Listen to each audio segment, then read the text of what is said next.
Sitting is resumed.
The sitting is resumed. Honourable Leader of Government Business. Thank you, Mr. Speaker. Mr. Speaker, I think this debate has demonstrated thus far it is of great significance to certainly members, but also to the listening public. It obviously concerns not only national insurance, but also pension-related matters. There are a number of speakers who have requested that they be able to speak beyond the 30-minute period. Perhaps not all will do so, but I think it prudent for us at the start of this next session to move a motion to allow the suspension of Standing Order 31 which would normally have provided for persons to be able to speak for the 30 minutes, and therefore to give you the flexibility, sir, to be able to allow them to continue beyond the 30 minutes. Thank you, sir. So I therefore beg to move the suspension. The question is that Standing Order 30.1 be suspended. All those honourable members in favour, please say aye. Those against, please say no. We think the ayes have it. Standing Order 30.1 is hereby suspended for the remaining day sitting. Honourable member for St. Michael South Central. Thank you, Mr. Speaker. Mr. Speaker, the legislation before us today has come following a lot of consideration, as we heard from the Honourable Member for St. Peter. It's come following a lot of consideration, a lot of consultation, and a lot of, quite frankly, a lot of hard work.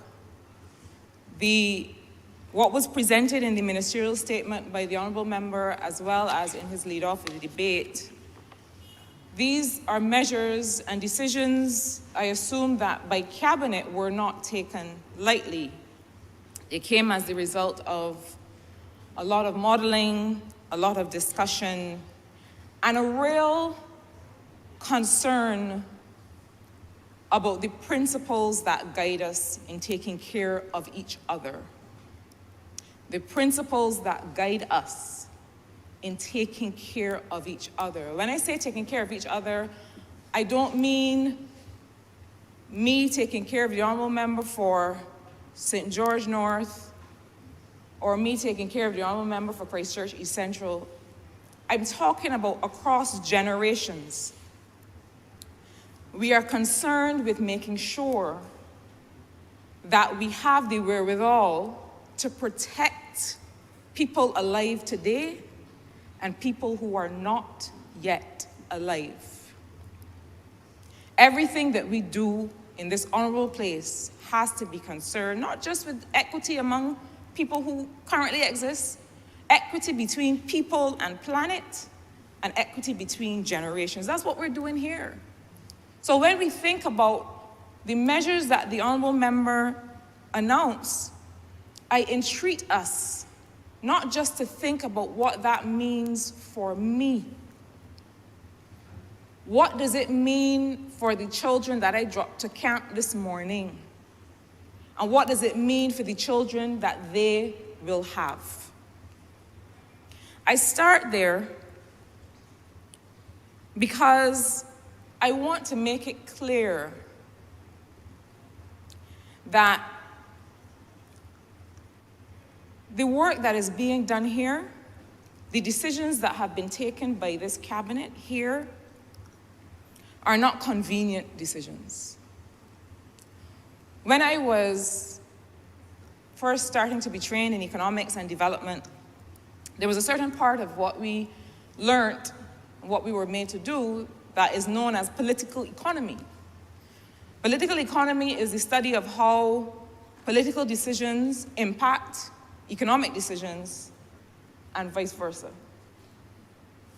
And one of the things I used to read in my textbooks all the time and in the articles that we were made to read was about the notion that politicians take decisions that will ensure their own survival.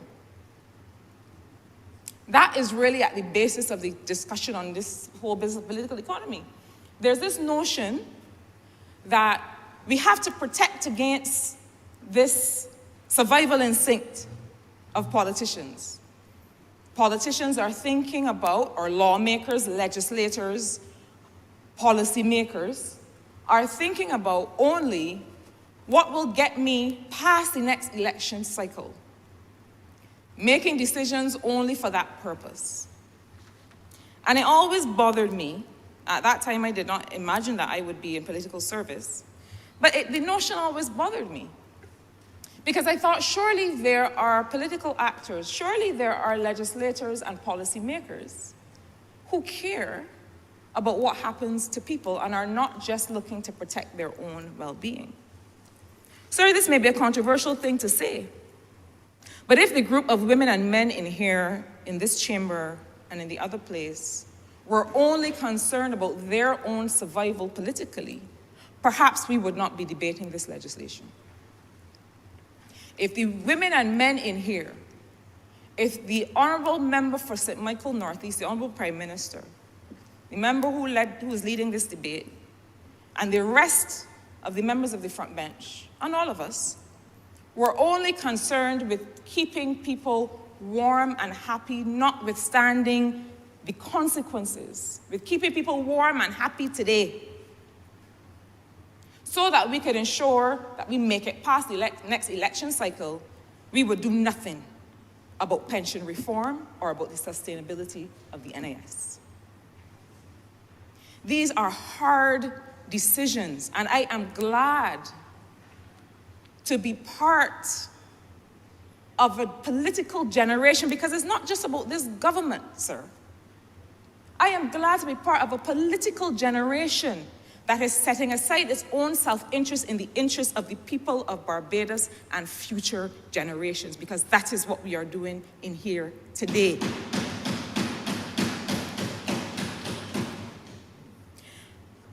Sir, the National Insurance Scheme, the National Insurance Fund, needs attention today. It cannot simply be a case of saying, well, we have enough to get us to this next point, because we may not find that the people who come to occupy this place in 10 years or in 20 years have the courage to take these hard decisions.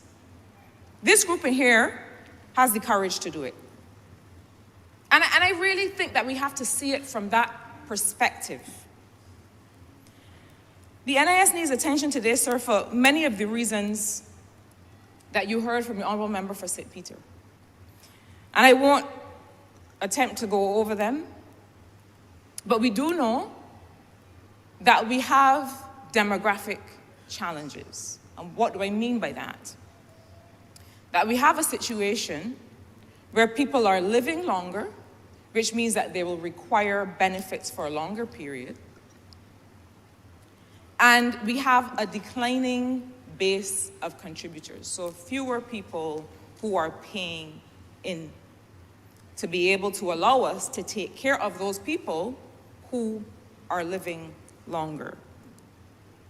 This is a feature of most societies and most countries in the world.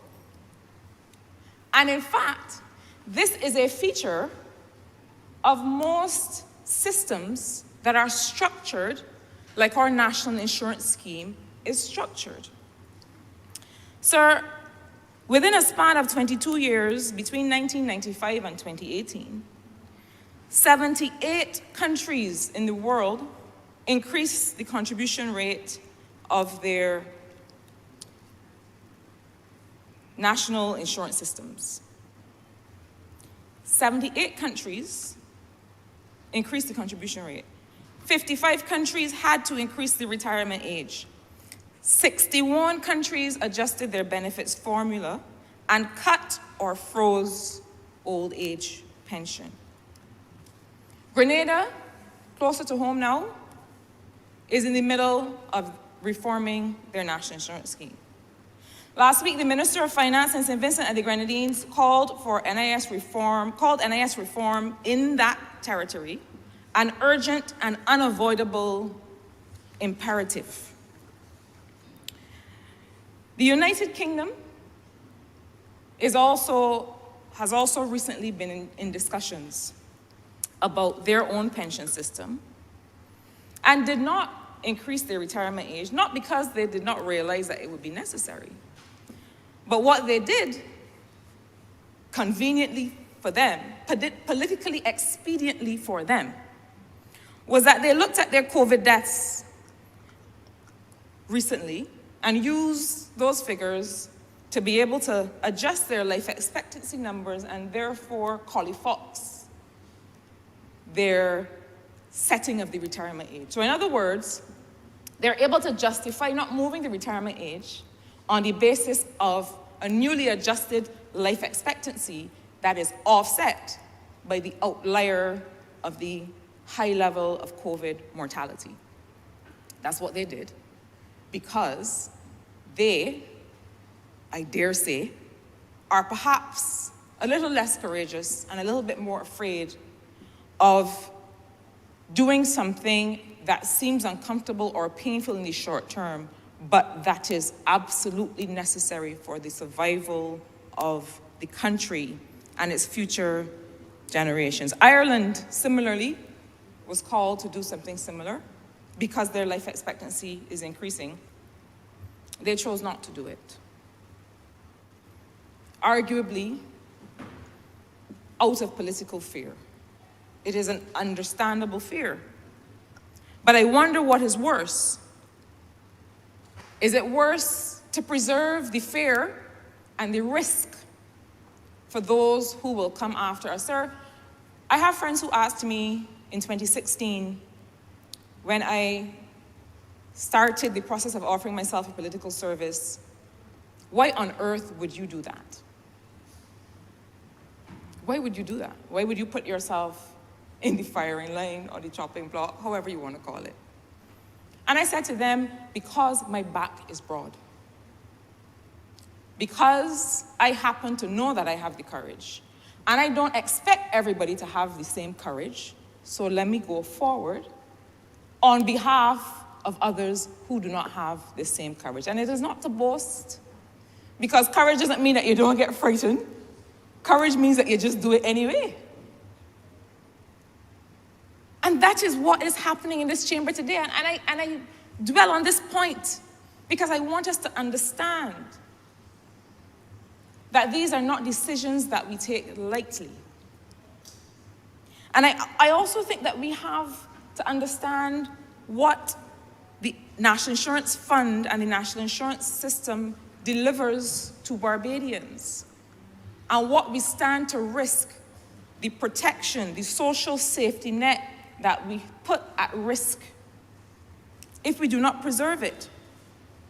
National Insurance Fund benefits include short-term benefits like sickness benefit, maternity benefit, soon we are told by the Honourable Member for St. Peter, soon paternity benefit, funeral benefit.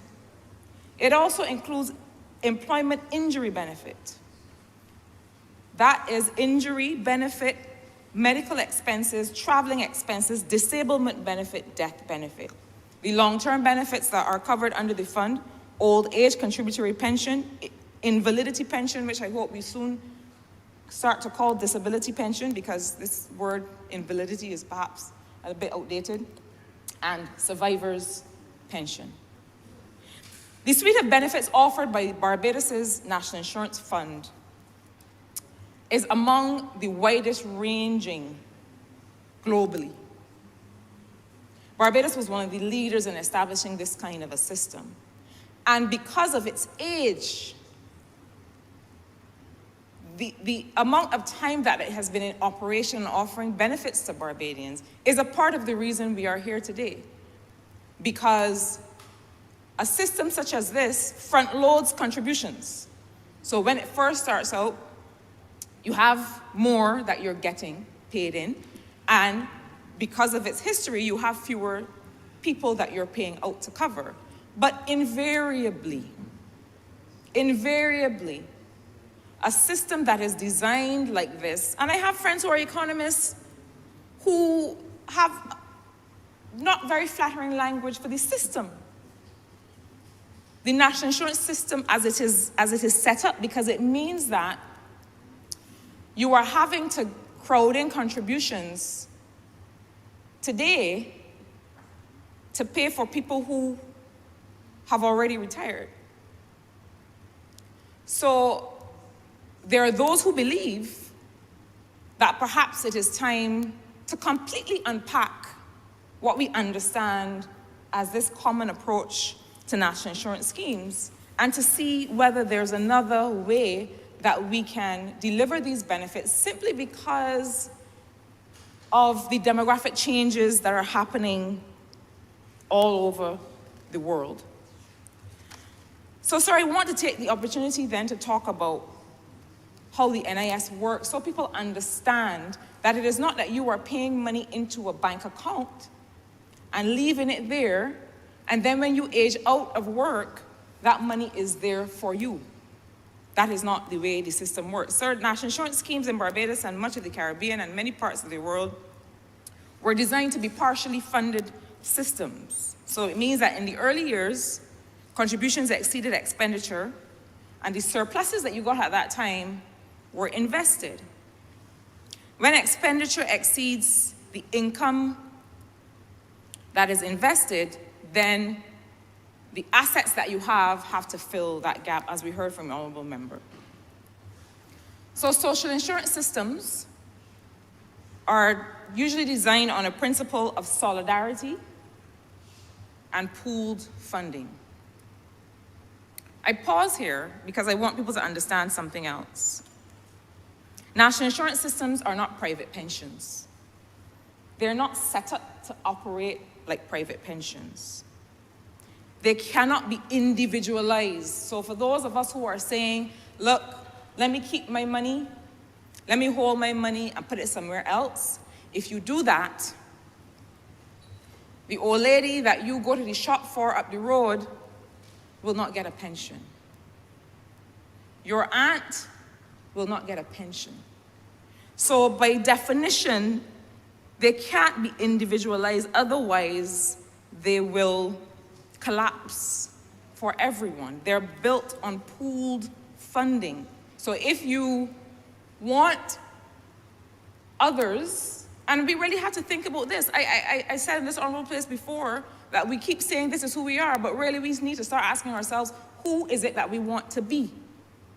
Do we want to be people who just want to keep our money in our pocket and say, not me, I'm not in that? Or do we want to make sure that we are able to take care,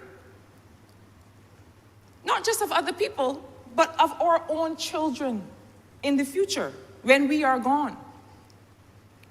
So it means, sir, that contributions that are paid in today on behalf of an employee, let's say that employee's name is Lydia, don't accumulate in an individual fund for Lydia to draw down from when she retires or when she qualifies for a benefit. In a pure pay-as-you-go system, contributions paid in today on behalf of Lydia are used today to provide benefits to those who are already in retirement. And I felt it was necessary to say that because I want us to understand that it is not possible to opt out. And I think Barbadians believe that. Why? When we looked at the survey responses, 78% of survey respondents, 78% of survey respondents thought that the NIS was important to the well-being of the country and of Barbadians and wanted to keep it. I want us to understand that because I want us to appreciate that notwithstanding some of the voices that of dissent that we will hear invariably over the next few hours and days, Barbadians overwhelmingly understand why this scheme is important and want us to keep it in place. Sir, in 2018, when we came to political service, we did a similar survey. Why? Because let it not be said that we are in here doing as we like. Let it not be said that we went to sleep last night and had a dream and woke up and decided to change a benefit or to move a retirement age. What is happening here is the best outcome, the best reimagined design based on what Barbadians have said that they want. Just like how Barbadians and the Social Partnership agreed that they wanted to preserve the value of the Barbados dollar in June of 2018. Similarly, Barbadians have said, look, I need this national insurance scheme. We get the value from this national insurance scheme. During COVID, when I was self-employed and I didn't know what would happen, and the government at the time put together this business interruption benefit that was administered through the NIS, that had to pull out every stock available and some that were not even so readily available to be able to pay out benefits. Barbadians have realized that this is something that they need. But sir, the reason the NIS needs attention today is something else that I have to come to. It is to say that the structure of the population is the reason. It is not because governments have been reckless with investments of the fund. I know that that is the narrative. And I would say that the outlier, the anomaly, NIS has existed since 1967. And it is only in the previous 10 years, before 2018, that we saw this over-reliance on borrowing from the NIS beyond what was stated in the investment policy. That over-reliance on borrowing from the National Insurance Fund meant that when the debt restructuring became necessary, the fund was hard hit. The fund was overexposed to government securities. Those investment decisions taken at that time were the reason that we saw the NIS affected as it was from the debt restructuring. It was not the debt restructuring, because if the debt restructuring had taken place and the NIS had not been overexposed in the way that it was outside of the parameters and against the guidelines of the investment policy, then it would not have been hit as hard. But further to that,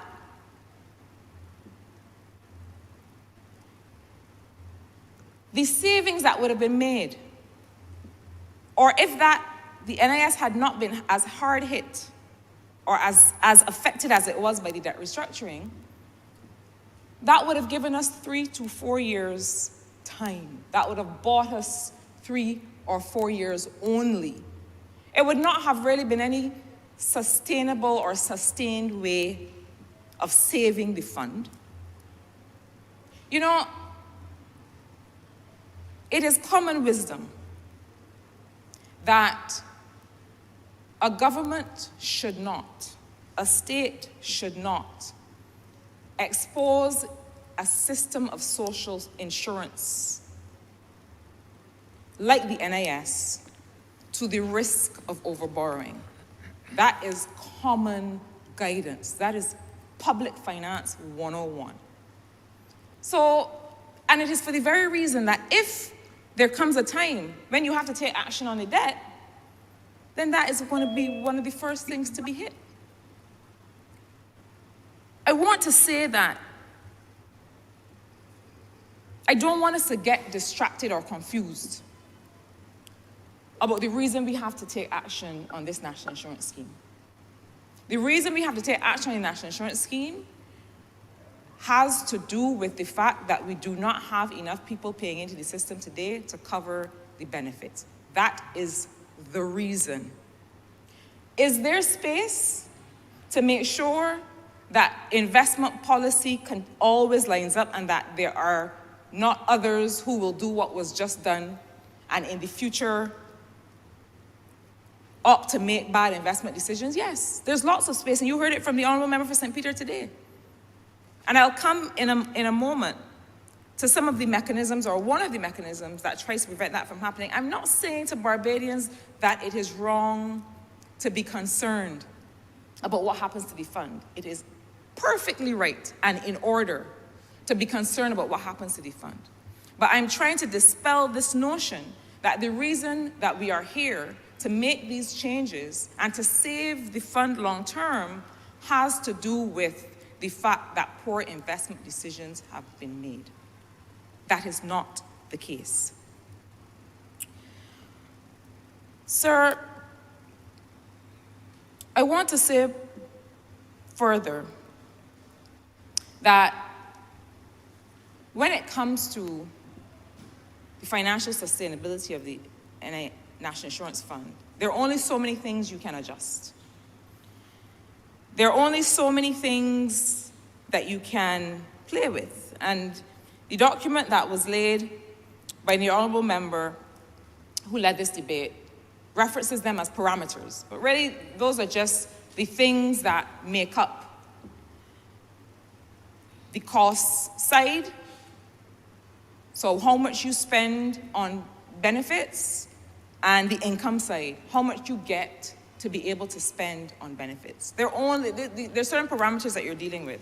So you could adjust the contribution rate. You could give a smaller average new pension. You could start the pension later. You could make adjustments to the cost of living allowance or the cost of living adjustments, or you can increase the eligibility requirements.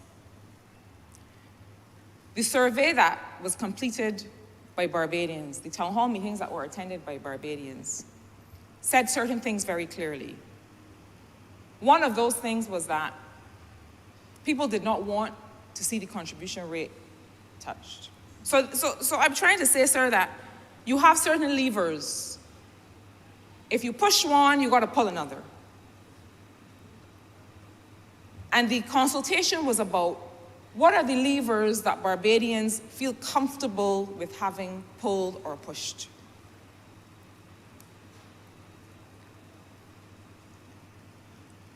The trick or the issue with the contribution rate, what people are paying in and what employers are paying in, is that that hits your income today. Let me tell you what I mean. You are earning money, earning a salary, employees are contributing, and employers are contributing. One of the reasons most countries, most states, most economists, most governments, most people ought not to hit the contribution rate is that that's affecting your disposable income today. That's affecting what you as an employee are earning and taking home and able to spend on food and clothing and school clothes. And for the employer, it's also affecting what they can invest in their staff, in their systems, and so on. So it's affecting you today.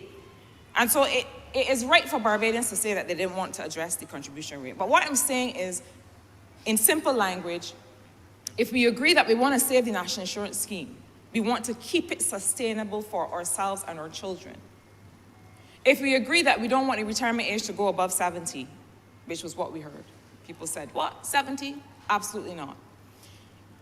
If we agree that we don't want to touch the value of benefits, what is the pension that people are getting? We agree that we don't want to touch that. We have to touch something. And it seems to me that what this government opted to do was to touch as few things, as little as possible, and still be able to address the sustainability, the financial sustainability and viability of the fund going forward. Sir, I think it is important as well to be able to understand what are the principles that guided this reform. And I think that the core group and the working group and the advisory group were driven by certain objectives in the recommendations that they made, reiterating that the cabinet is always, the government is always at liberty to accept or not accept recommendations. But there were certain objectives. One, as the Honourable member said, was the benefit adequacy, to make sure that the old age contributory pension met a defined portion of the basic needs of an elderly resident of Barbados. So, sir, this is not witchcraft. This is not putting your finger in the air and seeing which way the wind is blowing. This is thinking through, all right, the average elderly person who is relying on a pension, how much do they have to spend to survive? And what percentage of that can and should an old age pension be able to deliver? The truth is that a pension cannot deliver everything to that individual. And that is why one looks forward to hearing from the Honourable Member for St. Michael South, who will perhaps help us understand better what is this ecosystem of social protection? What does that look like? Because the National Insurance Fund exists in an ecosystem of social protection. It is one of the tools at the disposal of the state to protect people, but it is not the only tool. It cannot be everything to everyone. This government, this state, invests heavily in education expenditure, invests heavily in health care, and perhaps one of the things that we have to consider carefully is what is the balance of those investments between NIS, between the Welfare Department, between the National Assistance Board, between the QEH and the healthcare system, and the education system, and all the other benefits. How do those things work together to deliver for people what they need? Because with the best will in the world, on this planet or any other planet, a national insurance scheme or fund cannot deliver for a person who is at pensionable age all of the things that they need. That pension cannot deliver that. Not 100% of all the things that they want to do in those later years of life. So benefit adequacy. The affordability of contributions, important, I just spoke about that, and the sustainability of the fund. So the idea was that given future economic and demographic uncertainty, how do you protect the NIS reserves to meet future obligations? But, sir, for me, more important than these objectives are the principles that guided the considerations being made here. And I can only speak to the principles that guided the group that worked on this. I don't pretend to say or to ascribe these principles to the recommendations that were eventually taken, but I would be surprised if they were not the principles guiding the cabinet in these matters, because these are the principles that guide this government. The idea of not just doing no harm, but of making sure that we can go as far as we can to protect people, and not just protect people, to give them the best deal. Because the two things are different. This is not just about stopping people from drowning, you know, which in most countries is as far as they go. This is about designing a system that gives people their best shot at using their own productive capacity, giving people their best shot. So what were those principles? The idea was that the NIS would provide all qualified beneficiaries with a minimum pension that never falls below the poverty line. That never falls below the poverty line. The minimum pension right now is about 125% of the poverty line. And if you look around at different countries, their minimum pension is hovering somewhere around the poverty line or below. So other countries have already understood that their pension is really a contribution to people's survival. In Barbados, that the pension that is set is more than a contribution to people's survival. There's actually 125% of the poverty line now. I am not saying that the poverty line is where we aspire to have people. That is not at all what I'm saying. I am saying that there has to be a social floor that you agree ideologically that you do not want people to fall below. Barbados has one of the highest minimum pensions of countries that have national insurance schemes that are structured in this way. We consider that the minimum pension as a percentage of wages is relatively high. I know that there are some people hearing me who are thinking, you could say, well, you could talk chalk, but it's a question of what I can buy when I go in the supermarket. I agree. But what I'm saying, if we agree that the national insurance scheme cannot by itself provide everything, that we rely on the other social protection systems, we rely on the other social investments of the government, then this principle of making sure that the minimum pension, the minimum that you can get, never goes below the poverty line is a sound principle. The other principle that the group sought to work with is the idea that any future reforms must result in the NIS being financially sustainable for 25 to 30 years and reserves not falling below 2 times annual expenditure. And let me just say simply what that means. The Honourable Member for St. Peter was very resolute and clear on the idea that we cannot and should not responsibly as a government take reforms that we know we're going to have to revisit in 10 years. I feel strongly about this, sir, because I feel that uncertainty creates anxiety. And anxiety is a pre-existing condition for a lot of health concerns. What do I mean by that? I don't believe in making people frightened unnecessarily.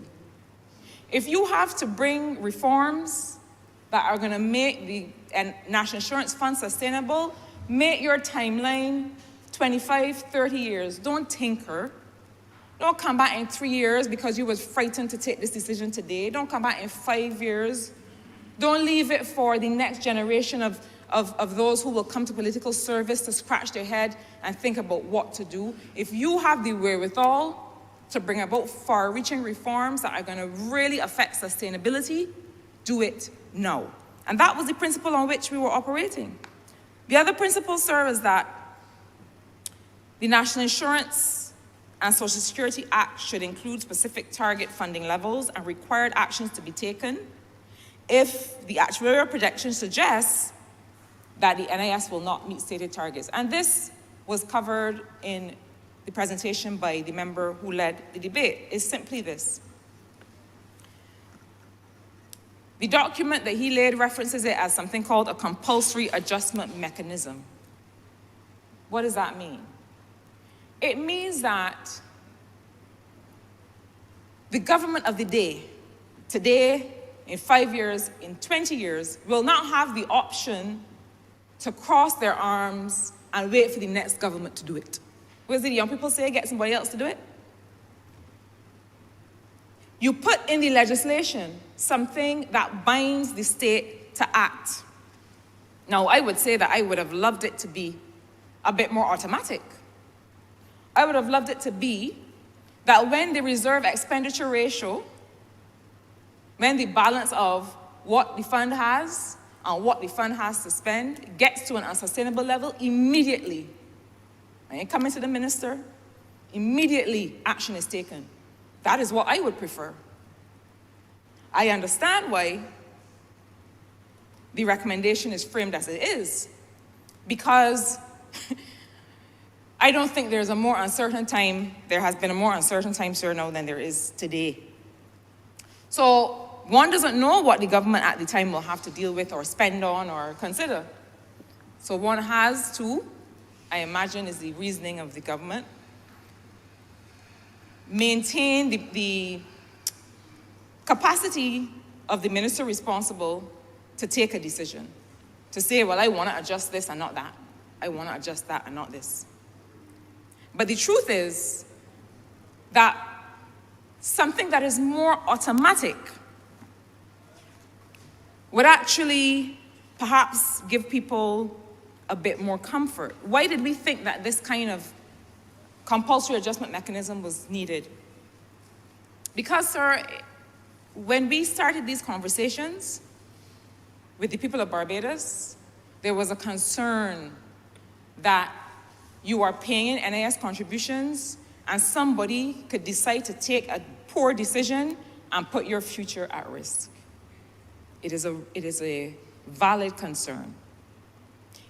That has not far and wide been the history of the fund, except for the anomaly, I like to call it that I spoke to earlier. But we understand that people felt helpless. Like, I put my money in there and I don't know what's happening. And so a lot of what you heard from the Honourable Member for St. Peter about the composition of the investment committee, the professionalization of investment decisions, go to that concern. But further, this adjustment mechanism that says, look, I am not leaving it to any decision later down the road. This act is compelling the state to take certain decisions. Within 6 weeks, the minister has to come and say to the people of Barbados, what are you going to do about the fact that the fund is not performing at target? And satisfy the people of Barbados that something is being done. Because we have to remove the sense of worry from people's minds. This sense of worry, look, people could have enough to worry about in your day-to-day life. And what this measure does is to be able to remove that sense that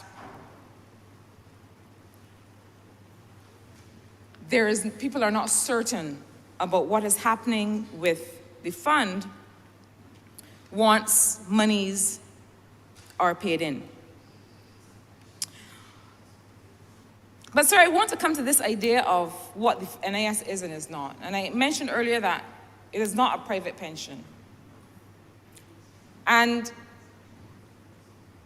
I really have to address this issue because I think, sir, that there is a bit of tension with the role of private pension and what people understand private pension to do. The NIS for higher income earners, for example, is one of the pillars. But people who earn in the higher income bracket are at liberty to make other kinds of individualized pension investments. I know that there are those who think, for example, that there are things that the government can do to ease the pressure on the NIS with respect to private pensions. So, for example, the returning tax concessions for retirement savings is one thing that people have been concerned about. And it is something that is certainly within the purview of the state to do if the revenue numbers bear that out. But I want us to understand that the NIS is not here to be a private pension for people who are earning at a higher level. That's not what it's for. The NIS system is for people, the vast majority of Barbadians who are earning at a certain level, who are going to need that income in order to live or in order to contribute to the lives that they want to live and the choices that they want to make later in life. Sir,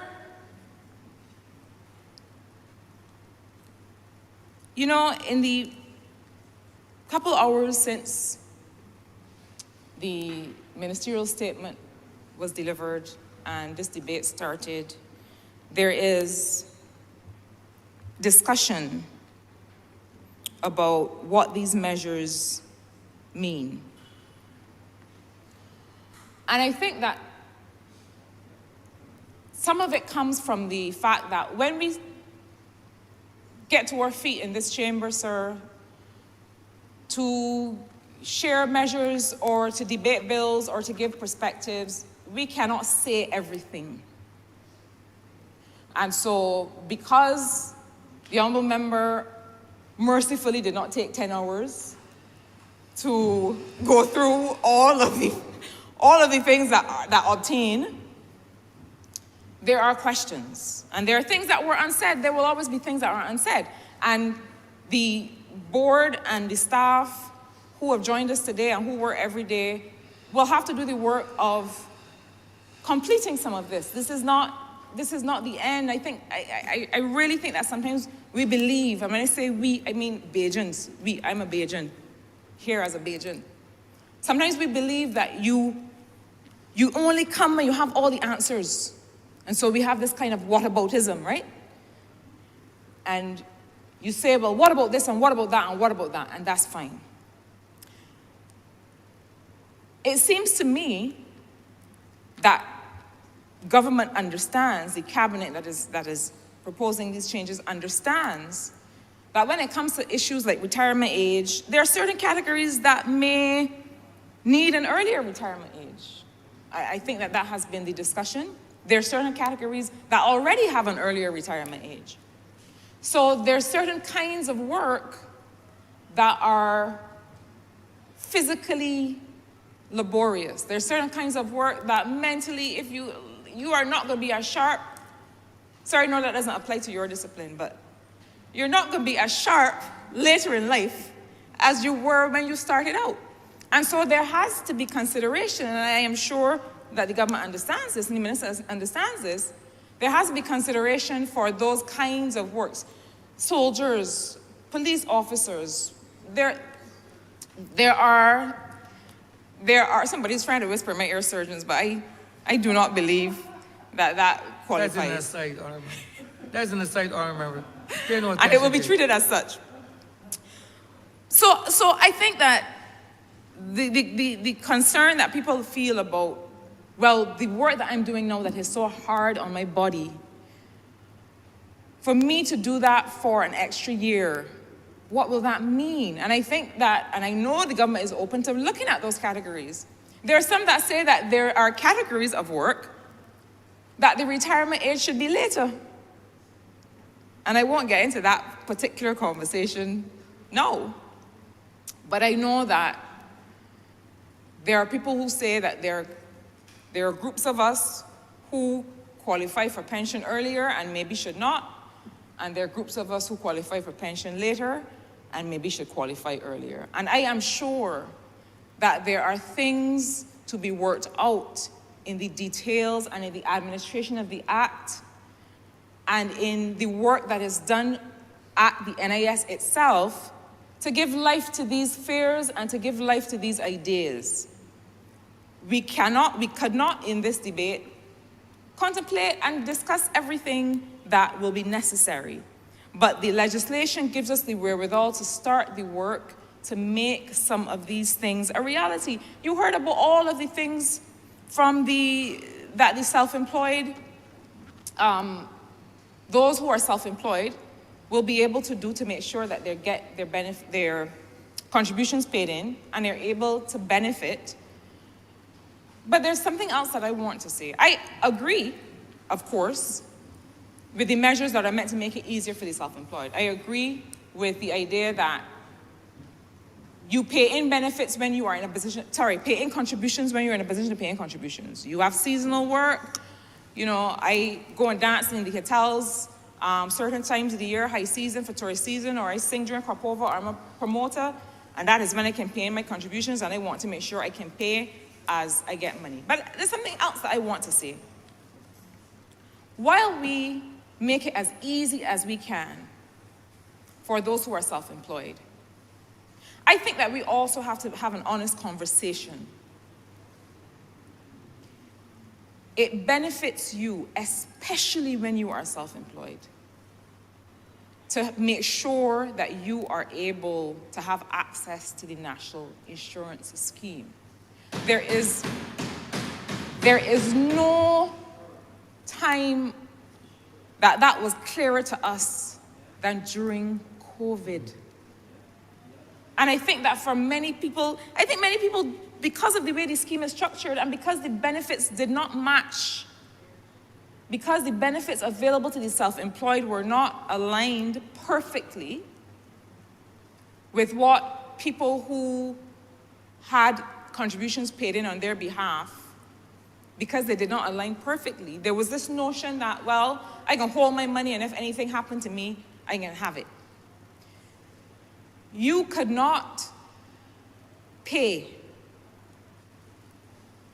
in cash, in the cash that you are holding on to, by withholding NIS payment. You could not pay for the level of benefits that you would be getting out of the NIS system if you are paid up as a self-employed person.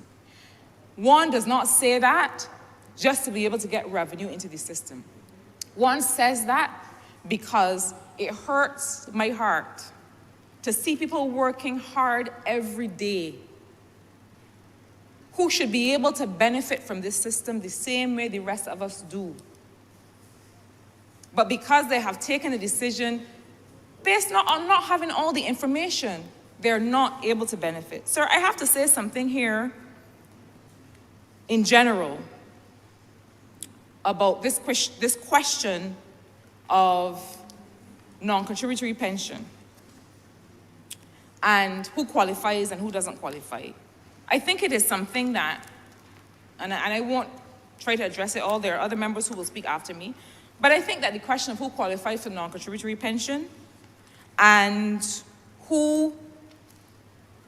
in general, how the NIS as an institution responds to people's concerns has occupied the minds of Barbadians. Sir, there are certain things that before the core group went anywhere to touch parameters or to make any kind of recommendations to the board, in the principle of fairness and equity, one of the first things that occupied those groups of people who were consulted was the issue of compliance. The consideration was that we cannot ask anybody to pay more, to retire later, to have fewer benefits until and unless the issue of compliance and recovery of monies owed to the NIS is addressed. And so whatever else is contemplated in terms of measures to be changed, I think the people of Barbados need to have the assurance, and I hear it from the Honourable Member, but I think we need to be able to see it after today, that everything that needs to be done will be done to recover what is owed, but also in an ongoing way to make sure that there is compliance of payment, because it is an unfair ask that you're missing some of the money over here, but then you're asking people who are already compliant to carry more of the burden. I know the member agrees with me that compliance has to be one of the first ports of call. Similarly, the issue of general administration and general performance of the institution is one that concerns Barbadians. The issue of responsiveness, and if I have a query, if I'm making an appeal, if I want something to be considered, who is managing my case? Who is responding? What are the benchmarks for the response time? What are the processes that are in place? I am reflecting to this honourable chamber the concerns of the people of St. Michael's South Central with respect to the National Insurance Scheme. And it makes no sense to adjust parameters and not to adjust service delivery. Now, this is not a challenge to the executive leadership and the staff of the NIS. This is a challenge to the minister and the board to give those who work there the wherewithal to be able to deliver on the things that we say we will deliver in this legislation. One of the things, for example, that I think is absolutely necessary is to be able to align the data sets and the systems at the Barbados Revenue Authority with those at the National Insurance Scheme. If I were to go further, I might make the recommendation that we have one institution in Barbados collecting all revenue. It is done in the US. It was recently in another jurisdiction that does not come to mind now, also done in another country, that determined that, look, we have compliance issues at the NIS. I guarantee you that the BRA has fewer compliance issues. but it's the same clients. It's the same clients. So if I want to see what is happening, what people are earning, and to make sure that the schedules that are submitted then match the contributions that are paid in, that is made easier when those data systems align. Now, I know that there's a concern about bifurcation of money is going to the consolidated fund and money is going to the NIS. That can be done. That can be done easily. That is an administrative issue, and I do not want that we fail to progress and we fail to put in systems that will serve the people of Barbados because we are afraid of the admin or because a piece of legislation says something. We are lawmakers in here, sir. We are in here now affecting legislative change. So if there's something that would benefit the people of Barbados that we can do, let us do it. Because we are already taking the courage needed to make some of these changes. So let us make the changes that are material to people. The government owes people money, and the government is owed money. I'm saying that as plain as I can. For years, we have said that we will use a system of offsets so that if you owe me a VAT return and I owe you NIS, we can, through a system of factoring, determine what is the net payment. Having a system that aligns BRA and NIS allows you to do that. If we are really looking for reform, let us really look for reform. And let us not allow the same systems that were set up 50 years ago that don't serve us today to stop us from going any further. That is certainly one of the things that may help people to feel that there's a more equitable system. Sir, the question of the double taxation of registered retirement savings plans is another thing that I know is on people's minds. And the issue is that you pay income, you pay from your income into a retirement plan, and your income is taxed when it goes in, and when you take money out of your retirement plan, it is taxed at the point of taking money out. Principles of taxation tell us that that ought not to be done. There's similar concerns, sir, about the taxing of pensions that are payable to people once they reach the age of the pensionable age. And the similar idea is that if my income is taxed at the time to which it is, some of it is used to contribute to my pension, why is it taxed again? And there is space, I think, to consider some of these things. I know, perhaps more than many, that government at all times is managing cash flow and managing revenue. Government has to spend on health, education, roads, myriad things. And so it is not always the opportune time to take a certain reform measure. I get that.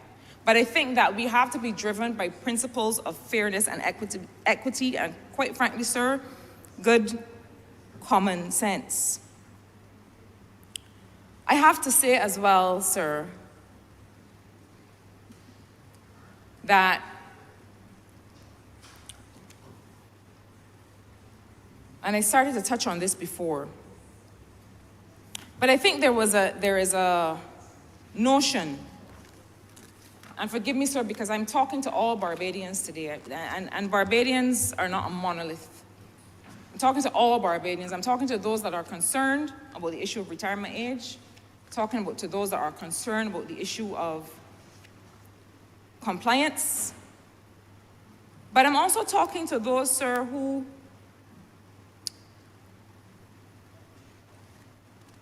have notions about the NIS and who seem not to support it as a system of social protection. And that is why I make the point over and over that the National Insurance Scheme is social insurance. It is not there for high-income earners to be able to do better with their income. and it is based on a system of solidarity.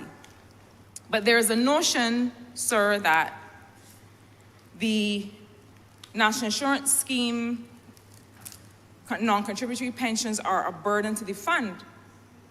And we heard this clearly in the conversations that people had earlier. So in other words, there are those who would say, we should not have a non-contributory pension, or we should have a lower minimum pension because if people didn't pay in, no matter what their circumstance, well, that was a matter for them. But that is not the Barbados that I was raised in.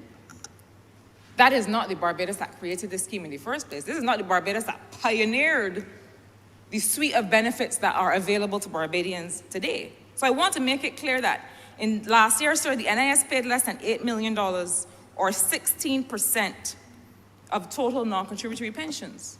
Non-contributory pensions, as the honourable member before me mentioned, this system is administered across the National Insurance Fund as well as government.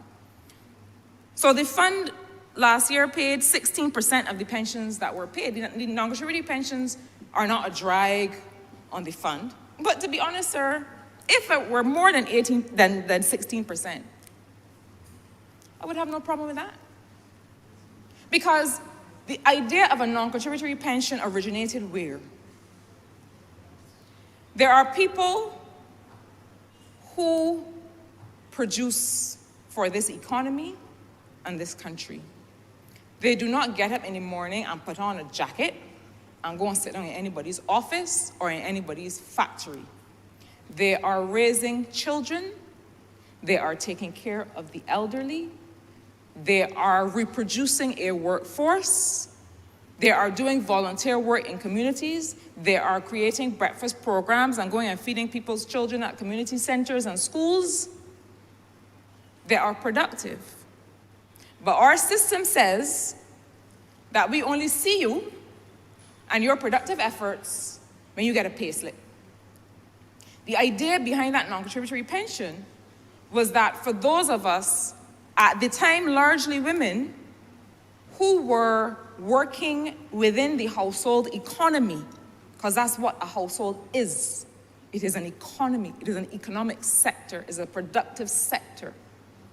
That those people have an entitlement to be taken care of once they are no longer at an age where they can reasonably produce at the same levels. And that is the origin of that non-contributory pension.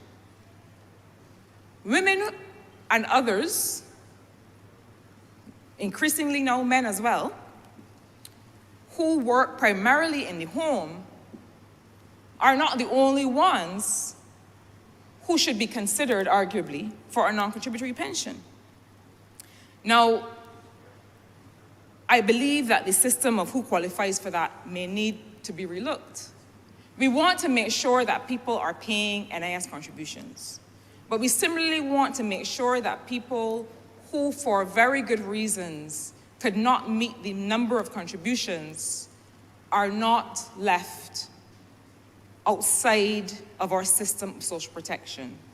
Now, whether that is between a balance of non-contributory pension and other social protection systems in the Ministry of People Empowerment, we have to be clear and we have to understand that.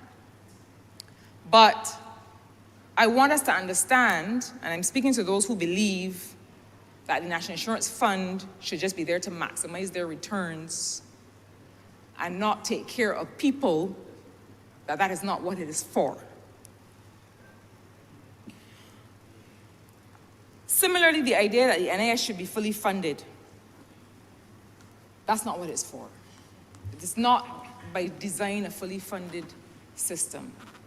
And so we have to take the system as it was designed, which is with a social protection focus, to make sure that that is what it is used for.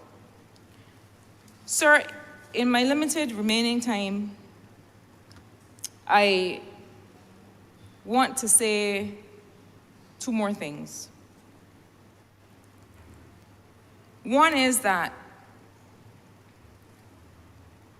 the Honourable Member for St. Peter was very clear in his explanation on and his understanding of the question of self-employment and the fact that it is not an employer who determines whether a person is self-employed. It's very clear what factors obtain that qualify somebody to occupy the status of self-employed and when a person is actually employed.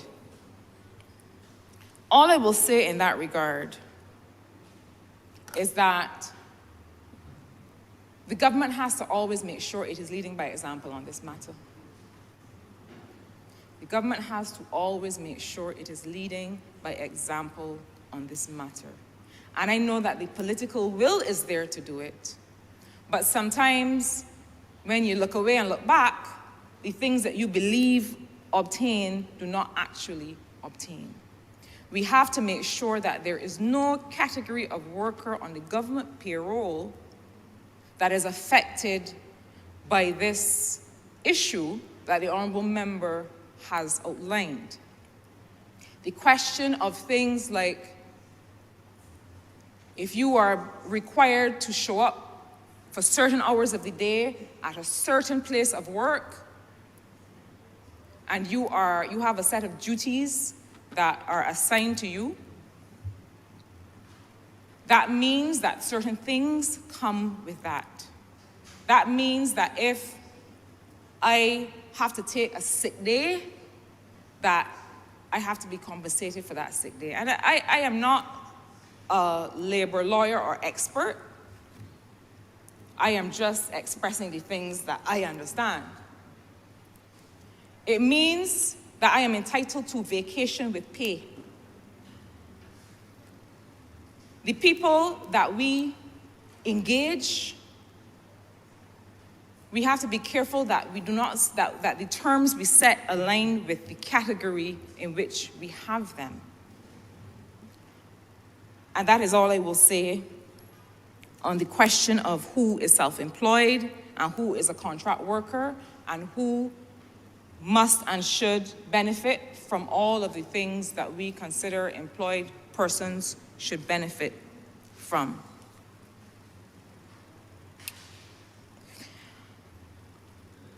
The other thing that I feel I have to mention, sir, is the question of semi-retirement. This idea that I have reached pensionable age or in the area of pensionable age, and I can still be productive. And there are many people who fit that category. Is there an option for me to take some pension and do some work within certain parameters? Sir, we have, I haven't seen the last census numbers yet, but we have a limited population, 275,000 people. And we just don't have the flexibility, we don't have the luxury of telling people that can still be productive, go home and sit down. We don't. We need to find frameworks in which people can work a couple days a week or a few hours and not jeopardize the income that they are due under a social insurance system. And as I said, I don't expect the member for St. Peter, the Honourable Prime Minister, the Vice Minister for Finance, I don't expect anybody to come in here with all the answers today. You know, I heard the Honourable Member for St. Michael West Central give some information about a proposed engagement to modernize the airport. And all of a sudden, notwithstanding the fact that there are things that are pending, all of the answers were demanded at one time. And I don't see how it is possible. I don't see how in a government that is this consultative, it's either one or the other. Either you take the time and consult and ask questions and then get answers, or you come and say, and so it shall be. Which do we want? If we want consultation, let us get comfortable with not having the answers all at once. Now, government must tell you what it is doing in your name when it is doing it. But if you have a government that comes to you and says, look, this is what we're thinking of doing, we are going to come back to you to get to understand everything and what you would have us do, then you can't have all the answers on day one as well. And I really would like to see us as Barbadians get into a place where we are comfortable enough with consultation, where we can suspend cynicism enough to really show up for conversation. As the people who attended the last Parish Speaks in St. Philip did. Showed up honestly and openly for real conversation. And look, the women and men in here can take a couple of lashes, you know. If you have to honestly come and say, well, I don't like this, that's what we're here for. But I think that we have to really understand this spirit of consultation. Sir, I mentioned that there are some 270,000 people, perhaps 280,000 here. It means that the same 270,000 people for whom we are transforming the country are the same 270,000 people who have to transform the country. I don't think sometimes that we understand that. The same people who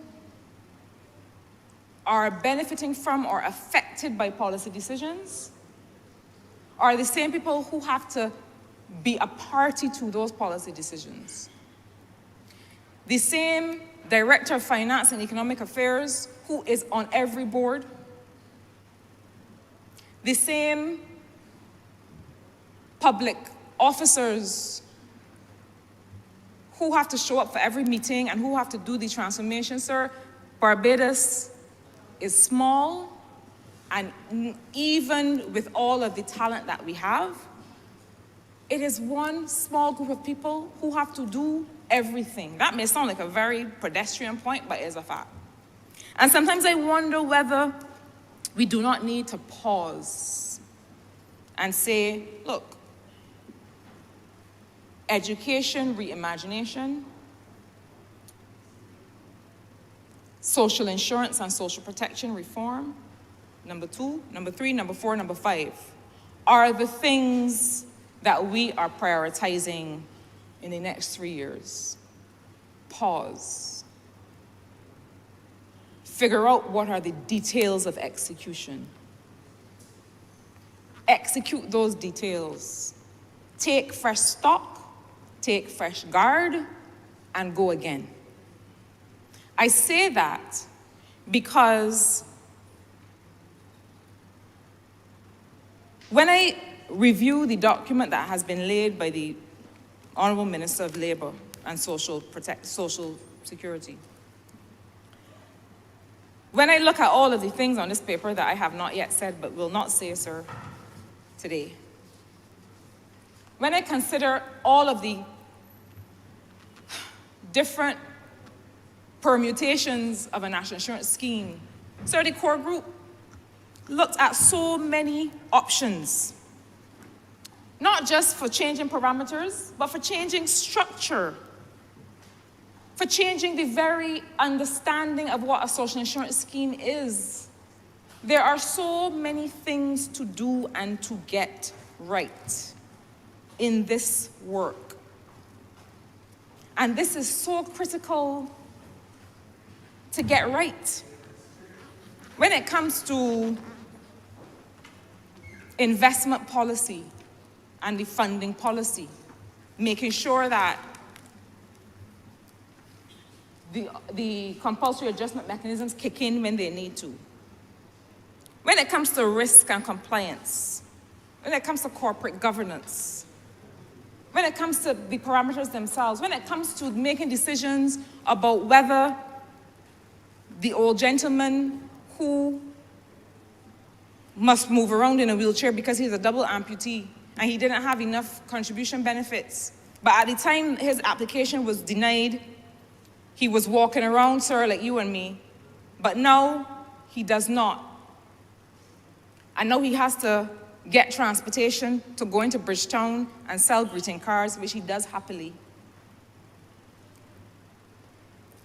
Whether his... That's one of your constituents, I remember, you know. Well, if you say so, sir, I believe you. That I know. I know him well. But when it comes to decisions about that, how quickly are we responding to people? Do we have the systems in place to really have a fully professional, fully modernized way to answer people? Does it align with the social protection systems that the Honourable Member for St. Michael South is working on reforming as well? We have to make sure that these details are right. We have to make sure that the resources available to the people who have to make these decisions are right, and that there is no discretion in these decisions.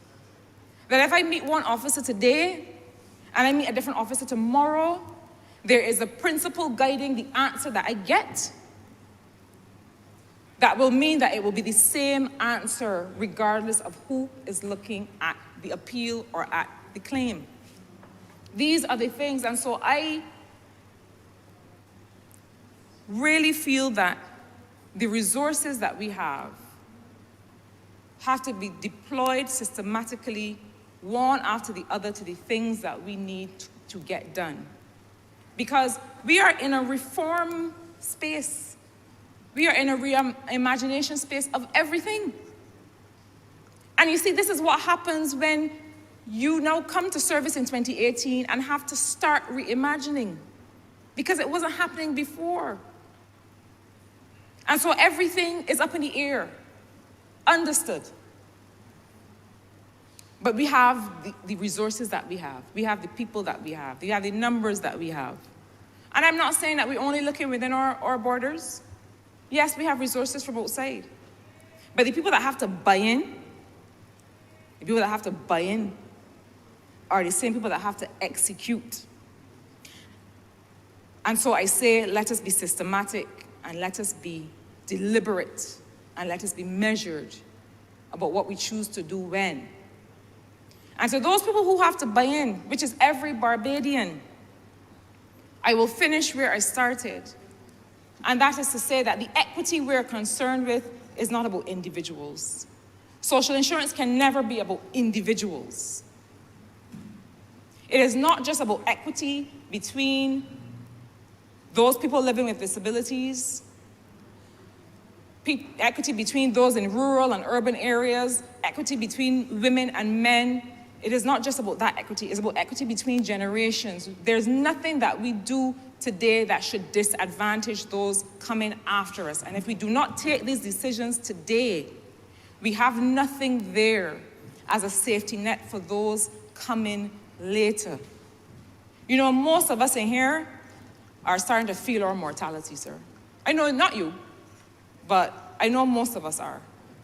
And the more you feel your own mortality, the more you look at, I have a niece that's 9 years old, members in here have children. The more you look at them, the more you understand that the policy decisions you are making today are not about today. They are about leaving this country and this planet better off for you having been here. I am urging us to consider these measures in that context. I don't want to be one of those people that get old and start waving the stick and say, my day. But I am concerned about how individualized we have become. If it don't benefit me, I don't want to hear it.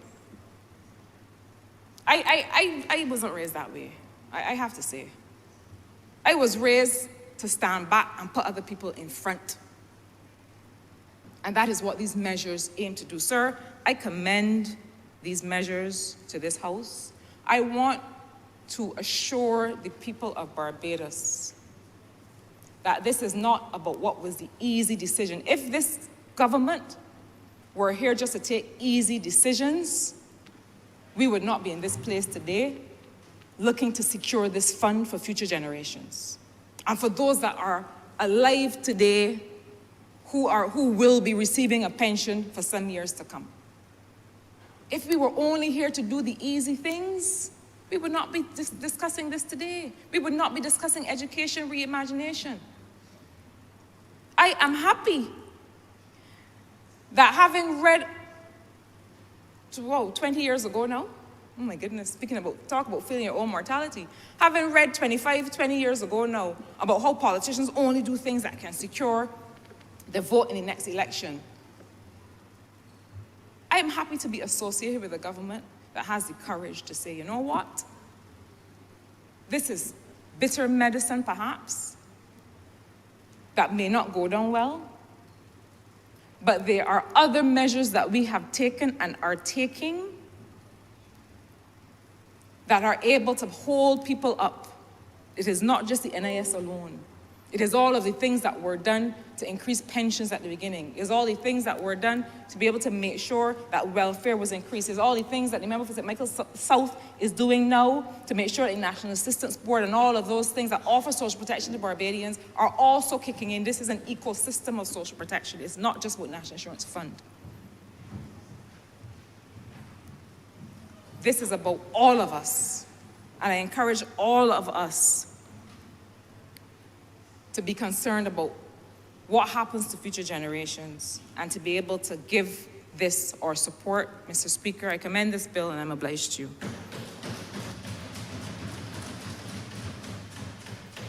Honourable Prime Minister. Thank you very much, Mr. Speaker. Mr. Speaker,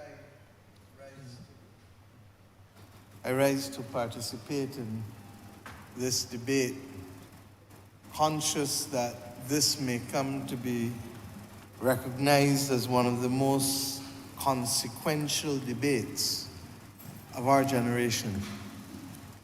And I say so, sir, because when the scheme who manages the National Insurance Fund was established, I don't think I had yet celebrated my second birthday. And I would like to believe that I stand here as a young person, but my hair tells me otherwise. And the fact that this organization has been around since 1967 reinforces what my gray hair tells me.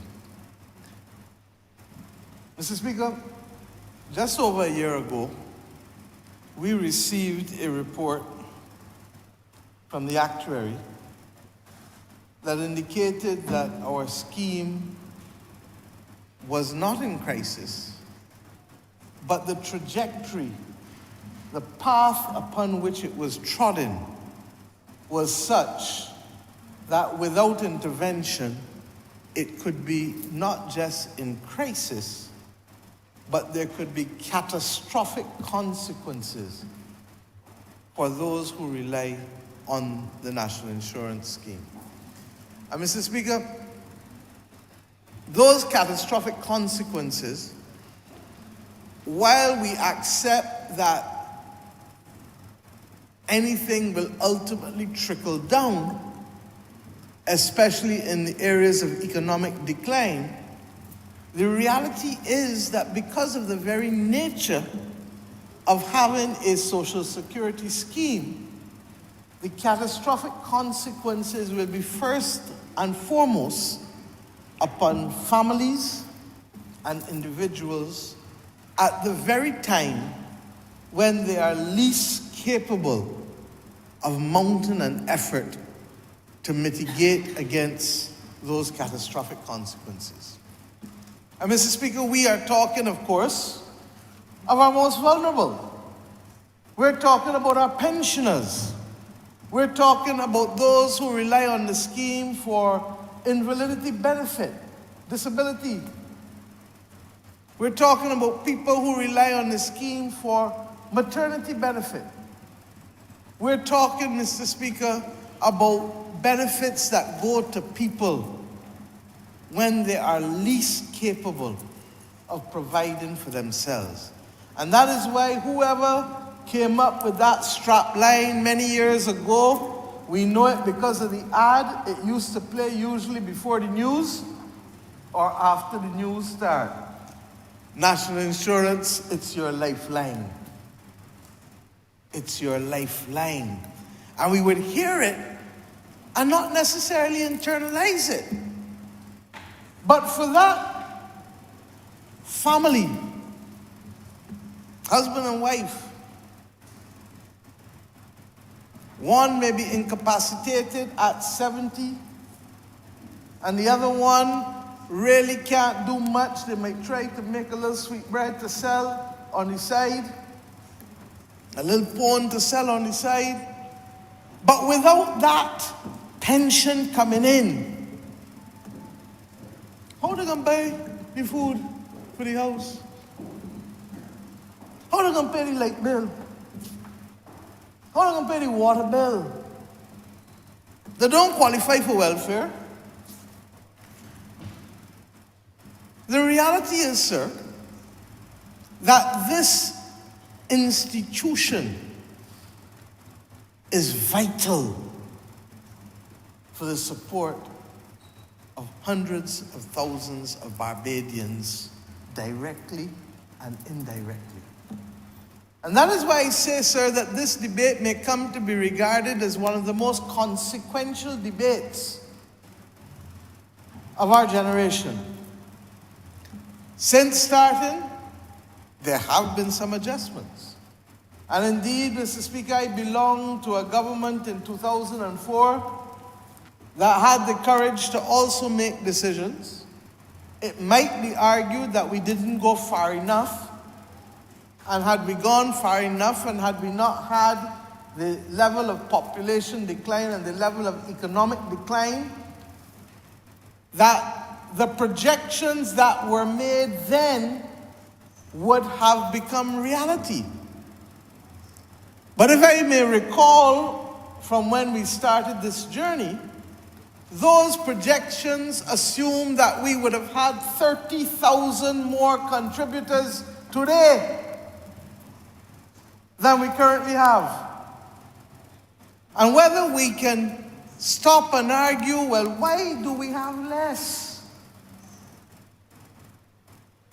Is it because of population decline? Is it because less people are working? Is it because those who were immigrants here were told ever so welcome and went home? We can pause and have many arguments about what it is. But Mr. Speaker, that will only allow us to spend some time and not advance progress. And what is required to advance progress now is to accept our reality where it is and to take the decisions that we must. Mr. Speaker, this government therefore undertook an exercise which you heard, and I want to commend at the outset the Honourable Minister of Labour for carrying the burden at the ministerial level for us. I want to commend the board of the National Insurance Scheme, some of whom are members of Parliament. I want to commend in particular the Deputy Chairman who led from in front from day one, former Senator Rawdon Adams. And I want to commend the Honourable Member for St. Michael South Central who just sat, who also worked with them to ensure that alongside the work of the actuary and buttressed by the considerable work of the management, the leadership of the National Insurance Board, the director, the deputy director, those who are with us, I want to commend you all, because without you, this country would not be in a position today to resolve matters with the level of maturity, but with the length of time necessary so as not to preside over as painful an exercise as the adjustment might otherwise be.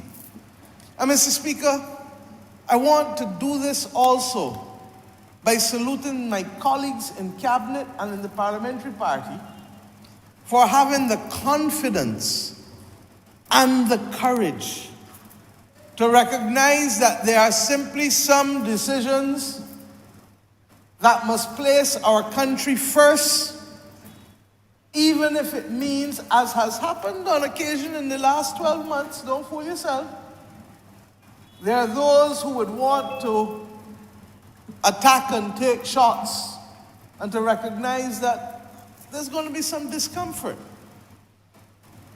When a child is growing, the child has growing pains.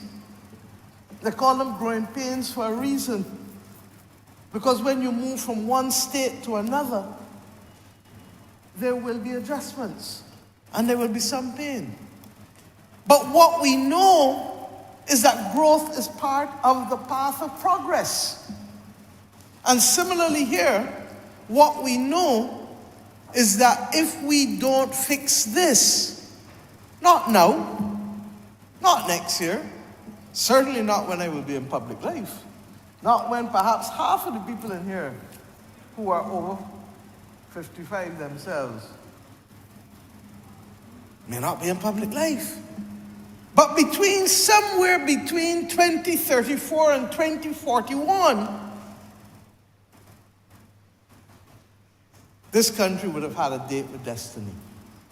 And Mr. Speaker, we have done too much to stabilize Barbados, to leave it with an underbelly that potentially is cancerous, and that having saved the country in one respect, and saved the value of the dollar, and saved people's quality of life for now, we leave them in the middle of the train track for the train to come, sir, and crush them.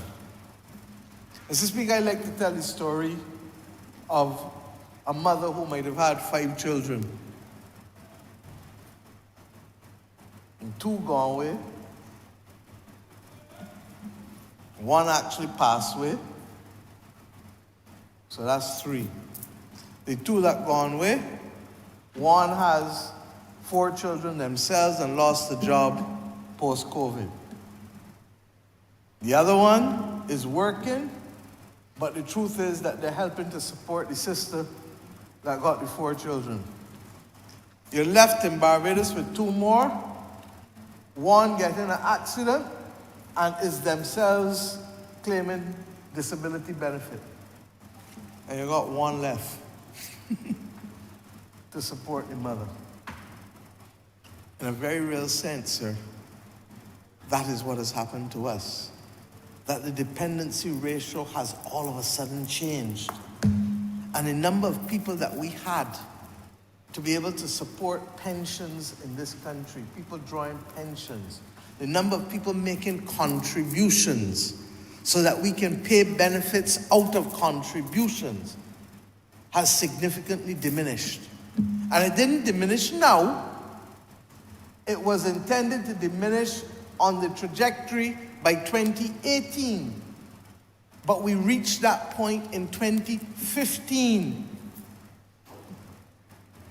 2015. And therefore, since then, we've been taking money out of the investment income. When the investment income is really supposed to help grow the fund, so that the fund can exponentially keep growing and growing and growing and growing. But if you start to take out of your asset and make the asset smaller and smaller, it means that even when it starts to grow, you got problems. Your contribution is not enough to make it grow because you're taken out of it. Mr. Speaker, it's a perfect storm. So that even though we were not at the stage of utter crisis, we were on the pathway, trotting our way to crisis, and crisis could then become catastrophic. So, Mr. Speaker, I start here, and I want to give some context, because it is only 2 weeks ago that the Cabinet had an initial report that came in. The member for St. Peter, the Honourable member, shared with us that in 2015, Barbados had 2,874 children being born. And we had 2,538 deaths. And basically for every year up until then, we had more people being born than were dying. All of a sudden, the trajectory changes. And we now have more people dying than being born. Mr. Speaker, we have gone from 2,874 live births to 2,274. 600 less people being born in a 7-year period in this country. And at the same time, sir, our deaths have gone from 2,538 in 2015 to 3,349 last year. Mr. Speaker, roughly 811 more people dying per year last year than in 2015. Mr. Speaker, when I was Minister of Education, up to 2001, we had 4,200 people roughly sitting the exam. Mr. Speaker, you know how many people sat the exam this last year? Roughly 1,000 less. In the 20 years when the member for St. Thomas and I were in the Ministry of Education. And what is even more frightening is that within the next 10 years, based on these numbers,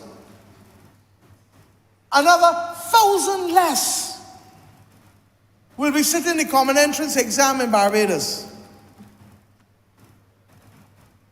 Mr. Speaker, in my lifetime, from 2001 to roughly 2030,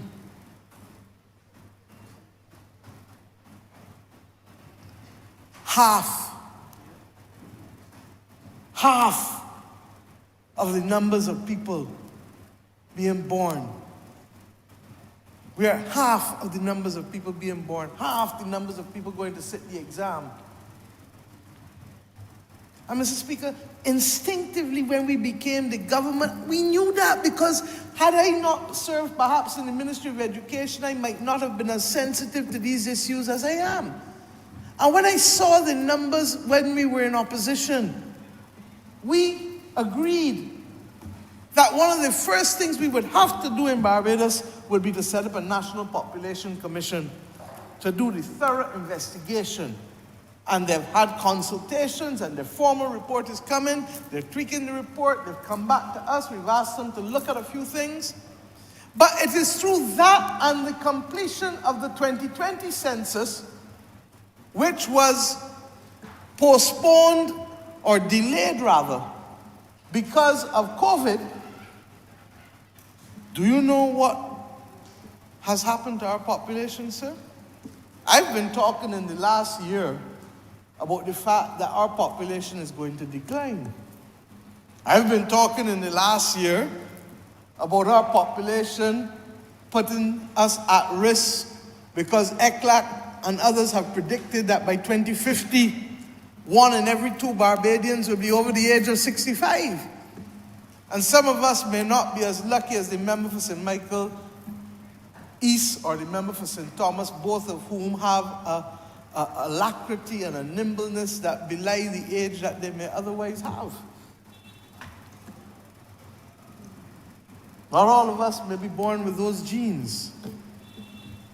So that a 1 in 2 ratio of people over 65 is a national security and a national development crisis. Not because we don't love elderly people, but if you get it, well, you've got to love them. And if you had grandmothers raising you, you loved them from young. Remember, for Christ Church, West Central will tell us that all the time.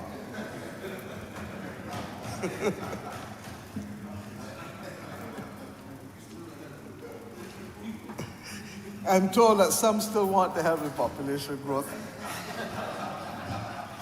In spite of, they may prefer trial rather than success. But the point I'm making, sir, it is very serious debate. But as Charles would say, if you don't learn to laugh, you go mad and write your epitaph. The point I'm making, sir, is that we kept talking about the future decline, the future reality. Mr. Speaker, Cabinet was stunned 2 weeks ago when we received the figures of Barbados' actual population as a result of the 2020 census. And Mr. Speaker, we use the number 287, 279,000, anywhere between 279 and 287,000 to describe Barbados' population. The actual population for the 2020 census, sir, is 269,090.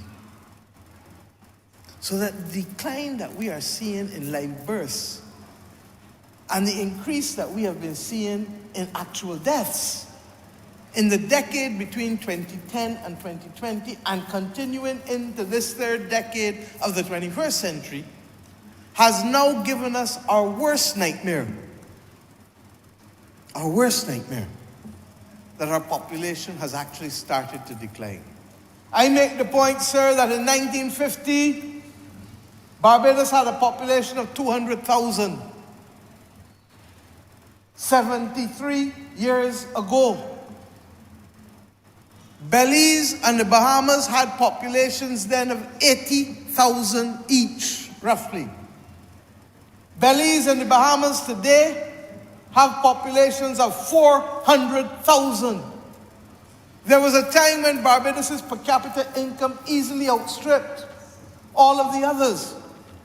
But the dwindling nature of the population, the dwindling productive base, the dwindling taxpaying base, the dwindling capacity to add value in the country is now undermining our quality of life and what we would wish for our people in terms of the suite of measures that we enjoy from birth until death. And Mr. Speaker, we should be conscious to remember that if we don't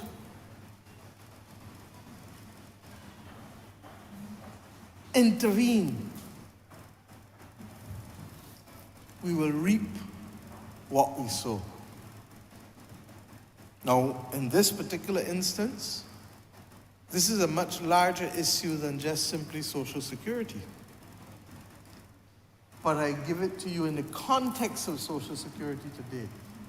And this Parliament will have to discuss it in its broadest terms going forward. Because as a nation, we need to explain to our people the consequences of taking no action. And today is not the day for that full debate. But its implications for the reduction in the number of contributors is there for all to see. Now it means, Mr. Speaker, that we have to work harder to get more people into the system. And that is why the Minister of Labour has brought here recommendations from the board which the Cabinet have accepted to be able to ensure that we bring the administration of the system into the modern era and not be a slave to rules that would, one, first exclude people, and two, give people a headache just to fill out the forms. And if people can't get what they have to do done easily, what do? You put it one side and you get back to that. You put it once, say it again, I can get back to that. Next thing you know, a year gone. Next thing you know, 2-3 years gone. You say, oh shoot. And you only remember about it when a pandemic comes. So, I was supposed to do that, you know. I was supposed to pay that, you know. And all of a sudden, this generation of Barbadians know what it is not to have that lifeline. And this government had then to introduce even benefits that were unknown to the scheme, to be able to cause families to keep their heads above water when we introduce the business interruption benefit for self-employed persons. Mr. Speaker, we have in this, therefore, introduced a mechanism that will allow for the flexibility of contributions with respect to the uneven nature of a person's earnings. The minister gave the example of an artist. He gave the example of a taxi driver. How many taxi drivers we know? Just outside there. Just outside this parliament. How many of them will tell you that there are times of the year where they can't break a cent? And there are other times of the year where they're so flush that the pockets bulging. Not just with Barbados dollars, but with foreign currency too. This system must allow people to make contributions when they have the capacity to do so. And it must almost operate like a menu. You pick up the menu, you see what the menu has to offer. If I put in this, I get this. If I put in that, I get that. And that people therefore have to be educated to understand what are the options that they have and how they may apply those options. The second point that we want to make, and I want to commend the Honourable Member for St. James South for raising it, and that is that there are too many people in this country. I've known it from the time I started practicing law. A 20 contributions short, a 30 contributions short, a 10 contributions short, a 50 contributions short. Mr. Speaker, is make your heart bleed. Is make your heart bleed. And people who might just be able to qualify, they want to pay up, you know, but can't pay up, can't do it, even want to pay up with a penalty. Because they accept that if I go and pay my light bill late, I got to pay a penalty. If I go and pay my water bill late, I got to pay a little penalty. If I go and pay courts late, I got to pay a penalty. You pay the bank late, you got to pay a penalty. So they want to know why we can't pay a little penalty and top up. You know how many old people have cried before us because of this? What we are now doing, Mr. Speaker, is ensuring that people will have the option of paying up, even paying up completely. But if you're going to pay half and you have been late, you got to pay a penalty.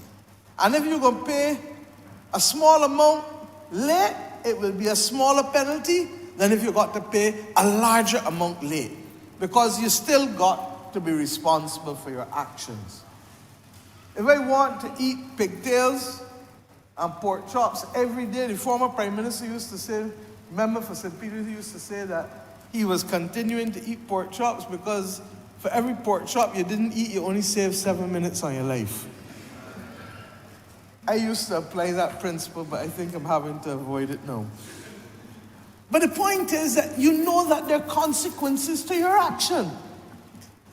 And therefore, every mother, every father in raising children know that this is part and parcel of what they have to teach their children. And similarly, if we can put in place something that enables people, in some instances it might have been no fault of their own. They might have thought that somebody was taking out the contributions for them, only to find out that they didn't. They don't want to be left without a pension because they're relatively fit. They feel they're going to live at least 20 years. They need some income. And this system now, Mr. Speaker, will allow us to be able to assist those people in that respect. Mr. Speaker, we did not, and I believe that the board felt the same way as we do, Barbados already has one of the highest contributions in terms of the amount paid by both employer and employee. And we felt that in these economic circumstances, we could not increase the amounts required to be paid by both employer and employee or self-employed person anymore. But that we had then to look at the sustainability of the payments out and the benefits. And Mr. Speaker, I want to make this point very quickly. In almost every country in the world, and the only reason I'm not saying in every country is because I've not done the research of all 193 states. But in almost every country, there is a crisis for pension arrangements and social security arrangements. And it is largely because, sir, as with us, in the mid-20th century, judgments were made based on actual life expectancy of persons. There was a feeling that a person would invariably live 5 to 8 years after retirement. Judgments were made, and those judgments have all been found to be wanton, largely because of the exponential improvement in the quality of human life, the improvements in medical technology, the progress that has been made in the last 70 years as compared to the rest of human civilization has been extraordinary. And Mr. Speaker, I was in the meetings at Google X this year in Silicon Valley. Mr. Speaker, I saw men trialing a handheld MRI that was as broad as this Samsung phone, but probably only about 3 inches longer. You heard what I just said, Mr. Speaker? A handheld MRI.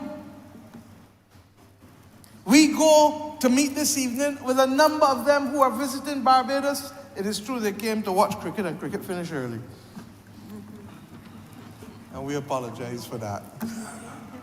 But we hope it will go long tomorrow, and that the man who has up the sign on Fontebelle that says free rum when West Indies wins will end up broke tomorrow after West Indies wins. We live in eternal hope. We will rally forever. I'm told that he will then say only while stocks last. But the point I'm making to you, sir, is that the precision-based medical technologies that are emerging, the things that I saw that Barbados is trying to work with some of them on, the ability to do trials in a tray rather than using mice and other animals to test the efficacy of pharmaceuticals. The mRNA technology that helped us get out of COVID.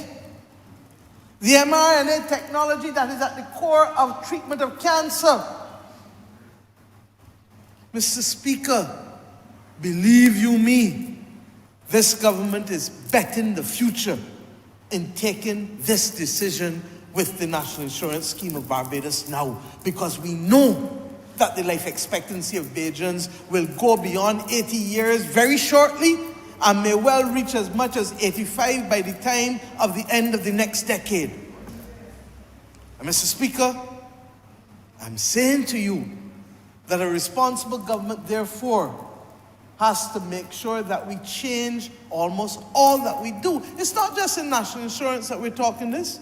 Remember, for St. Michael South will soon bring to this chamber, hopefully before the end of this year, legislation that looks at how not just to protect the elderly, but to give opportunity and chance to the elderly. We've asked him and the member for St. Peter, the Minister of Labour, to meet and to start to focus on what jobs. People who lose their job at 55 sometimes feel we can't work again, we can't find a job again. But that phrase, global citizens, Bajan roots, is not by accident. Remember for St. Philip West, Minister of Education brought a program to this country in this year of our Lord to be able to train Barbadians. In this particular instance, it was cybersecurity. And the Student Revolving Loan Fund sponsored the program. And how many people you had? 100 and how much? You started with 140 or 150. They had some attrition for people who didn't feel they could make it. But the 110 who graduated in 4 months, do you know, Mr. Speaker, that every one of those 110 people have gotten a job at no less than $30,000 US a year? Mr. Speaker, just as NIS, it's your lifeline, is not a strap line. Global Citizens Bajan Roots is not a strap line. Remember, for the city of Bridgetown, the Honourable Member responsible for crime prevention is about to do the same thing with young people, whether in formal institutions or out on the block, with a Start-Wise program. And we're going to pilot it first with 200 people. And if that works, then we're going to ramp up to over 1,000. Mr. Speaker, we must find our work globally. So that, Mr. Speaker,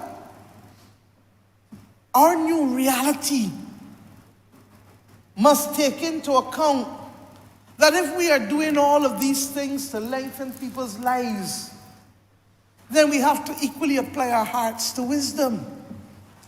Now, we feel that the example of 2004 was worthy of replication. And in 2004, once again, it was not something that was foisted on people just overnight. And that the gradual increase in retirement age was such that Barbadians could manage and get accustomed to it. Now, what is the most important message that we must give Bajans in here, regardless of anything else? That your lifeline is not your only line. That the NIS pension must be your foundation, but it cannot be your only income. And that from young, all like the member for the city of Bridgetown, the member for St. Michael North, the member for St. Andrew, even the ones a little older, like the member for St. Michael West Central and the member for St. Philip South, myself, the member for Christchurch West, the member for St. James Central, all of us who may not be as young as the others, have to ensure that all who we have responsibility for, including ourselves, find a way of giving yourself a little extra, whether it is an investment you make, whether it is a house you buy, whether it is a bank account that you're saving, although the rate at which interest don't come nowadays, that is not, you're better off putting your money in government paper, because you're going to get at least 3%, 4%, 5% boss bonds. And we hope that no future government will ever have to do again what this government had to do. And even when we did it, what did we do? We ring-fenced Bajans and the savings bonds for Bajans. Mr. Speaker, the reality of the 21st century existence, in the same way we now have gig workers, in the same way that we now have things that have changed, have evolved, is that we have to have conversations with our people about what is necessary to protect their pension, and that you have a responsibility to yourself. It's only people who expect to dead young that don't plan for the future. It is an act of recklessness. And I want to appeal to all Barbadians. We are playing our part to make sure that you will have a lifeline with the National Insurance Scheme. But you need to play your part to supplement what else you may need beyond this. And I believe that those words, if we hold fast to them, will do us well. Mr. Speaker, as a result, therefore, we believe that we give the country the length of time such that in 5 years' time, the retirement age will increase by 6 months to 67 and a half. And that thereafter, in another 6 years, in 2034, more than 11 years from today, it will go to 68. And Mr. Speaker, the length of time between that age and the life expectancy will still be longer than what it was when this scheme started in 1967. Will be longer than almost any other period coming along. And Mr. Speaker, concomitantly, it means that the age for early retirement also is adjusted, as the Minister expressed in his speech. And I want to make the point. I hear people say all the time, oh, I want to retire early. As if retiring early, I want to fire the work. As if retiring early and firing the work does not have a consequence. You can't put in less and get out more. And equally, if you put in more, you'll get out more. Now, one of the less known facts is that when a person retires, even now, at 60 instead of 67, they lose 0.5% for every month of what they would otherwise be able to draw. So you retire at 60 instead of 67, you lose 42% of what you would be able to draw. Because in 1 year, 0.5% means 6%. You retire at 62 instead of 67, you lose 30%. You retire at 65 instead of 67, you lose 12%. Now, there's some people that works for them because they may have other options, or they may have medical considerations, or there may be obligations for caring somebody that by the time they pay out the money to a nurse, they're actually paying out more than what they would lose in pension if they went early. So that the important thing is that all of us look different in here, you know. We're not clones of each other. And what you must therefore be able to accommodate, the member for Christchurch West Central is saying diversity. What you must be able to accommodate are the different views and wishes and aspirations of the entire population. And that is when you have a national institution that is being responsive to the needs of the people. Mr. Speaker, one of the other benefits that we have committed to as a political party and as a government, and I'm happy that the progress being reported to me is such that hopefully by the beginning of next year we can be there, is the establishment of paternity benefit. Mr. Speaker, we cannot be asking for gender equity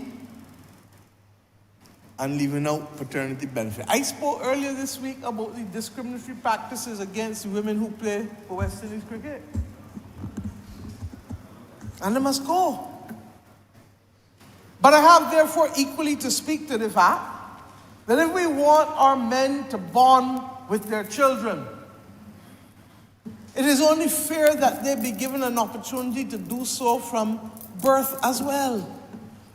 And therefore this government is happy that as part of the reform measures that we have contemplated, that a new benefit, in the same way that the Tom Adams administration introduced the benefit of unemployment, which the United States of America did not have for decades, and we introduced it. You heard who I said introduced it? Tom Adams. So you know what that means, Mr. Speaker? It was introduced more than 40 years ago. We take it for granted.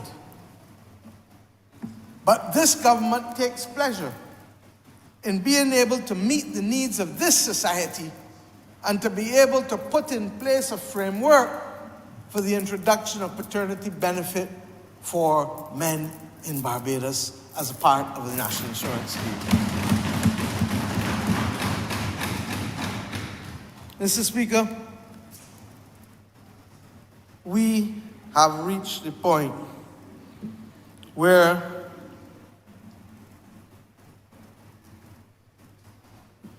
the National Insurance Scheme can no longer remain effectively a government department, where the Public Service Commission can this afternoon at 4 o'clock tell you that the man who is in charge of IT, as happened before, is to be transferred to the Treasury on Monday morning.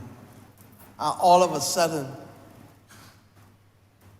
an institution that is responsible for over $4 billion in assets in the National Insurance Fund, an institution that is processing tens of thousands of claims on a weekly basis, is left without knowing how it is going to achieve its mandate and get the work done.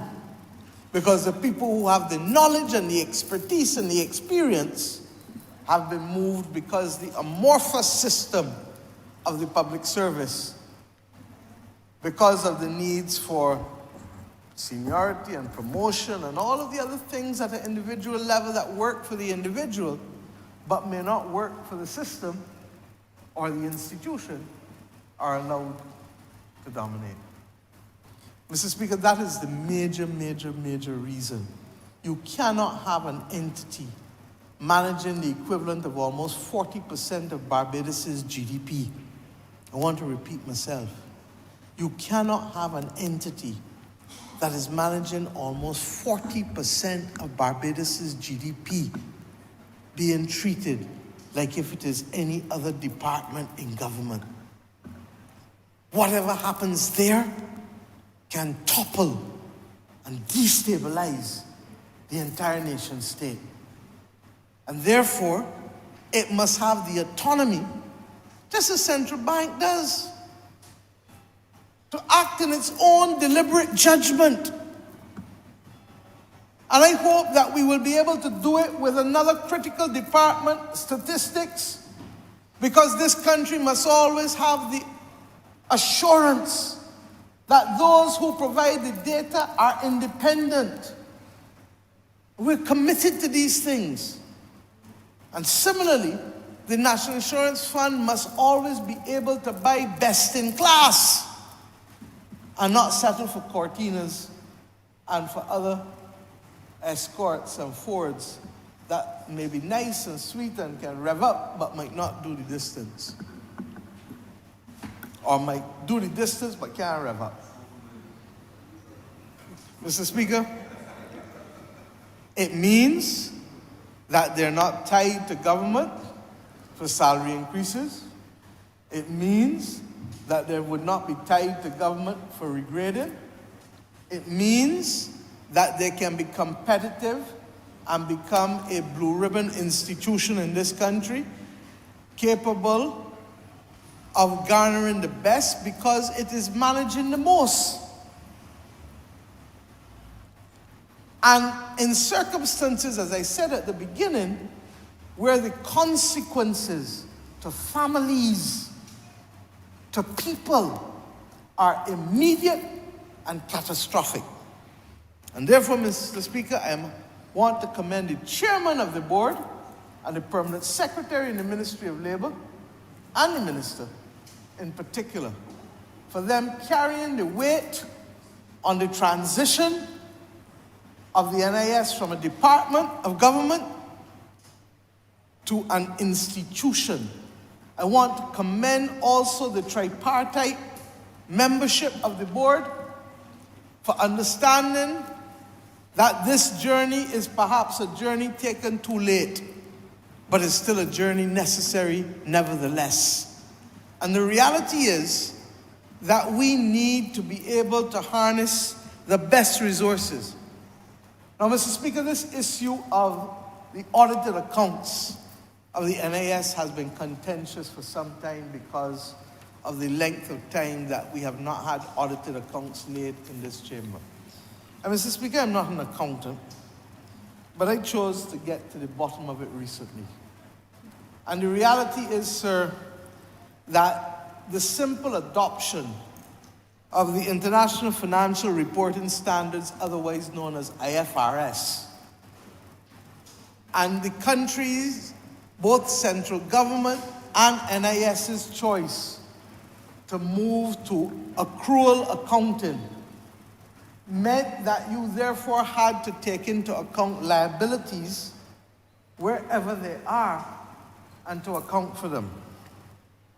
Mr. Speaker, the IFRS, particularly with respect to the recognition of income, identification of receivables, and the determination of bad debt provision, has presented peculiar challenges for the National Insurance Scheme.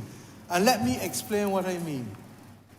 You, Mr. Speaker, may be registered as an employer, and you initially have 3 employees down working at home with you. You then, 6 months from now, might have 7 employees working with you, but in Bridgetown. And by the time next year come around, you might have 10 employees, 7 in town, and 3 in Oistins. Now the standards require that the NIS be able to account for all, because under the law, you are liable to pay. The problem is that in revenue collection agencies, you will never know all who owe and all who are supposed to owe. So that what we have is an accounting standard system made primarily for the private sector, being utilized by a government, quasi-government collection agency. And Mr. Speaker, to meet the requirements of IFRS, the NIS is required to estimate earnings for employers who have not, you hear what I just tell you, have not submitted the earnings schedule by the stipulated date. And Mr. Speaker, reporting for receivables under IFRS requires the identification of every employer that is indebted to the NIS, the periods for which they are indebted, and the contributions used for each period in terms of months and years. Mr. Speaker, I just gave you your circumstances. If you don't come and tell the NIS that you moved from 3 to 7 to 10, how are they going to know? And how are they going to be able to record it? And Mr. Speaker, therefore, the NIS cannot predict the earnings levels of employers weekly or monthly, and hence the ability of the organization to record the total accounts receivable in an accurate way has been compromised. And that is why the Auditor General himself will tell you that he is constrained by what those rules are. And what we have to do, therefore, is to modify either IFRS or to move to the International Public Account Standards that the central government uses in order to ensure that the accounts are not qualified in a bad way. Mr. Speaker, would you believe that virtually I am told that every social security system in the Caribbean and outside, a lot of them, have agreed only to use a modified version of IFRS. Oh, Mr. Speaker, when I started to hear this thing hurt my head. Because I realized that what we should have been doing, as I said, I'm not an accountant, but what we should have been doing long time is framing what works for us. And part and parcel of when you hear me talk about the Bridgetown Initiative, it is because we have had foisted on us a one-size-fits-all prescription that is not appropriate for the circumstances of us sometimes as a nation or for individual institutions in our country because of the nature of their operations. And Mr. Speaker, I have been advised that this matter will now be undertaken by the National Insurance Board, but in addition, the central government. When you see the Auditor General every year tell you about no reconciliation and all kinds of things, it is because when we move from cash to accrual in 2007, we knew we weren't ready to do it immediately, and we didn't, but we eventually allowed it to come in. Do you know, Mr. Speaker, that since we have been the government of this nation, that we agreed with the IMF because of the imperfection of the accrual system in Barbados, that we would use with the IMF our accounts on a cash basis? Because they too understood that you could not apply a set of rules even if the country had committed to it, that we were not ready to apply. Mr. Speaker, there is advantages to serving in certain positions.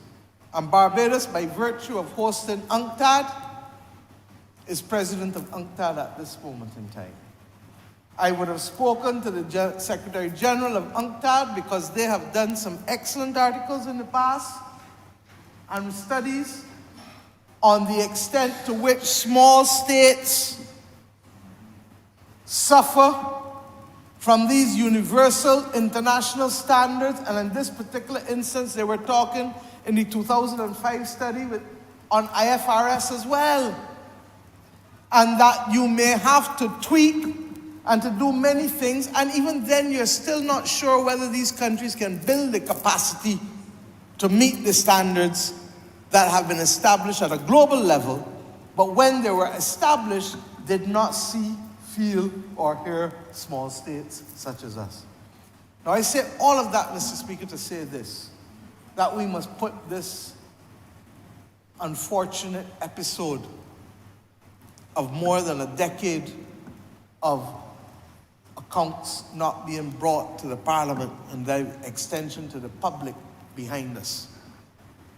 And it is not, and I said it to the Auditor General, up to the thing, people will believe that there's a hanky-panky.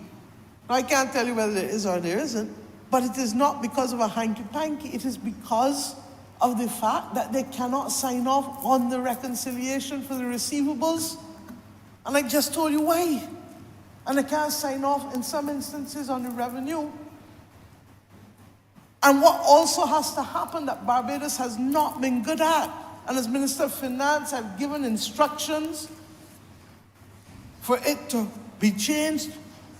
You can't continue claiming debt from 20 and 30 years ago that you will never collect. But every company has provision for bad debt. Banks have provision for bad debt. And while we've spoken about it, the reality is that both in central government and in state-owned enterprises, there has been a slowness, and COVID really allowed everything to get put on the back burner. But Mr. Speaker, we have given instructions, and we expect that there will be appropriate systems put in place for the provisioning of bad debt in central government.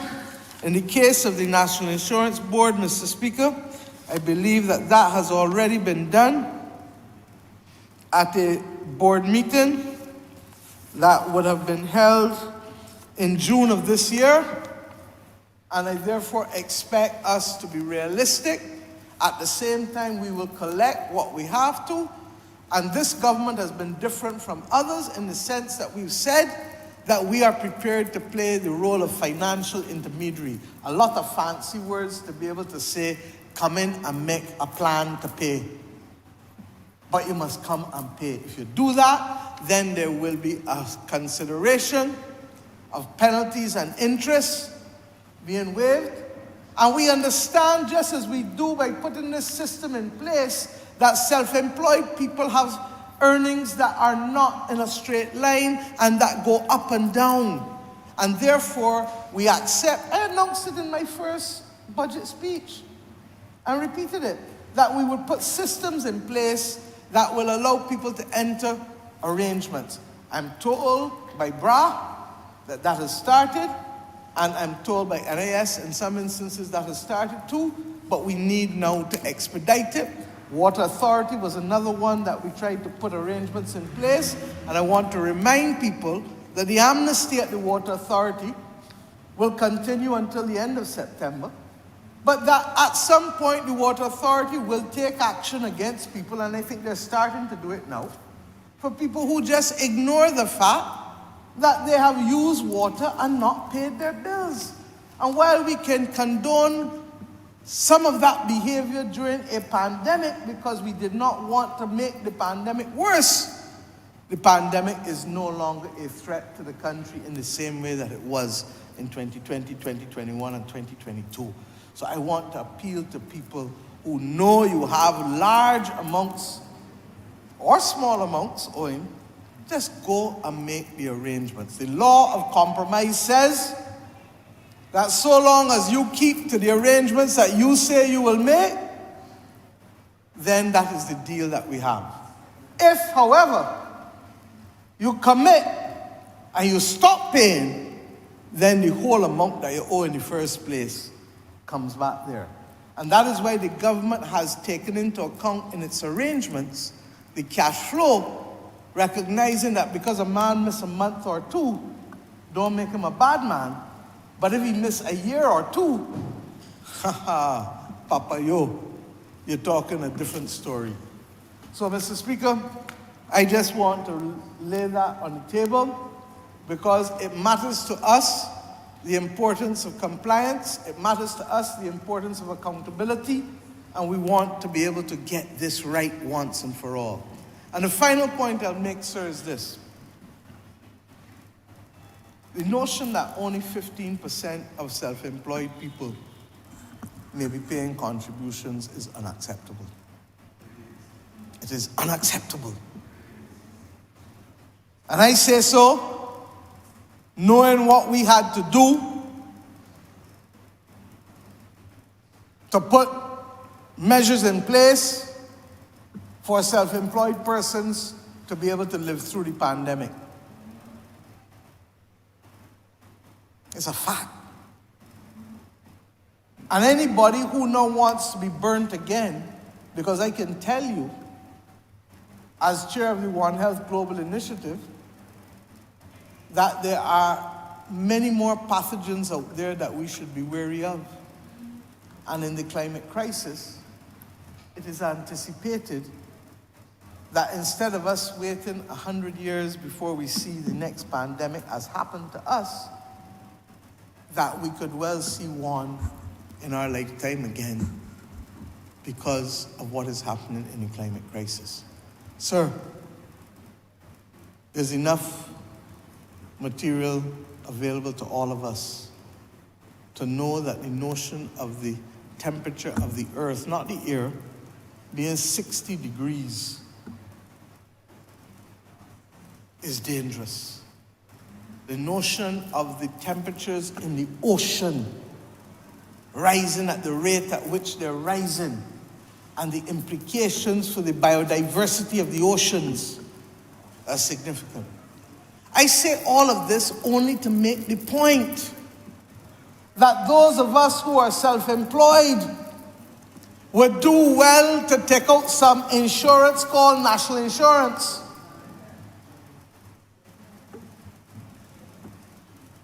Because you're playing with fire. And just as a child who has been burnt by putting their hand in fire doesn't want to go near fire again, I say to the self-employed people of Barbados, take warning and take heed. We live in a world that is highly unstable.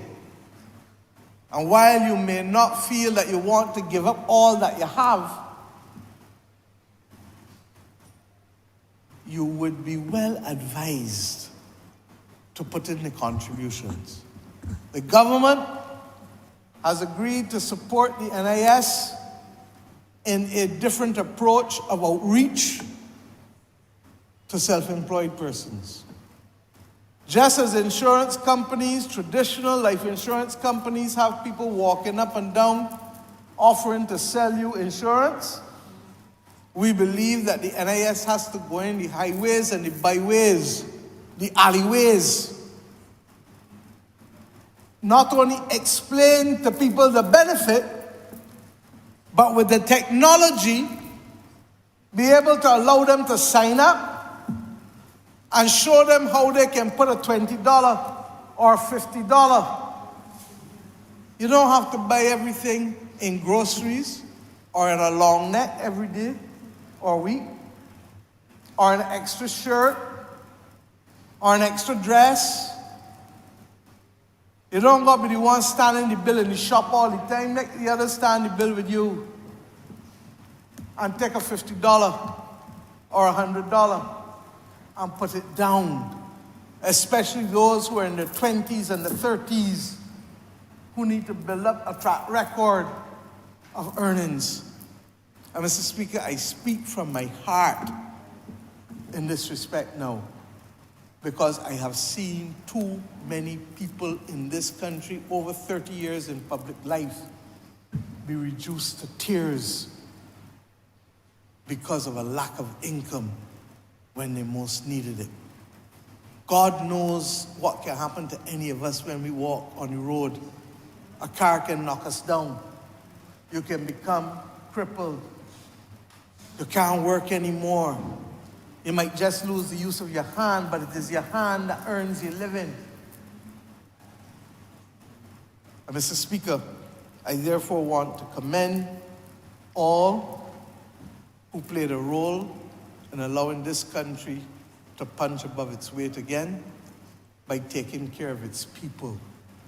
And I want to thank the social partnership most as I sit.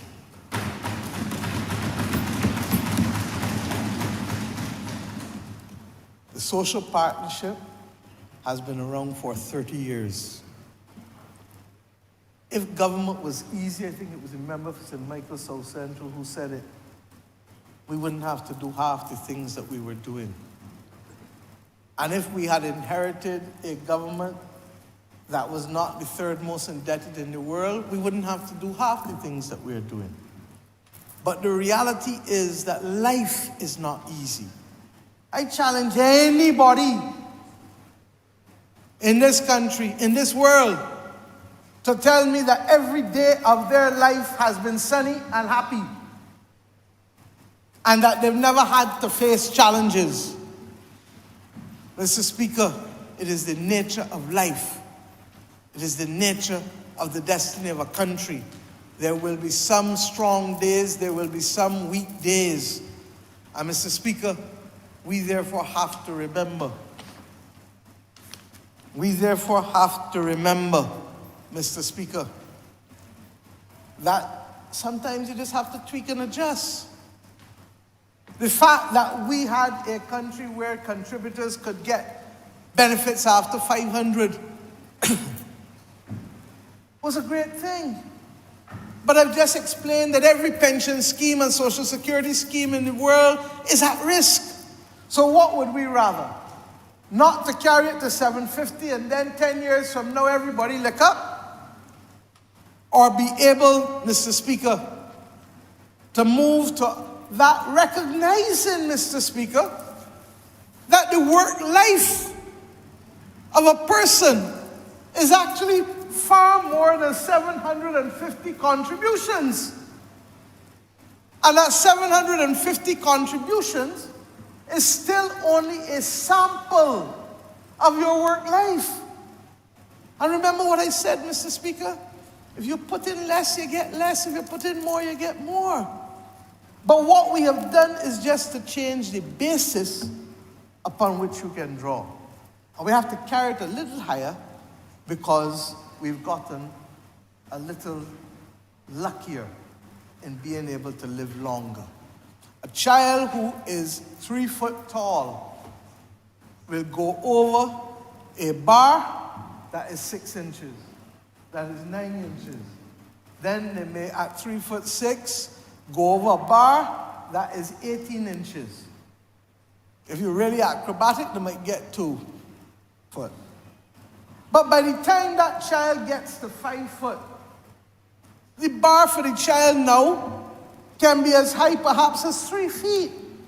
So that as you grow, as your age, your life expectancy gets longer, you will work longer, and therefore your contribution base can get higher. All we are doing, Mr. Speaker, is fixing the car to make sure it's fit for the journey. They don't break down in 10 years' time. That you don't get knocked off the train track. And Mr. Speaker, therefore, I really, really, really want to commend the social partnership for recognizing that these principles are universal, that they apply to all of us, and that in so doing, it will always be the lot, especially when you are recovering from a difficult period, to have to take some challenging decisions. But Mr. Speaker, like Buckley's, it might taste bad, but it works. And those who suffer from pneumonia as a result of a cold degenerating into that, or those who suffer from diabetes and have not controlled it and may lose a toe or a leg, will understand that the early intervention is what saves lives, and the early intervention of nations is what steadies nations and prepares them for growth. I am obliged to you, sir.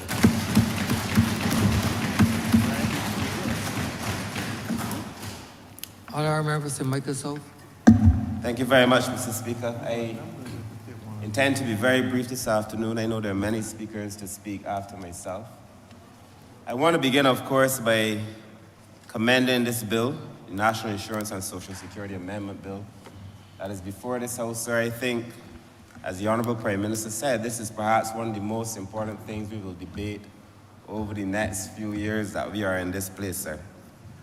And I want to lend my support to it, sir, because I know that there are many things that we have to transform, but that perhaps this is one of the most urgent and most important. Mr. Speaker, sir, there are also many people who are suggesting that we are reforming a lot of things. We are changing a lot of things. We are in the process of changing my ministry in relation to the social services delivery. We are making changes in the Honourable Member for St. Philip West's ministry, the Ministry of Education. We're making changes in the Ministry of Housing, the Ministry of Health, the Ministry of Labour. There are lots of changes happening. And that this one in particular, sir, is very, very important, sir, and the changes that we are making here, sir. I think it's important to note that we have to do this now while we can manage it. It's either we take our time, sir, and bring this to the House and do this while it's manageable, or have circumstances forced upon us in a few years, sir, that none of us would want to see forced on anyone.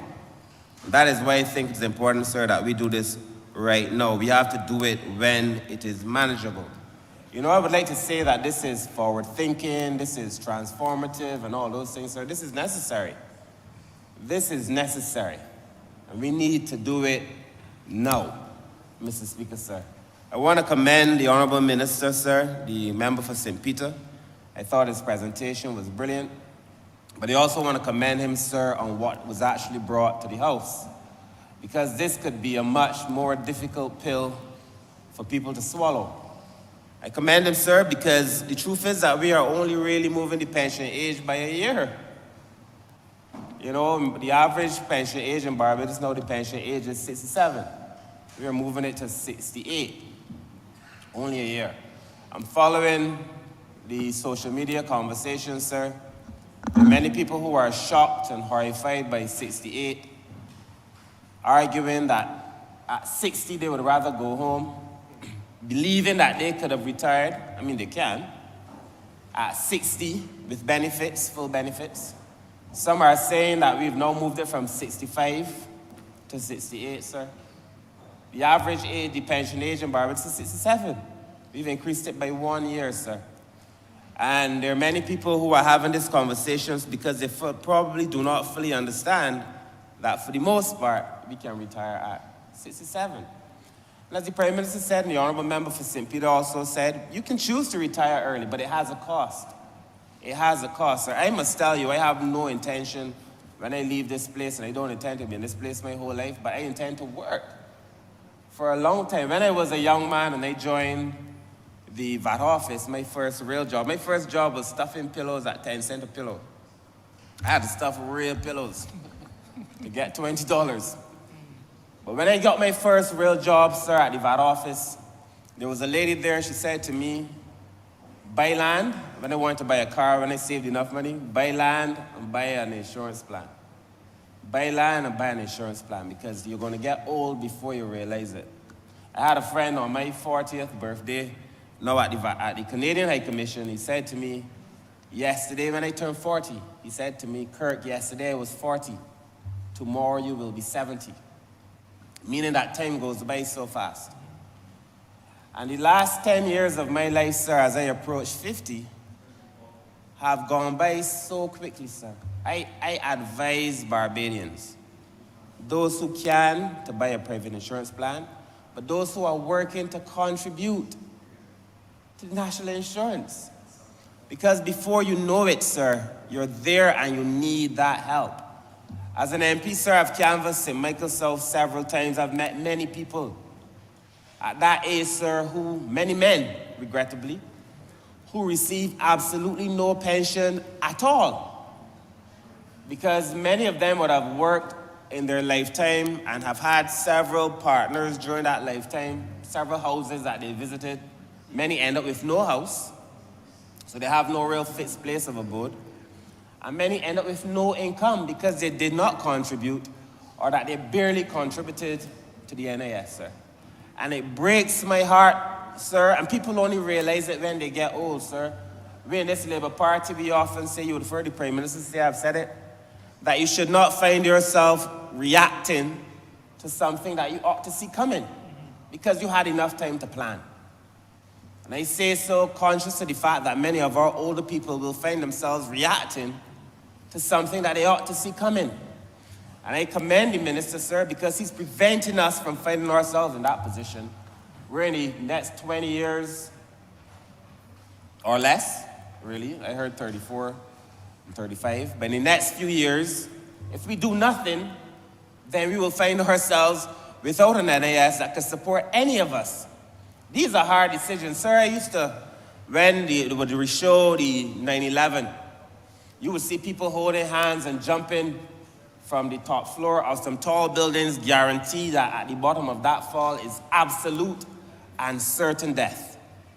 And I would ask myself, what decisions must you be faced with to make that your choice?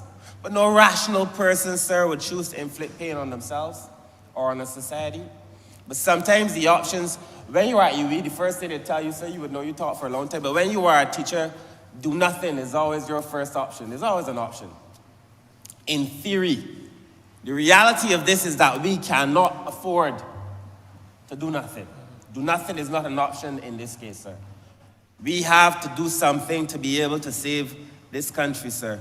And that is why I think that this is important. So what are some of these things that I say that I commend the minister for, sir? We just heard the Honourable Prime Minister speak of the potential for paternity leave. I'm happy for that because in the big meeting we had at, the first big meeting when we were in opposition at Weymouth Pasture, I had the opportunity to speak about paternity leave. I look forward to it coming into being, sir. It is going to make a big difference, sir. Sir, no increase in contributions. That is huge because before the deal was made available to the public, I had heard that we were going to be only able to retire at 70 or 72. You would have to pay all of this money in NAS contributions. You wouldn't be able to access it until way down into your 70s. All kinds of things were said. Gloom and doom became the narrative of the day.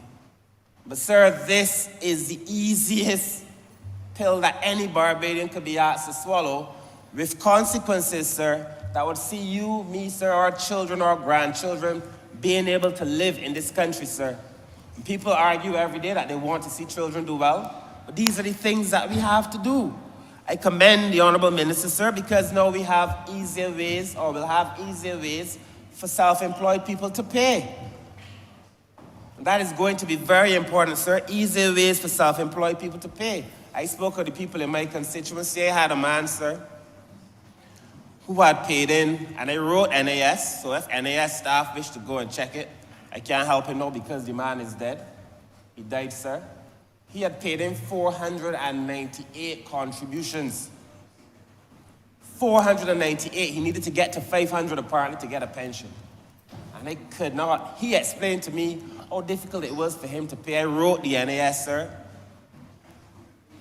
He never was able to receive the little trala that would allow him to live well in the last days of his life. 2 contributions short. That's a fact. That's a letter that I have documented in NAS. They can find it, I'm sure. But sir, we're going to make it easier for people to pay so that when they have to get to that 750 contributions or whatever the contributions are, that it's easier for them to do so, sir. That is important, sir. And at the end of the day, sir, we will have stability of the NAS. And we are doing all of these things and making all these changes while the Honourable Minister in the Ministry of Finance, who sits next to me, will tell you that they're current with all of their payments. So it's not that we are compromising anything to do with anybody's welfare or anybody's well-being, sir. I would not stand here and be a hypocrite. I think that only asking persons to pay for 1 more year, sir, to do the things that it will allow Barbados to be able to do, to safeguard the future of your children and mine, is important. This is very important. Somebody on social media commented that they move into New York, they move into the States. And I was just showing the Honourable Member for St. Peter, where in the US, the full pension age is 67. And they too have to review. Oh, where you gonna move for?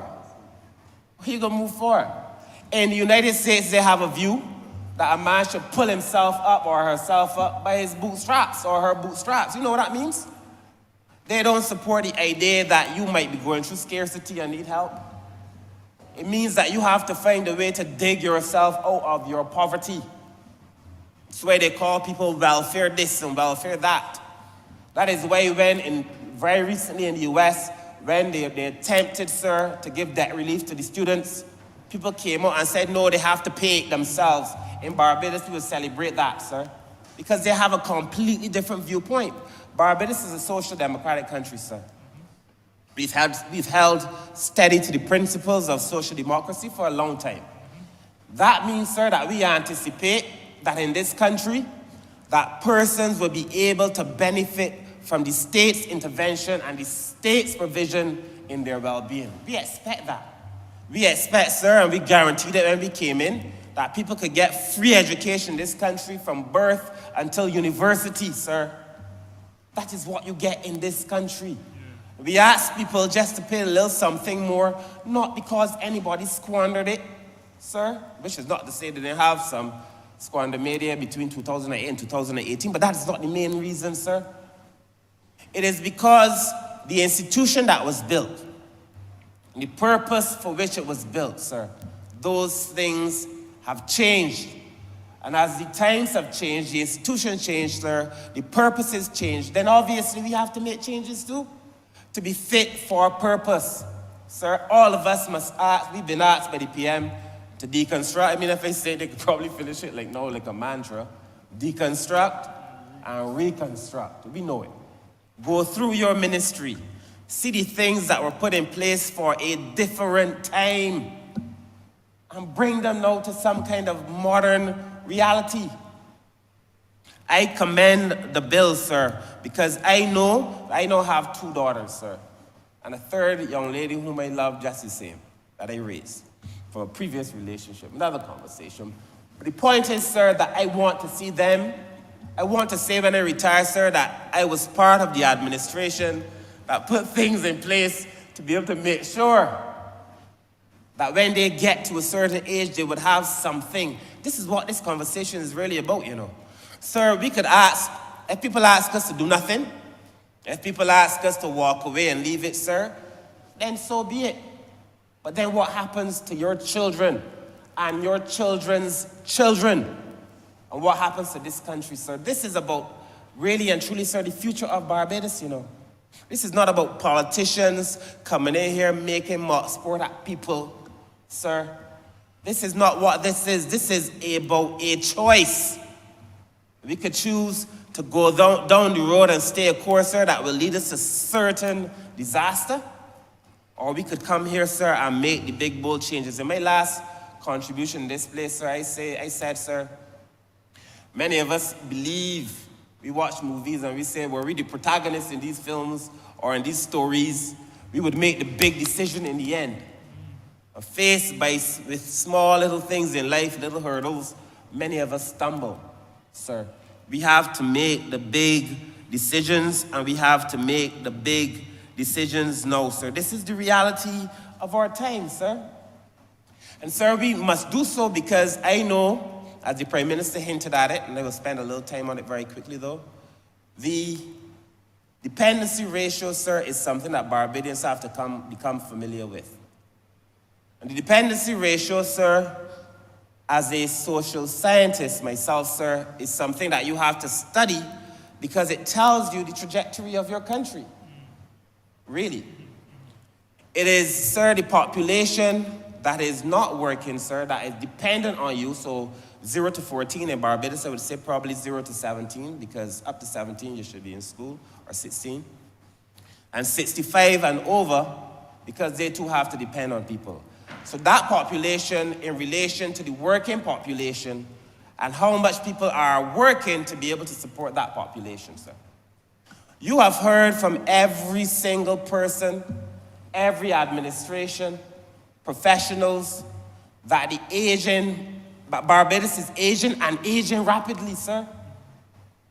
The average Barbadian is 40-something years old.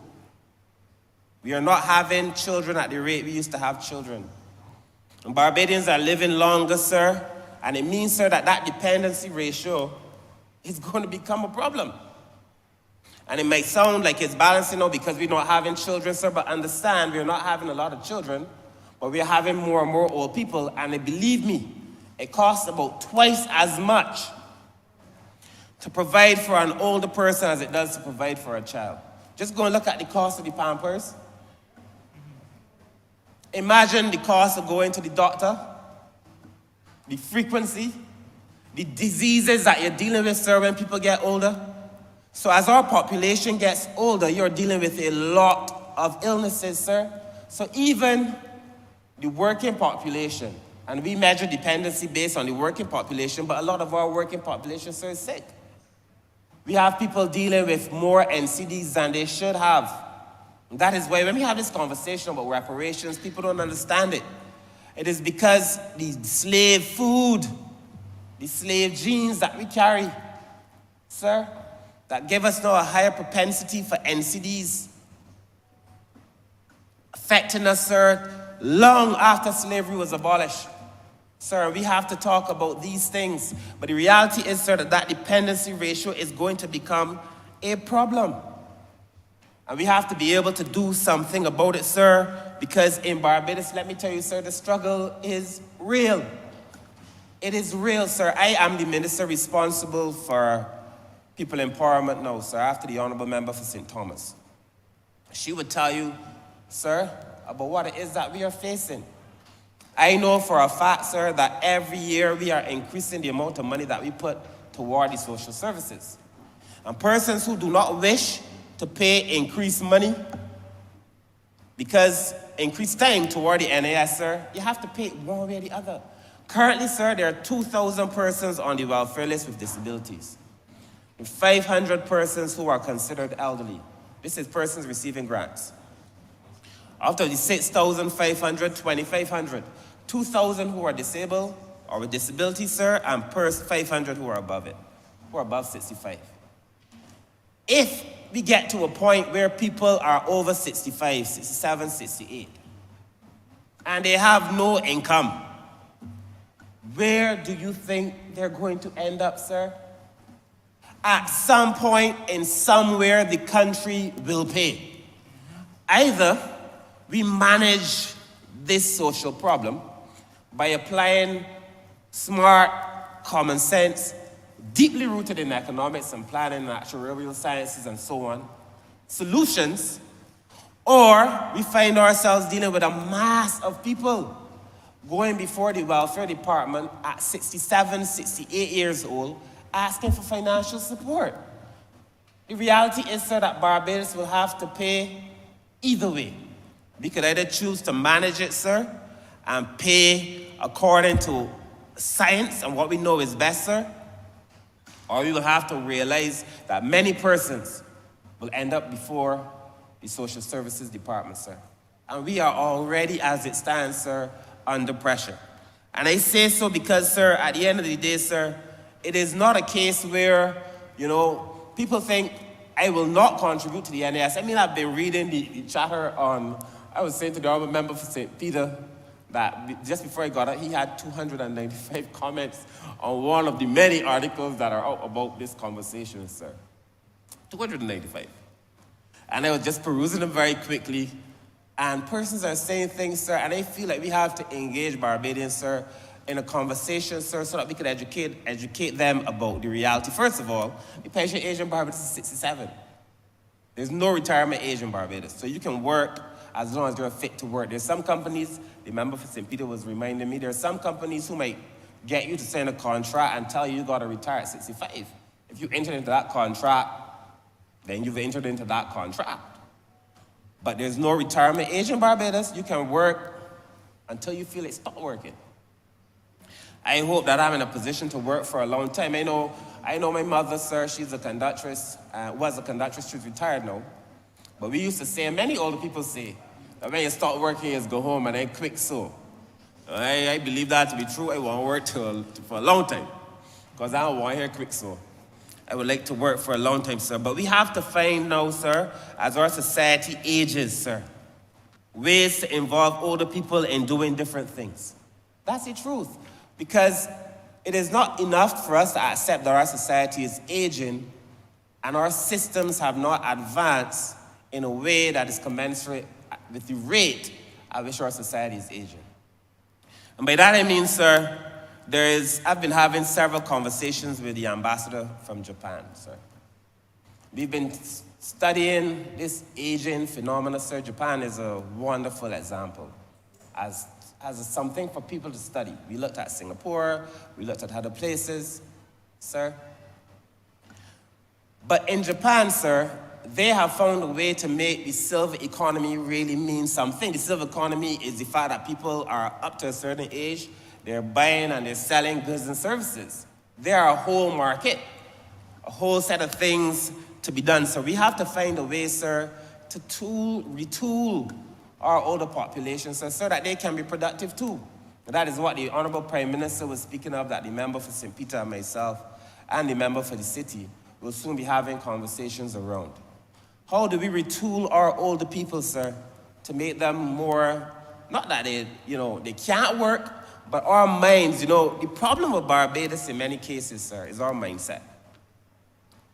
People judge people for all kinds of reasons. You come from Britain, you can't get this job. You're wearing locks.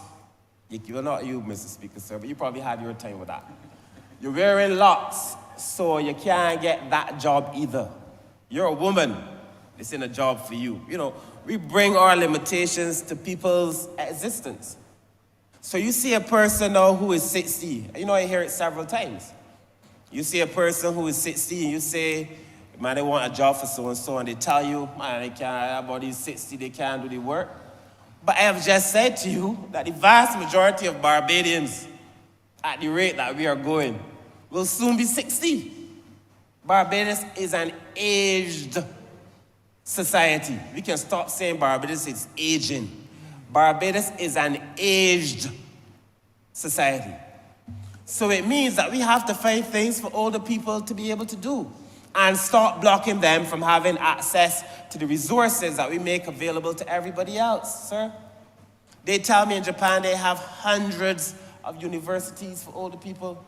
I don't know if the Honourable Member for the city remembers that conversation, but hundreds of universities so people could learn new things, sir. The BARP, the Barbados Association of Retired Persons, doing everything in their power to help retool older people. We have to open new spaces for them, sir. As our population ages, I know these are conversations that we are going to have. The other thing, sir, I feel like this is a difficult conversation for Barbadians, but it is necessary. A conversation on immigration is equally going to be difficult, but it's also going to be necessary. If our people are getting older, if our working population is ill, some of them, and if we have young people, sir, where is the workforce? And if you don't have a workforce, where are you going to get your taxes? And if you don't have your taxes, how do you provide the roads and the social services and the education and the health? This is such a complicated and complex scenario. And I hope, sir, that we have the opportunity, sir. I understand that there's going to be a gut initial reaction, people feeling that the government has done something that is not to their advantage, not in their best interest. But I want to encourage Barbadians to try to appreciate that that is not the case, and that a lot of what is happening here is really in the long-term interest of this country.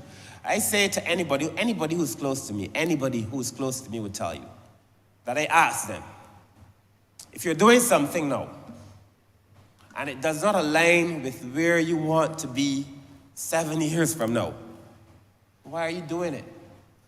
If this action that you're about to take or make jeopardizes your capacity to get to where you want to be in 7 years, leave it out. Surely leave it out in excess. I mean, you have a little fun sometimes, but in excess, if this does not take you where you want to go, leave it out. Where are we going to be, sir, in 7 years, in 10 years, if we do not change it, sir? And that is why I understand that people are concerned that we are making all these radical changes, sir. But the times have forced these things upon us. This is the exigency of the moment.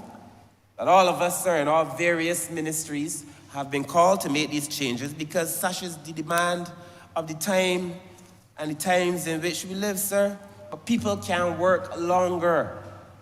People can work longer, sir. Most Barbadians are living out to 78, 79, the average Barbadian, sir. It is projected, sir, that in the next few years, the average Barbadian will be living to 80, sir. We have to find a way to make sure, sir, that as people live, of course, you extend life. You don't want to extend life and then increase and extend people's morbidity, of course. You want to reduce mortality and then you don't want to increase morbidity. But, sir, you have to find a way to make sure people can live in this country. People start to assume that as soon as you hit 60, you should go home and do gardening and crochet. And you all remember St. Thomas understands what I'm saying. People think that you have to go home and do crocheting. You look at a man now, the average Barbadian, 60 years old, they look good. They feel good, sir. There's a philosopher who was talking, sir, he was talking about the average French woman who at 77 looks like she's 60. He has to come to Barbados and see our average women looking at 77 like they're 50.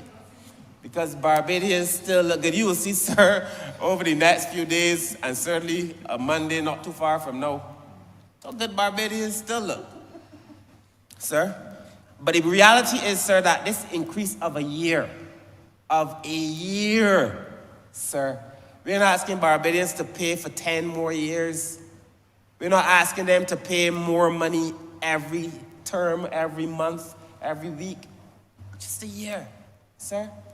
And the reality is that most Barbadians, when we look at the way life is extended, will live that year. Will live that year. Many Barbadians too, sir. When you go, and as I have done, when you go and speak to many retired persons, sir, they're actually asking you for a chance to come back and work. The Honourable Member for St. Thomas has a program that we should be bringing to Cabinet soon in relation to older men who want to go to schools on morning and help the younger men, the young boys, and mentor them and talk to them. And it's a mentorship initiative. Older men eager to get out and do something. People want to do something, sir. The Honourable Member for St. James North, when he speaks, I'm sure he will speak about persons with disabilities. There are issues there, sir. It came up at all of our meetings. Persons with disabilities do not feel they're getting a fair deal from the NAS. The Honourable Member for St. Thomas understands this. We share the concerns. I will let the Honourable Member for St. James North get into it, but sir, it is something that we have to address. It is something that we have to address, sir. Many persons with disabilities, sir, feel that the NAS is not really their lifeline. We have to find a way, sir, to make sure that it is. In a system like Barbados, that is built supposedly on meritocracy, sir, there are some inbuilt biases that come back to haunt people. I will give you the job if you have the most qualifications. I will give you the job if you speak a certain way. But the system, sir, is designed in such a way that the people who are getting the qualifications and who speak a certain way don't come from a certain place. Or that those persons, sir, who speak a certain way and who have all the qualifications are not necessarily persons with disabilities. So they say you have a fair chance of getting the job, but in reality, you don't. Because you don't have what it takes to get that job, because the system is so constructed. We have to review the system. So somebody once told me if they pay their contributions, they will be able to get certain things. How are they going to pay contributions? They can't get a job. We even have people in Barbados, sir, who have degrees, master's degrees, and are struggling to find work in this country. I told my permanent secretary that the Ministry of People Empowerment must look different. I must see persons with disabilities when I walk into here. I must see older people working when I walk into here. Because if we are representing people, we have to be the example for the rest of the country. That is what we have to be able to do, sir. And that the national insurance, sir, over time, so it's not even a conversation for the national insurance alone, really, because it requires proposals coming from the ministry. It requires education making changes, the labor market making changes, so that the NAS is in a position to provide for them. Sir, these are conversations that I hope to be able to have over time, sir. Then lastly, sir, the question that I ask myself, sir, at the end of the day is, what society are we trying to build? What are we trying to create at the end of the day? What do we want Barbados to look like? Who do we want Barbados to care for, sir? There are 2 points in Barbados, sir. There are 2 times in Barbados where I see the best in Barbadians. It is crop over and Christmas. Around crop over times, particularly on Kaduma, and I'm not talking about the 30 hooligans who gonna come and jump in the van and break down fences. I still screw about that because it's stopping people from having a good time and releasing some pressure. But I'm talking about, sir, the average person will be talking to you, smiling, laughing. It is amazing. The same time, the same thing happens at Christmas. Everybody talking to everybody, and that is who we are, sir. And what kind of society do we want Barbados to be? So the question that we have to ask ourselves, sir, the question is not really, sir, if, in the story of, as I close, sir, in that Martin Luther King tells, sir, but it's a biblical story, sir, of the Good Samaritan. How on the way along his journey, sir, a priest and a Levite passed and saw a man suffering. And the question that they asked themselves is, if I stop to help this man, because it is a dangerous place, if you know the times, sir, and the history, it was a dangerous road. It was a dark, lonely road, a dangerous road. And the question that they probably asked themselves is, if I stop to help this man, what will happen to me? But the question that the Samaritan asked is, if I do not stop to help this man, what will happen to him? And so that is the question that is before the country. If we do not stop to help all the older people, sir, who will need that help, if we do not stop to help the children of our children who will need that help, if we do not prop up the NIS, sir, what will happen to Barbados? That is the question before the country, sir. And with that in mind, sir, I would wish to conclude by saying that I fully support this bill, sir. I commend the passion and the intelligence and the width and depth of knowledge of the minister on this area. I commend his team for the work that they obviously did on it, sir. It is necessary, it is needed, sir, and it is something that we have to do now. Those few words, sir, I thank you. Honourable Member for St. George North.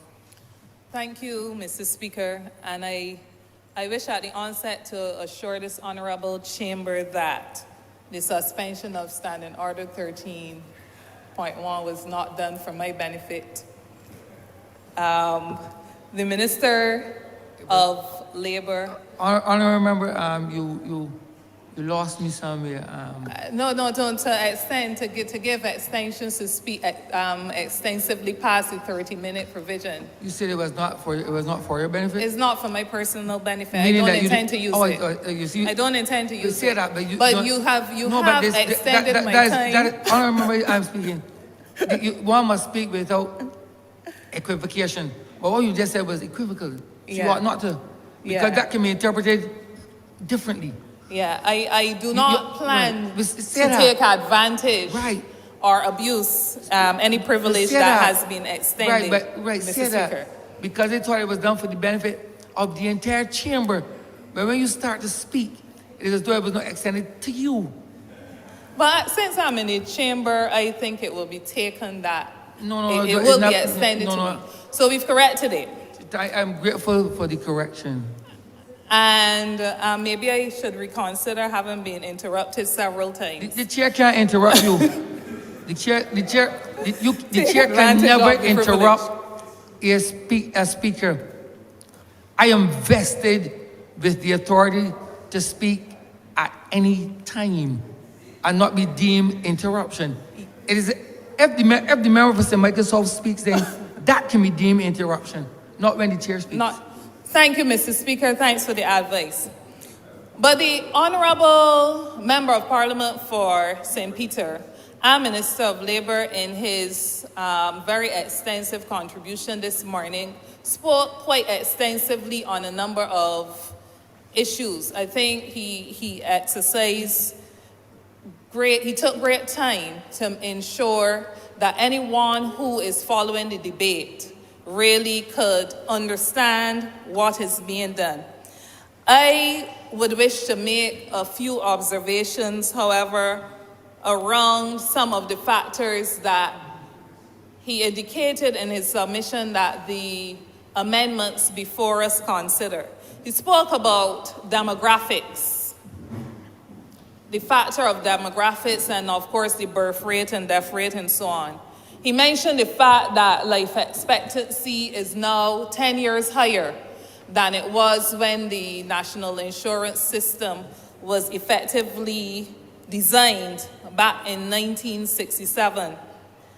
He also made reference to the reduction in the contribution base, the number of people that are actually contributing into the system, and tied that into, I thought very skillfully, to the growing informal sector. And of course, there was the governance factor. And I plan to focus on the last three of those in my contribution, where I hope that I'll be able to make the point that the amendments proposed, all being well-intentioned, will fall only on stony ground if we do not rein in some bad practices that lead to law and policy, or cause law and policy to be observed mainly in the breach. Mr. Speaker, if these changes are to take effect, if these changes are to achieve all that the Honourable Member has indicated so eloquently, if these changes are to deliver on everything that has been stated as an objective, it is very important that the system must rebuild trust. And what do I mean? We have embarked on ensuring that across all levels of this society, ordinary people had the opportunity to weigh in on an understanding, making sure that they got a better understanding of the challenge that was before the country, that they could also have an opinion and offer some recommendation on the things that they would like to see going forward in the social security system. But what also happened, what also emerged during the very extensive consultations that took place across the country, was that some commentators used the discussions to trigger panic among our people. So that notwithstanding that we had the information given to substantiate the fact that the NIS system was not immediately in crisis, but that the action being taken was really action to ensure that those who are younger among us, and I include myself in that number, that those who are younger among us can benefit from a sustainable social security system, notwithstanding all the evidence that was provided by the actuary to substantiate that fact. Some commentators twisted conversations to make it seem that the NIS was in crisis now, and a whole number of things were apportioned as contributing to the urgency for action for a system that was in crisis now, as we spoke and embarked on the discussions back in 2022. So that it should come as no surprise what the honorable member who spoke before me indicated when he said in following social media, there are so many people who are preoccupied over the fact that an additional year has been added to the age of full pension, for which a person can receive full pension. I'm sure that there are those like me who would have hoped that there would be no need for the full pensionable age to be extended by a year or any time for that matter. But the reality is that the intention of these actions were contemplated not to assist those individuals like any of us in this chamber, including those like myself who will probably have over another 20 years anyhow before you could benefit from a full pension.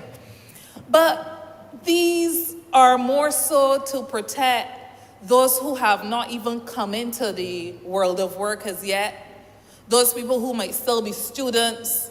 So I speak of our children and grandchildren for that matter, and younger relatives and friends who might not be thinking about retirement now, but on whose behalf we have to think and make sure that systems are in place to guarantee them the same benefits that many of us will enjoy. So, Mr. Speaker, against this backdrop, I am able very comfortably to support the gradual extension strategy to increase the pensionable age by 1 year by the year 2034. And I'm also very among those who are relieved that the contribution rate would not be increased as well. I am happy also that in this honorable chamber, we could learn today that plans are in train to ensure that the paternity benefit is one that working men who are able to benefit from a provision for paternity leave will be able to ensure order. And Mr. Speaker, I wish to say that a lot of times when pieces of legislation are introduced, there is little or no reference to the institutions that would have lobbied to make these things possible. Like when we hear about maternity leave and so on, there is no mention of institutions like unions that would have ensured that these provisions would have been put in place in collective agreements as a means of triggering the system towards considering it for even those workers that are not members of unions. So it should come as no surprise to me or others that when we mention the paternity leave, there would be no mention of the very useful work that I know the largest union in this country has done over the years to ensure that within collective agreements, paternity leave exists to the extent that the social partnership, it has become so normal to see it, that the subcommittee of the social partnership that met from as far back as 2018 was able to see this as something that was urgent and necessary. Ministers and governments are known to speak in terms of what the government does and not what advocacy groups do. So, Mr. Speaker, to give effect to the positives contemplated, I would wish to have us consider 3 areas that I've chosen to zero in on. The first of these is the employment relationship. The employment relationship.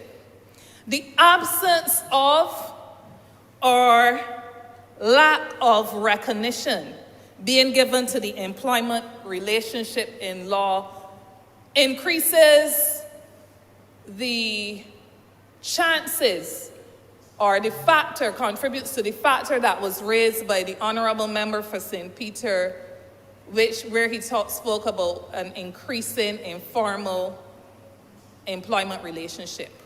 What am I saying?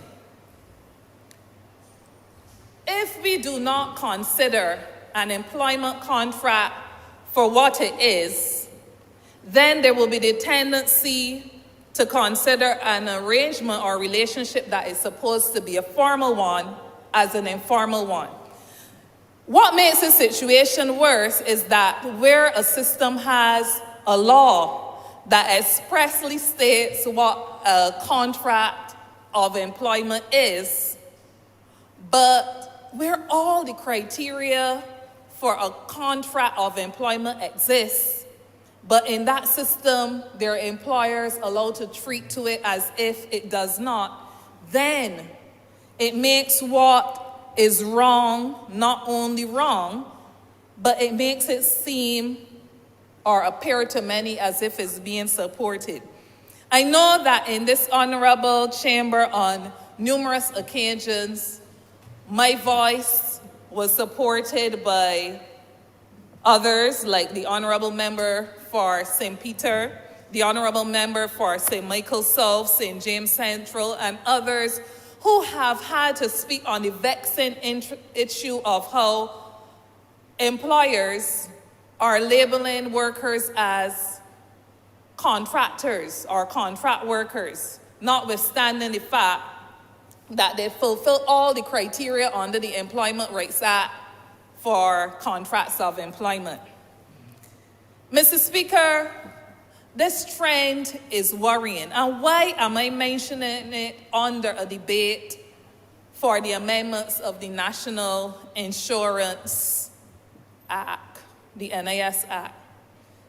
I mention it, Mr. Speaker, because when workers are labeled as workers who are performing their contract under a contract for service, there is every likelihood that these workers will not be paying in to the national insurance system. Workers who ought to have contributions submitted on their behalf to the national insurance system will be denied that protection. And I say protection because we don't consider it as an expense today when it is intended as a future benefit, whether or not we get to use it. This is a worrying trend indeed, and it's one that I dare say that has been drawn to the attention of the Minister of Labour, and he's very, very, very, very well aware of, but that we have to take more urgent strides to address. Because if we don't, then what we may be doing is creating a situation where custom and practice disadvantages people in the system. Because if we make provision, for instance, for self-employed people, and these workers are not workers who should be in formal employment, are not being paid for, contributions are not being submitted on their behalf, and they're not contributing as self-employed people, but they're being told, because there's provision now under amendments, that self-employed people can catch up and so on. A blur may be created. A very gray line may be created where individuals who ought to have been catered to otherwise and are not find themselves still reaching pensionable age or reaching other points where they need to tap into benefits where they cannot access it. I think that as we introduce these changes, we need to take urgent steps in other areas to ensure that employers, where they are in breach, that these employers are corrected. And when I say corrected, I mean penalize. The Employment Rights Act and other areas makes provision for remedies where breaches occur. I say this very well aware that it is not only in the private sector that we may find these breaches, but I raise it too against the assurance to any worker out there in the public sector that where I certainly am aware of it, and I know where this government is aware that we are in breach, that active steps will have to be taken to correct it. I will recall when we had the situation of the ash workers, for instance, that situation, when government recognized that what was intended to only be a very short-term arrangement had to be extended, that there were moves to correct it to ensure that these workers could benefit from the provisions of a national insurance scheme. Conscious, too, of not only things like injury and sick leave and so on, sick leave benefits, but that when they reach pensionable age, there's something, a consideration for the amount of contributions you have in, so that denying workers the opportunity to contribute when they get a chance to work will not only have immediate short-term consequences, but could also have very long-term consequences for them. But the government that is the government in power today, and any government of Barbados must be very conscious that if it does not behave in an exemplary way, that it will have consequences for those in the private sector who will conveniently use government's approach as the approach to follow. And I say that very consciously because even as we are speaking now, there are some areas in the public sector where the alarm bell has been rung, and where even within the context of this discussion, we have to act now to correct this specific breach where workers are being labeled as contract workers when they should not be. And we hope to have those corrections to being addressed in short order in some statutory organizations of government. Mr. Speaker, there are those who sometimes will hear complaints about workers being treated as contract workers or workers under contracts for service when they should be on contracts of service. And there are some employers who immediately get very offended, and they get on their high horses sometimes, and especially when organizations like unions challenge them. And they call for evidence, for instance. They call for evidence of the bad behavior, which they know that some of them and their colleagues in their associations and so on are exhibiting. I know the unions that I know of and that I associate with have no interest in providing any evidence to any of these employers, because you know who you are. You know what you do. You know where to find your paper trails. And you need to go and find them. But guess what?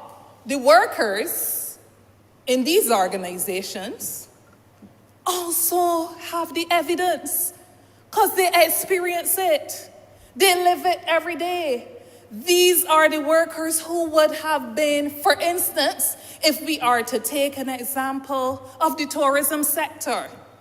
would have come under a BEST program, and before COVID would have had fully functioning work lives, employments of contract, where they could be a part of a bargaining unit, a collective agreement, and who now, even after COVID, when things have picked back up, might see themselves on 3 months contracts, Mr. Speaker.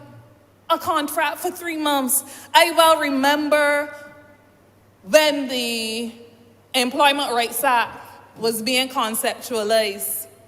One of the things that was a foremost concern of workers and their representatives as the provisions for a bill were being contemplated was this whole issue of contracts, and to ensure that where companies knew well that they needed positions, and where companies would be putting people on 6 months and 1 year contracts and repeating them year on year, 2 years, 3 years, 4 years, that system had to stop. Because it isn't a case that you have a special project going on. It isn't a case that you don't know that you need a receptionist, or that you need a front desk clerk, or that you need a laborer. That's not the case. You know that you need these functions, but because it's convenient not to grant workers security that would provide for them, even as it relates to the social security that these amendments seek to address. The Employment Rights Act at Section 26, therefore, would reflect the concern that a worker may claim to be unfairly dismissed in circumstances where, at the end of their contract, that contract is ended, and where the worker asks for an explanation, they can't get it. Now, that falls short of what the workers and their representatives would have wanted, because they would have preferred that a worker shouldn't even have to ask for an explanation. It should be provided, so that it would force an employer to say, because this function is no longer needed. But where an employer is not forced to say that, or to answer to that question, they can end a contract at 12 months and bring in somebody else under the same contract. Nothing to do with performance. Nothing to do with performance. And I dare say that there's a situation that I'm aware of, and some of us may be aware of, where there's some employers now who will engage workers for 11 months and 1 week, or 49 weeks. And then they don't get vacation, but they break the contract for 3 weeks, or 4 weeks, or 5 weeks, and then enter into a contract with the same worker with a different effective date. Because people will find a way to get around the system. But in undermining some of their own, they're not only denying people the benefit of a secure job, but everything that we've spent the whole day discussing suggests that they are undermining people's secure future. So that a female in the circumstances I describe gets pregnant and may not, as a result of these actions, depending on the periods between employment and so on, not be eligible for maternity protection or maternity leave benefit. So that a worker under the situation that I mentioned may or may not be entitled to sick leave benefit, unless the national insurance, as it is known to have done, while it is working to correct the issue, moves to grant the worker some kind of benefit, recognizing that it is not the employee's fault. Mr. Speaker, these things are wrong. And Honourable Member for St. Peter and Minister responsible for labor, I dare say that unless we fix these wrongs, then the very important recommendations, which I hope will be approved so that it would be the amended act, will fall only on stony ground. Mr. Speaker, this is the employment relationship, the first point that I wanted to speak about. But I won't end that point without suggesting that employers shouldn't have to wait for legislation or sanctions. I made a mention to a group of people earlier this week that my mother, who only ever worked one place in her life, from the age of 17 to the age of 67, when she retired, 66 and a half, sorry. When she retired, she told me, if every employer operated like mine, trade unionists won't really have a job. And the simple message that she was conveying is that she had an employer that may not have been perfect, but that did right by workers. And the simple message is therefore that employers should not have to wait on sanctions or penalties or see if they could try a thing or get away with it. And especially living in a small society like ours of 166 square miles, do unto others as you will have them do unto you. I'm saying, therefore, that notwithstanding an IMF program, notwithstanding anything else, that as employers, whether in the public sector or the private sector, we have to go through, we must commit to doing right by workers and seeing ourselves in others. Mr. Speaker, the Board of NIS is to be commended for its approval of measures that will see self-employed people having to go through less burdensome processes in order to be able to file for self-employment benefits under the NIS.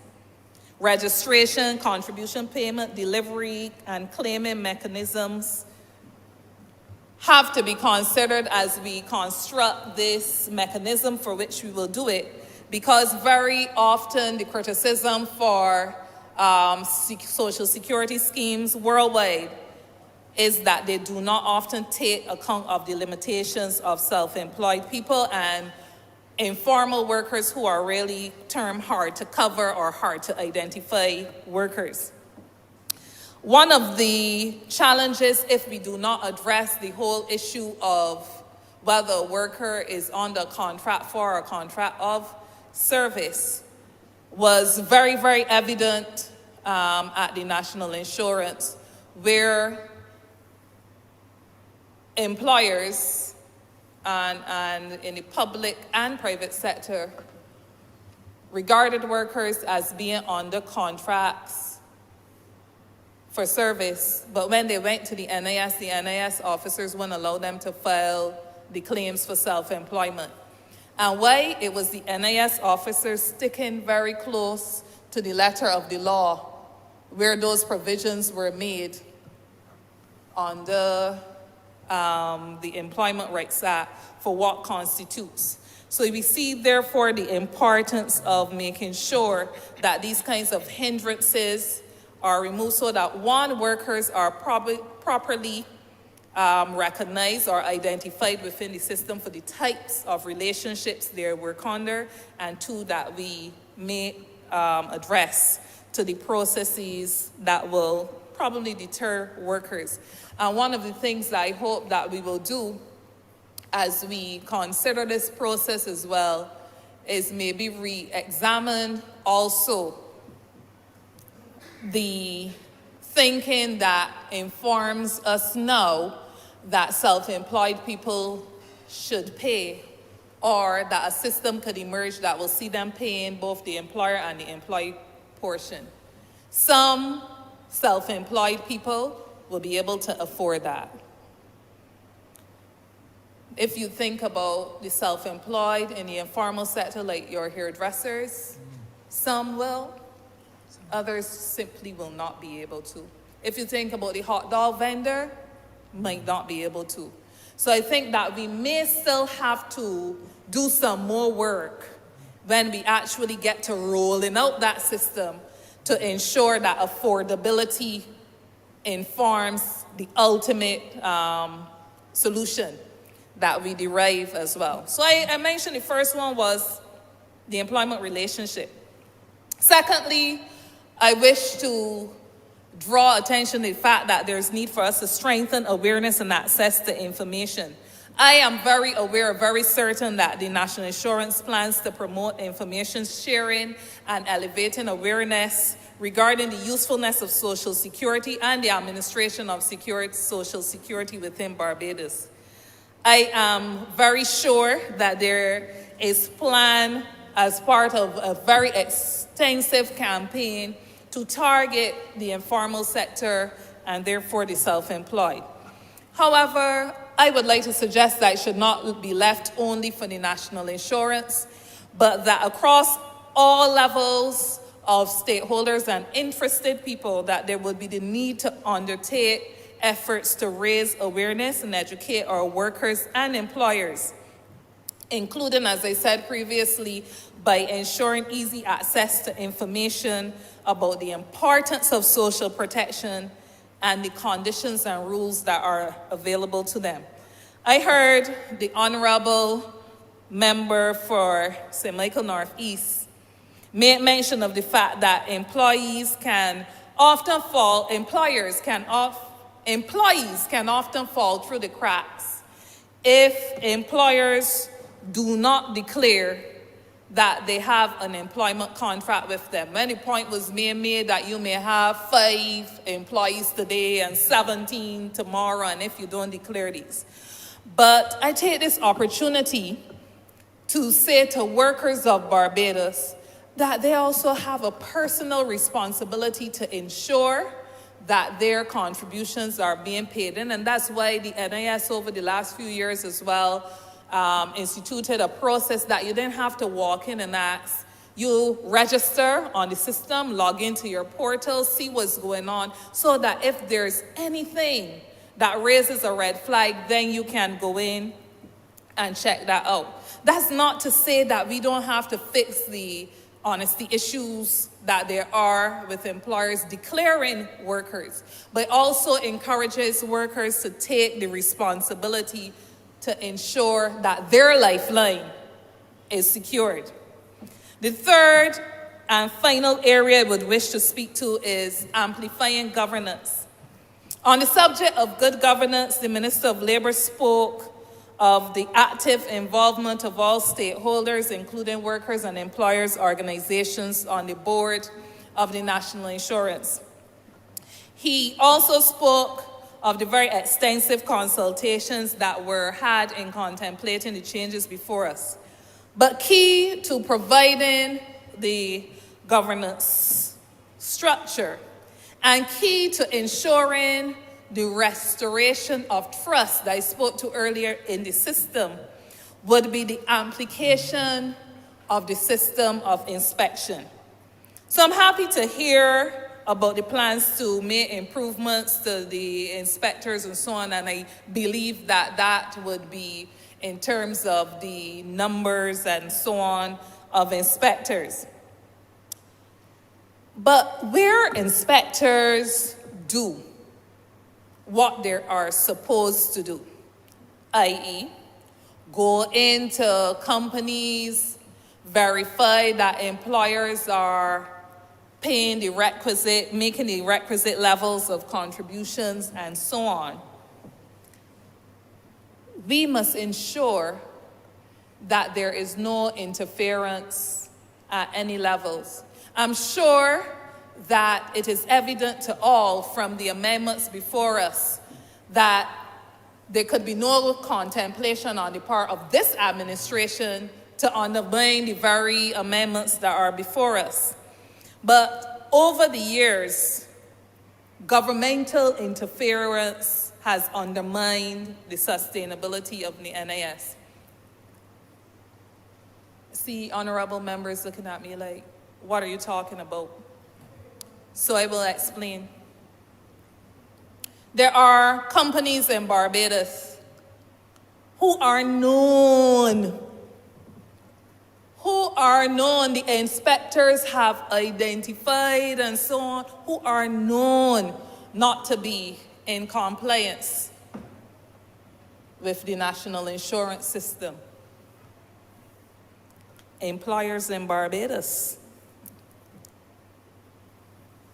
they don't pay in their portion of the NIS contribution, but worse still, they don't pay in the worker portion. No, the worker portion is not theirs. It is deducted from the worker's salary for the worker to be paid in to the national insurance. Scandalous enough that they don't make their own payments, but then they take from the very workers, the very poor people, and don't send in. And the worker goes now, because they ring the foot in a ditch on the employer's property and wishes to claim injury leave, and they go into NIS. Tony Moore? Well, you haven't made a contribution since 2004? Because that worker may not have had, and that's why I speak about the personal responsibility for workers too, because everybody that you associate with or you have to associate with will not do the right thing on your behalf. And I urge workers again to check it out. Don't wait until it is too late or it becomes critical. So they don't pay in, but guess what? Some of these employers then will come to the Ministry of Finance, no doubt, and appeal to the minister and the Ministry of Finance and the Director of Finance and Economic Affairs to give them a blay. You aren't getting your workers a blay. You aren't getting them the opportunity to benefit from the provisions that have been carefully provided for under a mature system dating back to 1967, but you want to blay. Some employers owe as much as $80 million.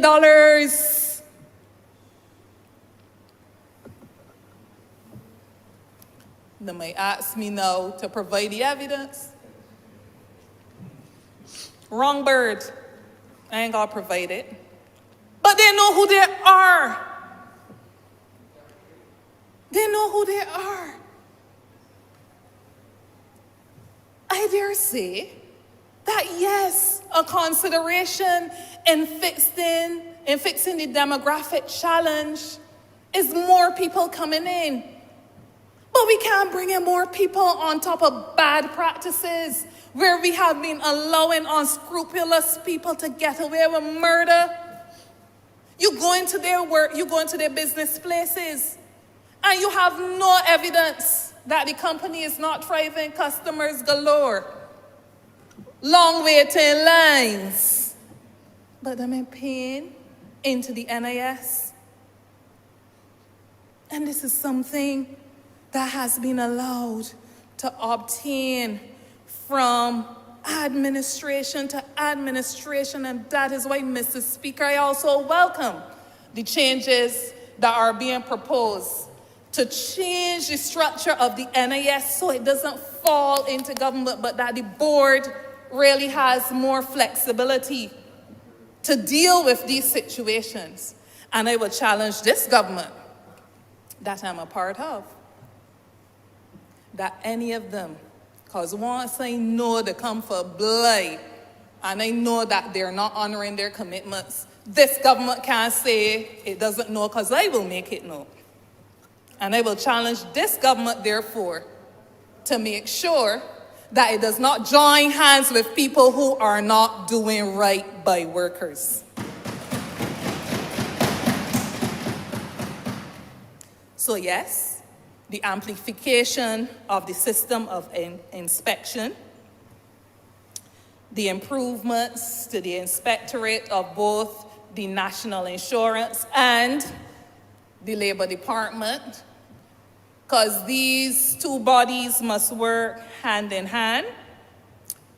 We have to establish the rules, for instance, for different types of employment, how you're going to go into private homes, for instance, where employees are domestic employees, and ensure that the system is functioning as it ought to.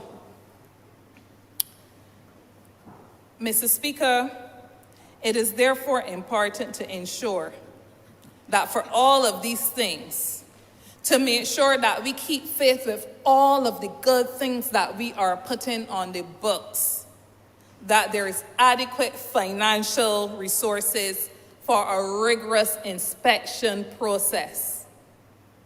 And I say rigorous because I've had cause, not during this year's estimates discussions, but certainly during the last one, to raise the fact that we can't be serious about the laws, the many laws that we are rolling out, if we are not serious about enforcement. And if we are serious about enforcement, we can't expect a handful of people to do it. So we must look seriously at improving the resources that will be able, therefore, to give effect to many of the good plans that we have and that we discuss in this chamber week on week. So yes, a response may be to bring more people into the system, but what is absolutely necessary is what we can fix now, those things that we can fix today. Mr. Speaker, I'm concerned too about the fact that a number of people have been able to benefit over the years once they had 500 contributions in to receive a pension. But the very fact that we have so many people that will fall short and will only get that lump sum payment that you get when you fall short for the contributions you put in, at least our system provides for you to get it back, thankfully. Some systems, some people won't get back a cent. You're just here, you don't qualify. But the very fact that we have so many people that will be falling short is not only a function of those people not making their own payments, but it's also a function of payments not being made on their behalf. So that everything I've said in relation to governance and so on, in relation to informality versus formality, where workers are really formal workers, all these things must come together for us to protect workers. Mr. Speaker, I can commend the amendments before us. I certainly think that they hold the potential to go a very long way in fortifying and strengthening the system of national insurance that we have in Barbados. And any comment of mine is not therefore taken to throw cold water on the measurements and the amendments before us. But my comments, Mr. Speaker, I hope can be taken within the spirit. And I hope that I was able to support that spirit with clarity in the words I use, the language I use, Mr. Speaker. And I hope... And the time that you use also. Yes, I hope that this honorable chamber and in going forward, that we would be able to pay attention to some of the critical areas that I mentioned for consideration, shoring those up to ensure that workers of Barbados, not only for today, but well into the future, will continue to benefit from what most of us have been able to benefit from during our working lives, and that is a strong and sure system of social security and social protection in Barbados. Mr. Speaker, I'm obliged. Honourable Member St. Michael, West Central. Thank you, Mr. Speaker. I know the hour is late, and I'm not going to detain the House unduly, but I could not allow this opportunity to pass without saying a few words on this bill. Mr. Speaker, it gives me great pleasure to join this debate at this time and at this hour because, one, Barbados needed the reforms that we need now, but more importantly, Mr. Speaker, to say and to congratulate the Honourable Member for St. Peter for his sterling contribution. Mr. Speaker, he did very well in presenting the case in his ministerial statement. He spoke to the issues as he should be able to, Mr. Speaker, because we both serve, that is the Honourable Member for St. Peter, we both serve on the board of the National Insurance Scheme prior to 2018, prior to the change of government. And when I was there, I had an opportunity to sit, we were independent directors, of course. And even though we had political aspirations, Mr. Speaker, we serve the board in our respective capacities on behalf of our respective organizations with grace, I may add, Mr. Speaker. So that it didn't surprise me at all when I listened to the Honourable Member for St. Peter in his presentation, as he's well known for. He's therefore well prepared to speak on matters relating to national insurance and with the confidence, Mr. Speaker, associated with the subject matter. Mr. Speaker, in 2018,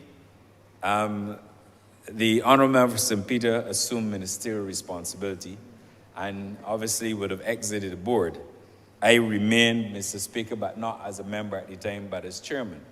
And having served the National Insurance both as a board member and later as a chairman, I must tell you that it could not have blessed my heart today to realize what we had discussed when we were at the National Insurance Scheme. Certainly, and I'm not boasting, but I just thought I would put it into the record, that as chairman of the National Insurance Board, I led the way for the board to consider whether or not we should continue to operate as a government department or we should continue and transition to a statutory entity. Mr. Speaker, and of course the member for St. George North is an eyewitness to this because she was present when the decision was taken. And Mr. Speaker, might I add that when the decision was taken, it was a unanimous decision to show the level of responsibility and maturity of the members who serve with us on the National Insurance Board at the time. And Mr. Speaker, there were several initiatives, including the transition to a statutory board that we took. There were a number of other initiatives that were undertaken within the period we served to better the National Insurance Department. I am not going to, Mr. Speaker, on this late evening, spell out the issues and to spell out the initiatives that we undertook. Suffice to say that there are critical issues revolving around an effective functioning and efficient functioning of a national insurance scheme. And that the question that we have to ask ourselves, why was it necessary for us to transition to a statutory board? You would have heard some, Mr. Speaker, today, and I will also add, but very briefly, we had a situation where you be at National Insurance Board because the employees obviously were controlled and directed by the Ministry of the Public Service through the Personnel Administration Division or People Resourcing Department.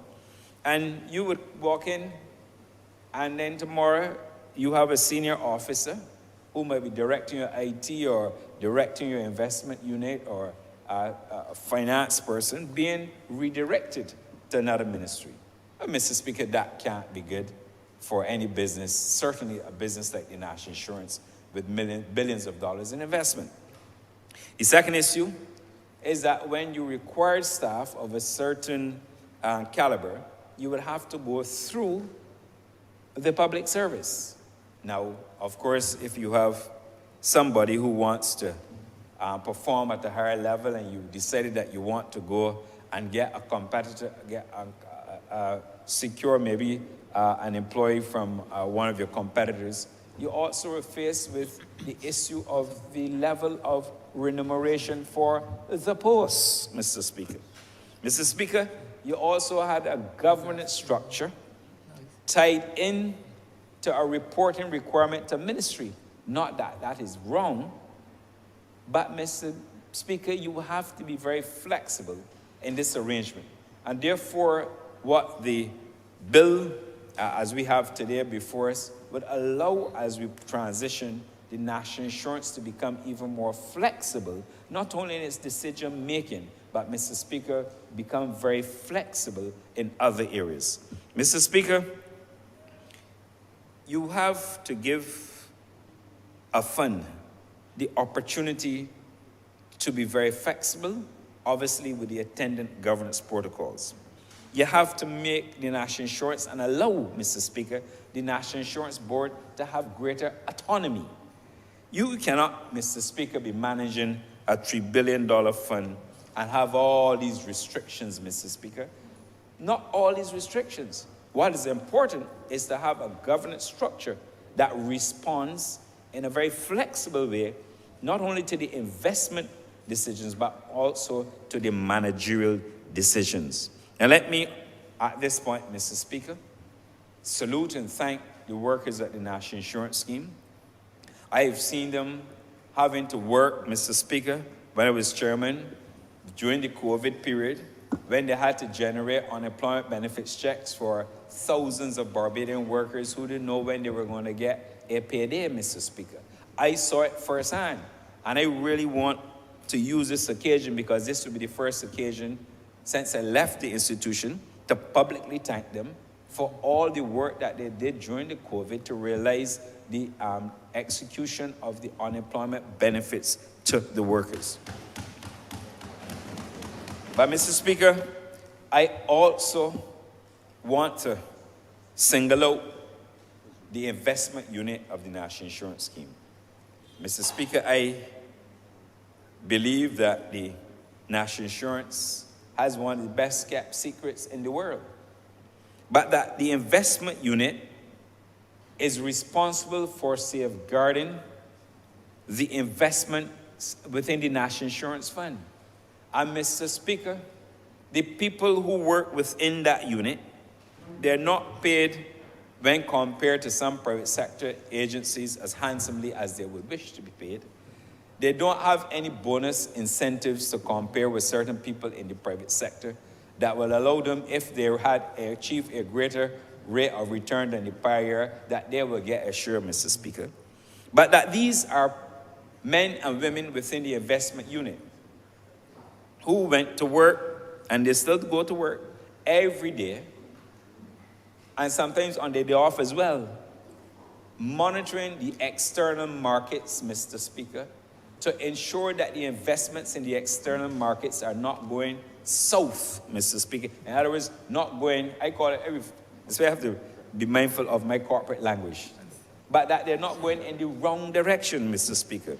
These are people, Mr. Speaker, that have to prepare, and the Honourable Member for St. Peter knows this, that they have to prepare comprehensive investment analyses to present to the investment committee of the board. And I must tell you, for the period that I served on the board of the National Insurance, and I also had the opportunity to sit on the investment committee as well before I became a chairman. And I can tell you, not only were they very comprehensive, but they led you to the right conclusions, Mr. Speaker. And that every investment opportunity, in fact, most of them, not every, most of the investment decisions led to a very good conclusion and a good rate of return for the National Insurance Scheme. Mr. Speaker, they also have the responsibility for monitoring the regional and the international market as well as domestic market. Because what a lot of people don't know, Mr. Speaker, is that the National Insurance Fund, that they have a wonderful but healthy investments in overseas, including the Caribbean. The National Insurance Scheme is responsible for investing in several Caribbean countries, Mr. Speaker, and perhaps Barbadians don't know this. They also invest heavily in the United States and elsewhere. But they invest to get returns for the investment fund.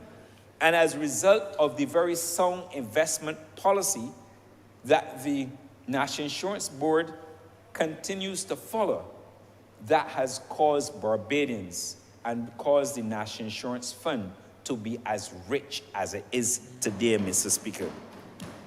Mr. Speaker, it is due to that investments unit due diligence that we continue to have a very solid investment platform in Barbados. And that's why I said, Mr. Speaker, that the National Insurance investment team, perhaps this is the best kept secret in Barbados. And why do I say, Mr. Speaker, that it is the best kept secret? Mr. Speaker, I challenge anybody in here or outside of this August chamber to demonstrate that they have greater returns than the National Insurance Scheme, Mr. Speaker. I challenge any one of them. And I don't believe that has changed since I left there, Mr. Speaker, because the investments continue to be safe. But the rate of return, Mr. Speaker, that the National Insurance Scheme and the fund, Mr. Speaker, earns for Barbados and Barbadians is unmatched in Barbados. And I say so because I know what I'm talking about, Mr. Speaker. And the other issue, Mr. Speaker, is that you've had some local investment firms, Mr. Speaker, who would approach the National Insurance Scheme for them to take a portion in their opportunities as presented. And Mr. Speaker, I remember once there was a presentation, and when you look at the rate of return that they were offering versus the rate of return that the investment unit of the National Insurance Scheme would have delivered, Mr. Speaker, it was like chalk and cheese, and I know what I'm talking about.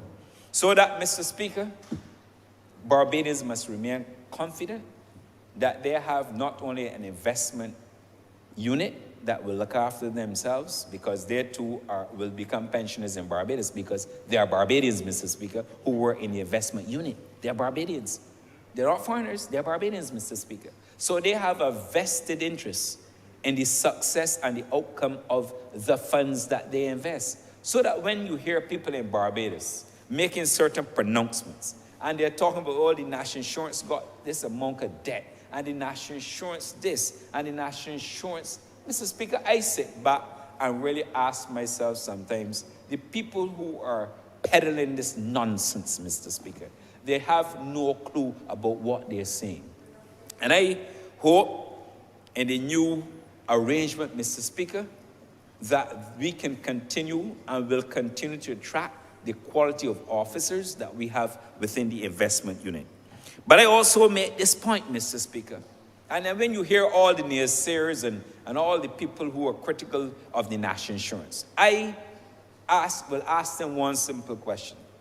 Has the National Insurance Scheme ever failed Barbadians? Mr. Speaker, I can tell you, since 1967, the National Insurance Scheme has never, ever failed to pay pensions and benefits in Barbados, Mr. Speaker.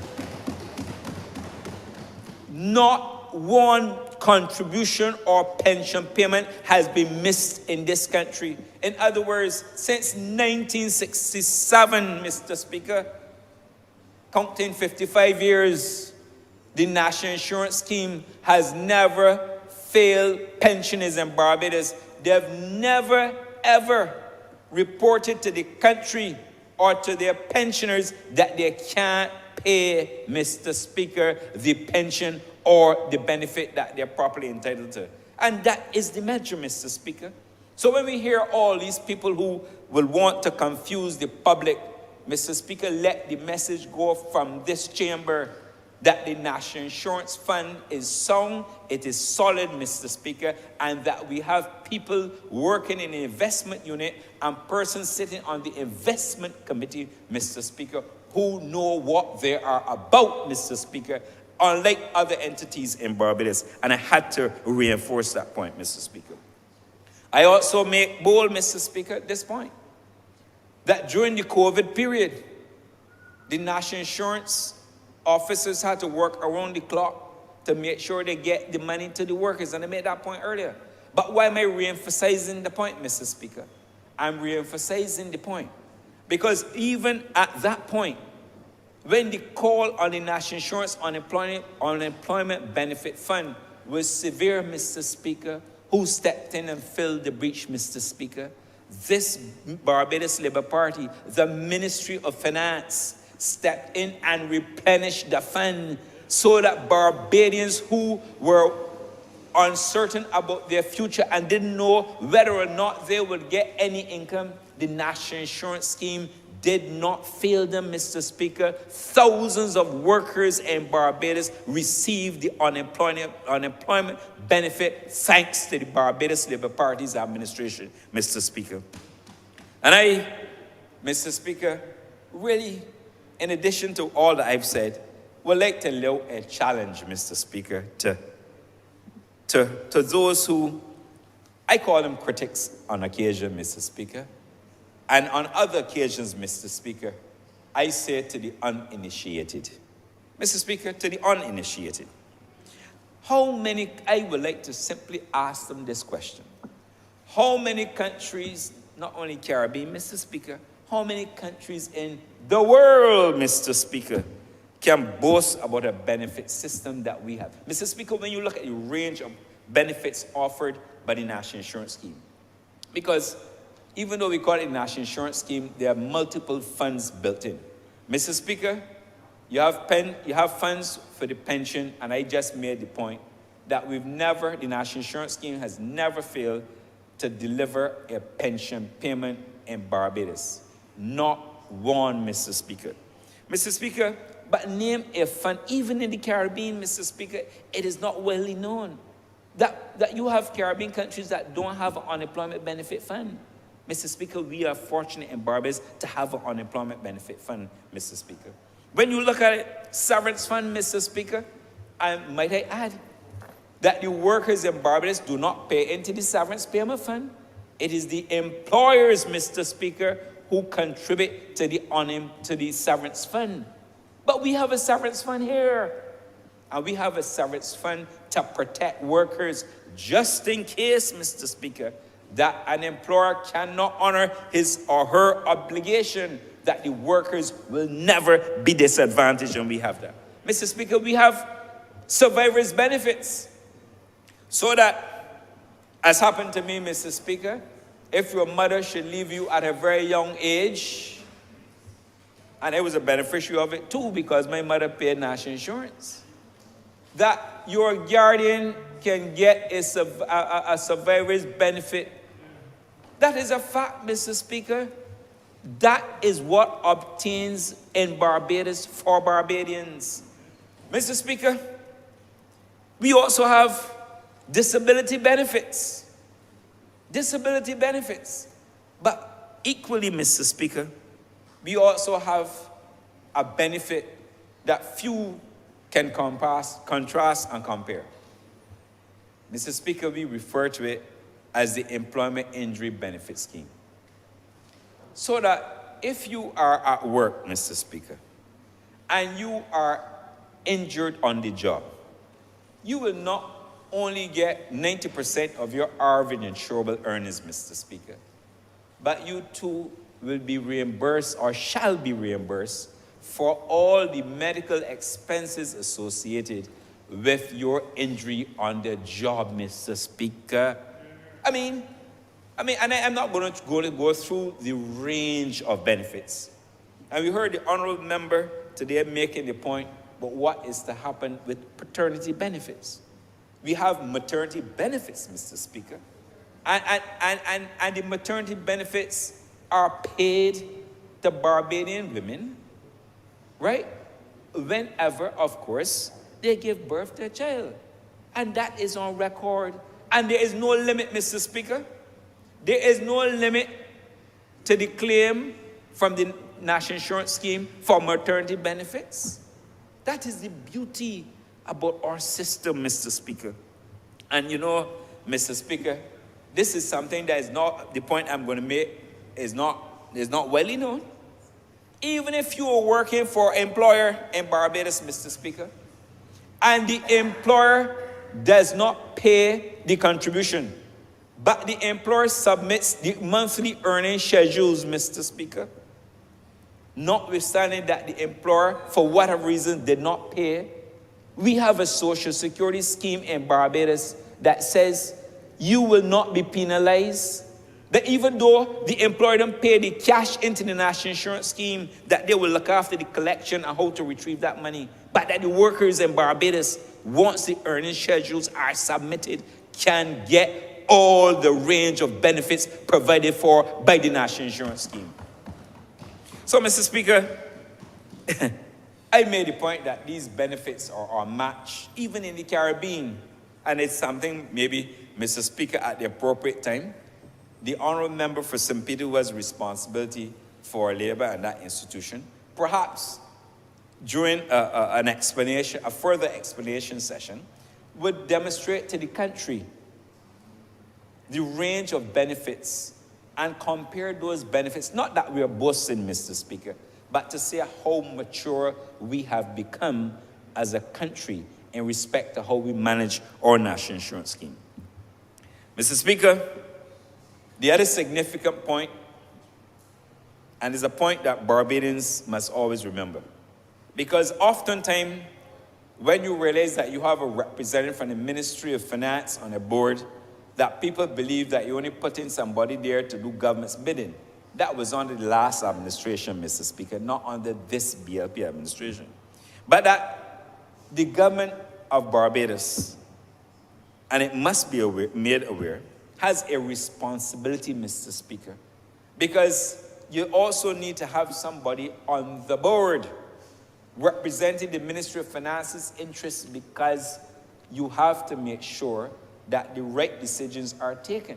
And I make that point because anytime there's a shortfall as obtained during the COVID-19 pandemic in respect of the unemployment benefit fund, that the government has to shore up, the government has to make good of the shortfall and to ensure that they pay into the fund the necessary shortfall. So when you hear people talking about government's participation in the board, put that aside as nonsense, Mr. Speaker, because it's always good to have additional oversight. It's as though you have somebody there who is a trustee just having oversight to ensure that everything is going according to plan.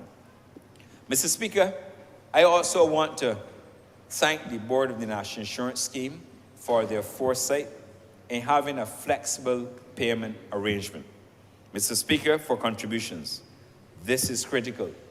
We've heard several examples, including the example of maybe cited in here about taxi operators and other seasonal workers who during the season they will have an opportunity to earn some money and they will have an opportunity to pay into the national insurance scheme, so that when we enter that period where perhaps cash is not as liquid as it ought to be, they will have an opportunity not to pay into the fund, but they can pay in advance. I commend the Minister for bringing that flexible payment arrangement is absolutely necessary, and I believe it will go a very long way in addressing especially the plight of small, self-employed persons who otherwise would have to complete. The burden of not having to complete all these schedules, Mr. Speaker, that is good for a business when you have an entire accounting department, entire accounting apparatus that can support it. But when you are a self-employed person, when you are hustling for the dollar and you want to make sure you get every dollar, you don't have the time sometimes to sit down, and you certainly may not want to go and pay anybody or every month to complete the schedules. And I'm so pleased that this is now being realized, because you can pretty much activate payment with your national insurance number, and obviously, as the Minister would have announced, you can pay it through multiple platforms. Mr. Speaker, I want to encourage the workers of Barbados to continue to have faith in the national insurance scheme. I want them as well to continue to check on their contributions. The last speaker made reference to this. It was a very important change that was made to ensure that you can go online, log in, and check your contributions. And it is important, Mr. Speaker, because automation will become the future, as we all well know, and is important, Mr. Speaker, until we can find a mechanism whereby warrants would have to be prepared for declarations of payments to the National Insurance Scheme. But, Mr. Speaker, I'm not going to discuss the point, because when I was there, I had a couple ideas as to how best you can deal with this issue of non-payment.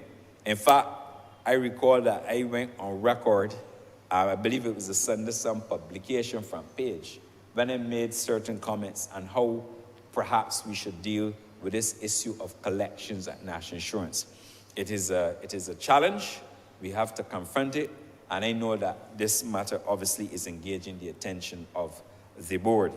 Mr. Speaker, I want to join all other honourable members in thanking the management and the staff of the National Insurance Scheme for all that they continue to do on behalf of the Barbadian worker. It is an iconic institution. It is an institution that has helped many people in Barbados, Mr. Speaker. It's an institution, Mr. Speaker, that even through at the point in time when we have to pass, Mr. Speaker, that your family or whoever is undertaking the burial arrangements, Mr. Speaker, can get a funeral grant from the scheme.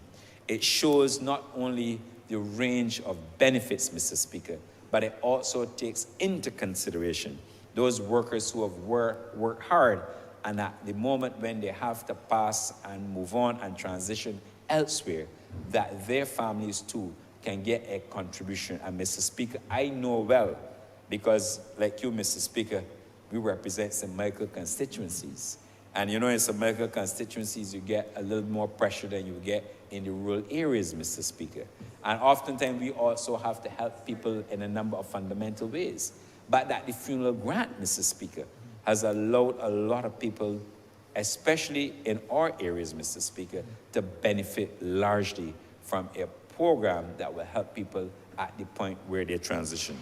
I really want to say to the members of the board and supporting staff, and particularly to the chairman. I had the honor of working with the chairman at the board when I was the chairman and he was the director, and I was happy that he succeeded me as chairman. There are a number of professionals there who continue to go to work and work hard, and for that we have to be grateful. But I really want to assure Barbadians, and this is not because I'm a politician, because I'm on this side, Mr. Speaker, but to assure Barbadians, the National Insurance Fund is safe, Mr. Speaker, and it is sound.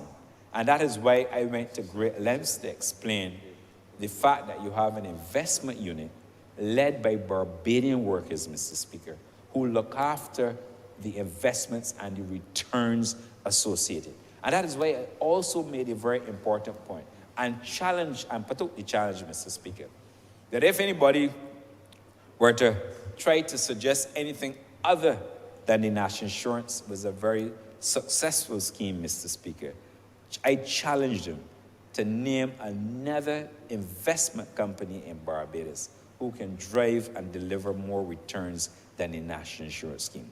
So on that note, Mr. Speaker, I promised I would not delay the House unduly, but I felt it was necessary as a former chairman to join in the debate, as somebody who I believe had the vision to suggest that we had to go the route of a transition. I'm very pleased to see that that has been executed by the Honourable Member for St. Peter, and I really want to thank him for his sterling leadership, not only to this debate, to the National Insurance Scheme, but also his sterling contribution earlier this morning. Mr. Speaker, this is the second ministerial statement and debate that we have had within a week.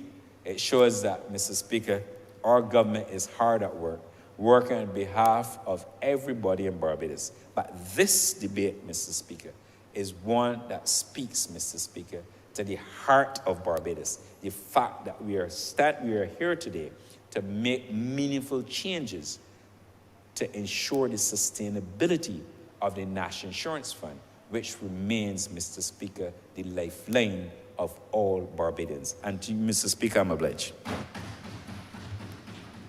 Honourable Member for St. Michael North. Thank you, Mr. Speaker, and I want to thank you for the opportunity to rise and to make a contribution in what I think is one of the most important and critical debates that we will have in this House for some time to come, as we look at the amendments to our national insurance and social security mechanism here in Barbados.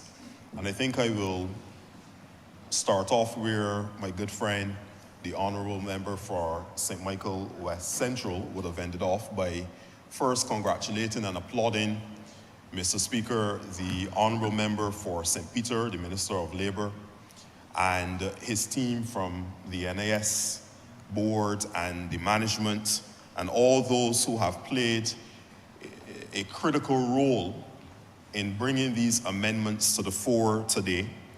And not only the amendments, but those who have been working assiduously over many, many months to be able to do the analyses and to do the legwork that would have been able to feed into the recommendations for amendments to this very seminal and critical piece of legislation.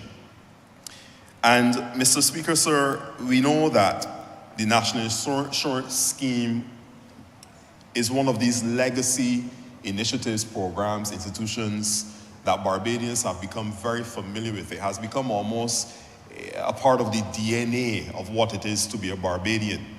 And I like to be a part of these types of debates, Mr. Speaker, because I think they represent the happy marriage and convergence of the past, the present, and the future of our country. And of course, when we think about social security schemes across the world, they provide a social safety net for the members and citizenry of that specific country, even as our national insurance scheme does here in Barbados. It reminds me, Mr. Speaker, of even our national ID, something that has been such a feature of our society, even dating back before 1979, but 1979 when we would have issued the blue ID card that we are now very familiar with and that we are in the process of replacing. And that represents the past, much like the NIS scheme in 1967, through to now, the present, when we are seeking to make those changes. And I look ahead, Mr. Speaker, to a Barbados where we will have, in due course, we will have a mobile ID, a digital ID that would allow our people to be able to remotely authenticate their identity, no matter where they may be physically in our country. And even as we have had to make that type of change to our identity system, we have seen it necessary now to make what I call critical changes and amendments to safeguard the stability of what is one of the underlying safety nets of our people, our national insurance scheme. But, Mr. Speaker, as I sat here during the course of the day listening to my various colleagues speaking in this debate, and then I had occasion to review some of the comments online, etc., and to see what the people of Barbados have been saying relative to the announced and proposed changes to safeguard this scheme of ours.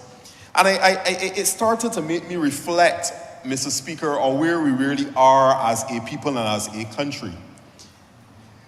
It seems like there are a lot of persons out there who think that the changes as proposed, and in particular, the one where we are extending the pensionable age by 1 year, it seems as if that proposed change has been met with significant negative response from the people of Barbados. And I have to ask myself why. I really have to analyze this situation and put myself in the position of every other citizen of Barbados, not as an MP, not as a politician, not as a minister, but really as the average citizen in Barbados. And I ask myself the question, why? Now, Mr. Speaker, is this the same national insurance scheme that during the pandemic had over 40,000 claims upon it of persons who would have been unemployed due to COVID-19, Mr. Speaker, sir? Is this the same national insurance scheme that would have been used to administer a business interruption initiative, Mr. Speaker, sir? Is this the same national insurance scheme that right now pays out on a daily basis maternity leave, sickness benefits, funeral grants? Is this the same injury benefits if you get injured on the job? Is this the same national insurance scheme that has been providing the people of Barbados in so many different ways, means, and methodologies, providing our people support, financial support, when they needed it most? If this is the same national insurance scheme that has been serving the people of Barbados so well for so many countless decades in this country, I am finding it hard to understand and appreciate why changes that are being proposed to ensure the stability of this scheme going into the future, why changes are being proposed to ensure the longevity of this scheme into the future, why changes are being proposed to ensure that this scheme can be here for my children's children's children to provide the same benefits to them. I find it hard-pressed to understand why we are getting pushback from the people of Barbados relative to being able to make slight amendments and adjustments to ensure that this thing continues well into the future of our country. So I ask myself, why? And I think there may be some level of misunderstanding, and I would hope that persons who are online commenting and making all of these different, putting all these different ideas out there into the cyberspace, that they would also take time to listen to the various members, all of my colleagues who have spoken in this debate today, that they would take time to come and listen to the rationale behind why these changes are necessary at this point in time. Mr. Speaker, sir, no politician got up in the middle of the night and decided they're going to go and make changes to the NIS scheme. None of us, even in the cabinet, just up on a whim and a fancy, decided that it was time for the NIS to be extended by a year. No, but not one of us. A team of diligent, hardworking, highly qualified persons, actuaries, economists, people from varying backgrounds, technical backgrounds, would have done the analyses required, looked at the NIS fund in its entirety, and they, through all of that examination and through robust consultation, Mr. Speaker, came to the conclusion that these proposed amendments would give our NIS the best chance not only at remaining sustainable, but being maintained for a long, long time to come. Now, Mr. Speaker, my perspective on this is interesting because I am the youngest member in this House. At 36 years old, pardon? You didn't know that? You're 26. Oh, the honorable member for St. James South seems to be a bit younger than I am. She does look younger. But I think by my ID card, my Trident ID card, I am actually 36 years young. And I say that with pride and honor because as a young person in this debate, looking at a national insurance scheme that provides for old age pension, I have if God grants me the opportunity to live long, I have a number of years before I reach the pensionable age as is now being proposed to be 67, then 68, 67.5, then 68 eventually in a few years. I'm about halfway there. But I understand, Mr. Speaker, the benefit of having such a scheme in place. You see, Mr. Speaker, when I started working, the first job that I actually went to secure on my own, it was working at a supermarket, Price Chopper. It doesn't even exist anymore, but Price Chopper supermarket, and I was a push-out boy. I was a merchandiser and a push-out boy in that supermarket. And I remember going there in the summer vacation and the Christmas vacation of that same year, and the ladies that were there treated me so well, Mr. Speaker. I am indebted to them forever. One of the first things that they said to me when I came on the job, they said, "Young man, do you have an NAS number?" I said, "No, I don't have an NAS number." They said, "Okay, here's what you need to do. You need to leave work now, go down to NAS and apply for an NAS number." Mr. Speaker, I did exactly that. So at a very tender age at that time, I was about 18 or so, I went down and I got my NAS number. I applied for my NAS number, subsequently received my NAS card, the same NAS card I have to this day. They told me that it was important for me to make contributions to my NAS. I have never, Mr. Speaker, questioned the importance of making those contributions. Because once I understood that as I put it in, much like insurance, much like a savings account, health insurance, life insurance, etc., once I put in my contributions to it, there may come a point in time where I may need to draw upon the fund. So I understood the value, Mr. Speaker, of making contributions towards my future. Whether it is the old age pension, whether it is the disability benefit, whether it is the sick benefit or sickness benefit, whether it is now the introduced and announced soon to come paternity benefit. I don't expect to have that one again, Mr. Speaker. I think I'm done with that. But at least it is there available if I ever needed to apply for it. But all of these benefits are there, and I am happily making my contribution to our NIS scheme from the time I started working up to this day, Mr. Speaker, sir, because I understand the value of putting into something and contributing to something that not only benefits me, but benefits not only my people like my father, Mr. Speaker. All of the senior citizens of our country right now that are drawing on that pension, my contribution is helping them to live a good quality of life now in their senior years, in their twilight years of life. So I understand how it all interconnects, and it is therefore important for us to ensure that the fund is stabilized, to ensure that the fund is able to grow, and ensure that the fund is able to keep us all safe and secure for many, many years to come. So, Mr. Speaker, I don't intend to be long tonight. I just wanted to make a few points. My dad, Mr. Speaker, is 78 years old. He worked for over 40 years, and he made his contributions to the same NAS. He made his same contribution, and that he is now drawing and benefiting from the same NAS. And I, Mr. Speaker, hope that one day, if I should live that long, that I too will be able to benefit from this same fund. But the reality is, Mr. Speaker, life as we know it is changing rapidly. You have heard many of the honourable members today speak about the demographic challenges that we now face. And the fact is that this is not a Barbados alone situation, but all across the world, people are living longer. Even as we have advances in our medical technologies, we are seeing people who are actually able to live longer and to experience high qualities of life as they age. So we've seen that the life expectancy, Mr. Speaker, as you would have heard from honourable members already, has moved from where it was 68 or so many, many years ago, and is now hovering around 78 years here in Barbados. And Mr. Speaker, as we continue to go on, and as advances continue to occur, we may see and reach a point where that may go beyond 80 years. This means that even as you're living longer, that means that you have the potential to work for longer as well. So when we make this slight adjustment in terms of the pensionable age, we are not, it is slight in terms of just 1 year at the end of the day. And what I really appreciate about the way that we are approaching this adjustment is that we're doing it in a phased manner, Mr. Speaker. So we're not saying that all in one fell swoop, come X date, you're going to have to reach 68. But we're saying that with in a phased way, I think it's by 2031, 2028, the first adjustment is 67.5.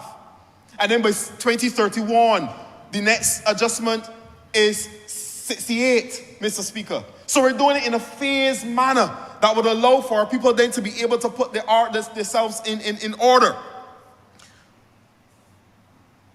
So we know, Mr. Speaker, that with all of these demographic challenges that we've been experiencing across the world, that there needed to be some intervention.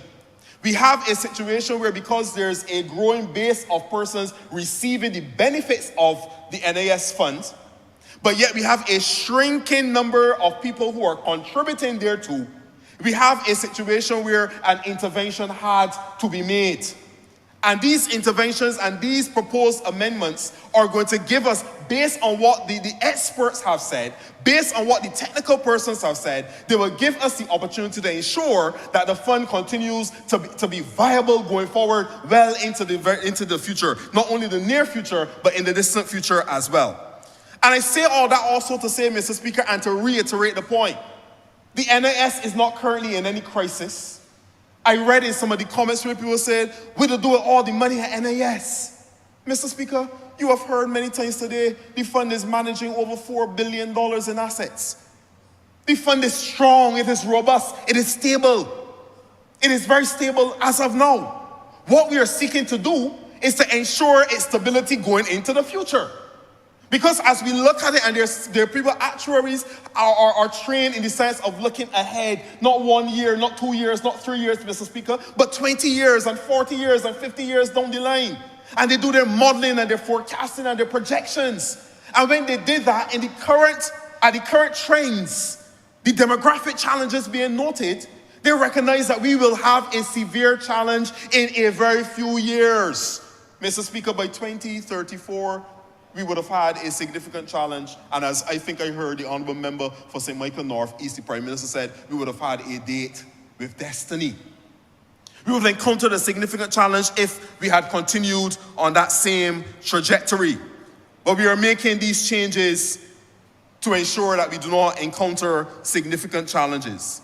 Another proposed change, Mr. Speaker, is to the number of contributions that are required for us to be eligible for a contributory pension.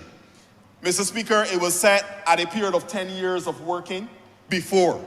We are now proposing that it will be moved to 15 years of work or 750 weeks of contributions for us to be able to qualify for, be eligible for a contributory pension. Once again, Mr. Speaker, given the fact that people are living longer, given the fact that people are still coming into the workforce at 18 and 19 and 20 and 21, 15 years is not a big ask for the average citizen, Mr. Speaker. I've been working for over 15 years now. I never would have thought, but I've been working for over 15 years now.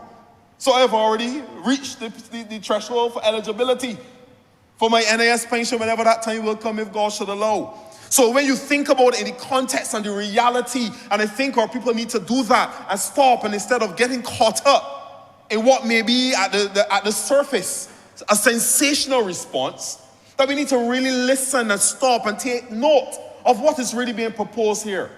Yes, it is moving from 10 years to 15 years, but in reality, majority of us in this house have already reached that 15-year threshold. And the majority of our citizens, as long as they continue to work, they will reach that 750 weeks or 15-year threshold as well, Mr. Speaker. But I'm also happy that we're also proposing a more regularized pension adjustment system. We're starting at a 3% cost of living increase in 2023 as proposed. And I believe, Mr. Speaker, is going in increments of 1.5% in annual increases going forward thereafter, as long as the average over 3 years, the 3-year average of inflation does not go above 3%.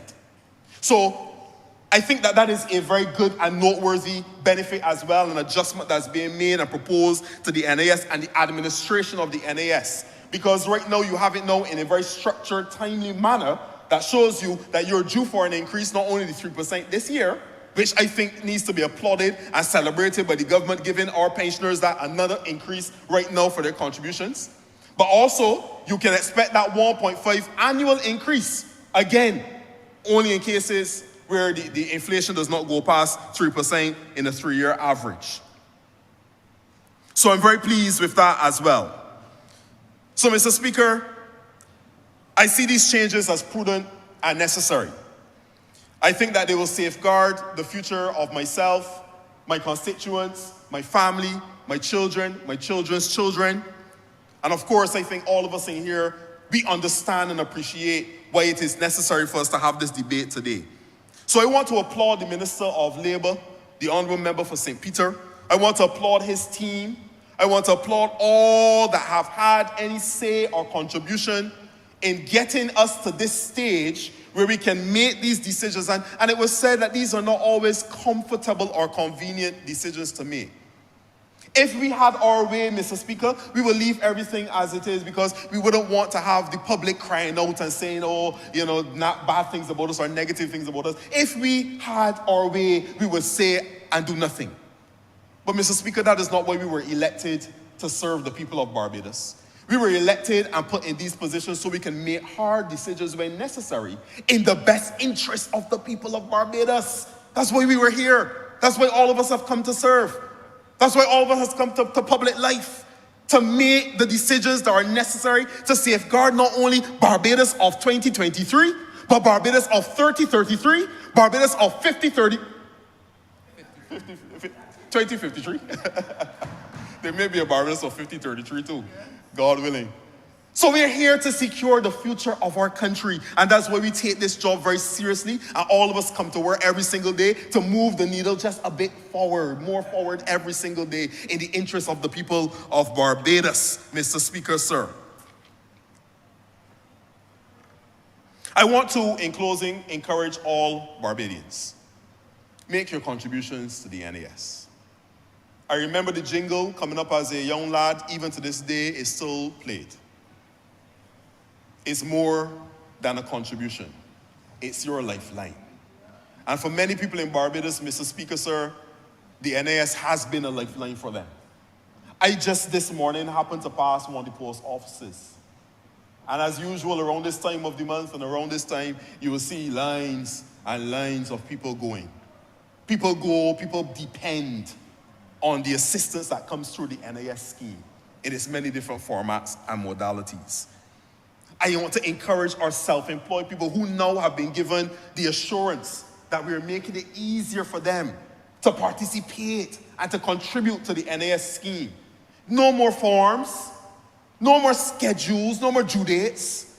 You don't have flexibility. You can make any contribution, anytime, however you feel like, and you can use the online modalities to do it as well. All the various bill payment services you can utilize to make your contributions to the NAS. So we're trying to make it easier because, of course, if it is difficult, you may find a reason to say I can't do it. But we're now removing those difficulties. We're removing any hindrances or blockades so that more of our informal sector, more of our self-employed people can contribute to the scheme as well. So I'm encouraging not only self-employed, but the employed. Check and make sure that your contributions are being made. Make the contributions if you can. If you have to do it yourself as a self-employed person, make those contributions. Because the fund, even with these changes that we're making, it will continue to need the contributions of the people of Barbados. So, Mr. Speaker, with that, I implore all of the people of Barbados, let us have a reasonable conversation about this in the coming weeks. I would encourage everyone to think through this process, to look at the amendments that are being proposed, read them through for themselves. Don't just take the word of others on it, but read them through for yourself. Think about them logically. And I believe that the majority of our people will come to a place where they appreciate that what we're doing here today is in the best interest of all of us as citizens of Barbados. And with that, Mr. Speaker, I'm obliged to you. Honourable Member City Bridgetown. Thank you very much, Mr. Speaker. Let me just get to it by thanking you for the opportunity to speak at this time. I just want to lend my voice to this extremely important bill in relation to the National Insurance and Social Security of Barbados. And as many of my colleagues said today, they reiterated the slogan, "This is more than a contribution, this is your lifeline." And I want to make my contribution to this lifeline in this debate, sir. When I think about the lifeline, when I think about the amendment, I want Barbadians to understand the significance of this particular debate. I believe all debates in this chamber are very important, but some rise to the level of legacy work done by the administration. Some rise to the type of bill and legislation that affects us all. And I believe that in these times, that we should broadcast these particular type of debates in a different way so that Barbadians pay a little different attention to these types of things. Now, these amendments, these changes, as you heard from many of my colleagues, they do not take effect next week or next month. A lot of them speak to a future, but I want Barbadians to understand that the impact of this can be next week or next month, as proven by the pandemic. So I had the privilege, the difficulty, but the privilege of managing the Adopt Our Families program in a certain aspect under the Household Mitigation Unit, sir. And a lot of people came to understand the importance of having such a social security net. Over 20-something thousand claims within a short period of time. And if they did not have this this sort of scheme, or the privilege to be able to call upon a scheme, many of them may not have been able to get a meal when the day comes. Many of them may not have been able to survive that very difficult period, particularly at the beginning of the pandemic, sir. And that is why I want to lend my voice to this. Many of my colleagues have outlined to the public in a very, very clear fashion what are the changes to come. The number of contributions, the year, the age. I will not repeat, sir.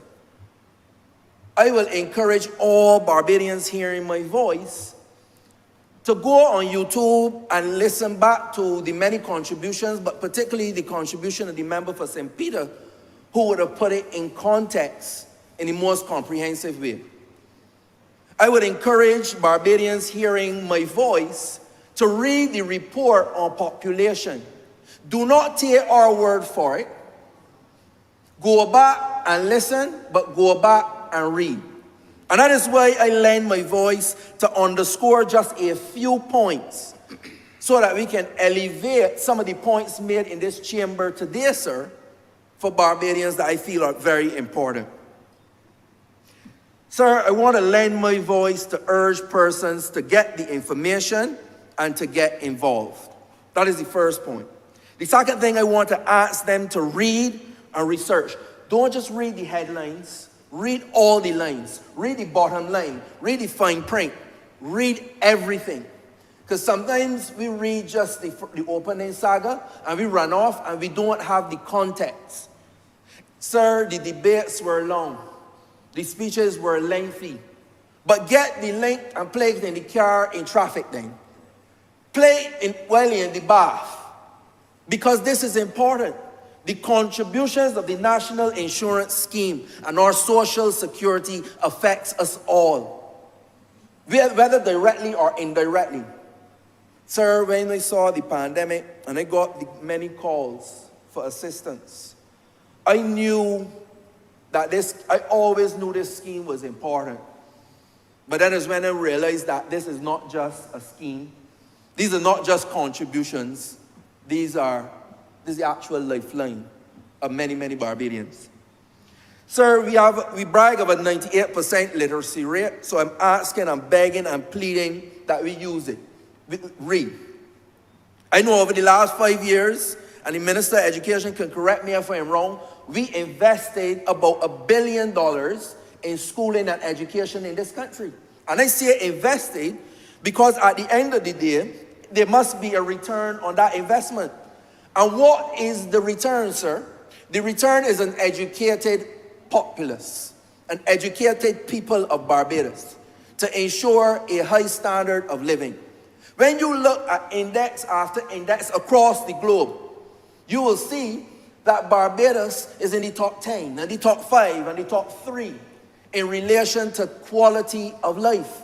Now, on the other hand, we have many people who suffer day to day and the bread and butter issues. So it's not to say that we live in a paradise and we live in a community where everybody's fridge is full and everybody can go to the gas station or everybody can afford bus fare for work, because that is not the case. I know through the Ministry of People Empowerment, and I know through my canvassing, and I know through my day-to-day life in public life, that there are many people who out there are struggling to make ends meet. But I know overall, the situation collectively in this society, in this country, that for the most part, we live in a peaceful society. We live in a society where we have access to things, though not perfect, access is available. So for instance, I am reading online about people who are upset about the length of time in A&E, for instance. But we have an A&E to go to. Now, we need to improve the timing. We do. We need to improve the service. We do. But we got to start with where we are. That we have access to healthcare. We have access to education. We have access to a road network. Not perfect, sir, but we got that access. So it is an attitude of gratitude that I am really trying to promote. That's the truth. Now, sir, moving on. We have to be at a place to understand where we are in this society. I made some mental notes for this debate a couple of days ago, and particularly last night. But I rewrote and edited those mental notes after one or two events that I attended today with some young people. Some young people who are crying out saying, I am glad for this particular session because all my life I had no one to turn to. That touched me in a particular way. But the one that really rewrote and edited my speech for this particular bill was when I attended the Safe Zone session with 18 young men from different schools, backgrounds from schools from the most prestigious to the less prestigious schools in this country, different communities, different economic backgrounds. And what they were learning there, sir, is financial literacy, financial empowerment, wealth creation. So when we in here talking about retirement age of 67, they are being taught how to retire at 45. So we're going to move the discussion, sir, up a notch and ask ourselves, what can our young people do? What can our people generally do to be able to create wealth that we're not sucking salt at 67 and hoping for earlier retirement age? What type of private pension plans can we add to the system? What are the things that people can do to truly empower themselves so that if a pandemic comes again, whoever is running the household mitigation unit don't have to field over 18,500 calls from Barbadians? That Barbadians have savings in the bank. That Barbadians have investment in mass. That large middle class that we have become known for globally is strong and so large that the upper middle class is even large too as well, and that we do not have that working class and that poor class so big that the NIS will have to be revitalized again. We have to be doing another amendment very soon. Those are the sort of questions and those are the sort of policy proposals that I want to contribute to, sir. That retirement must not be only about old age retirement. Let us get real. But sir, one of the things I want to say to Barbadians, I want to underscore. Member for St. Peter mentioned this, and I want to underscore it. I want Barbadians not to miss the point.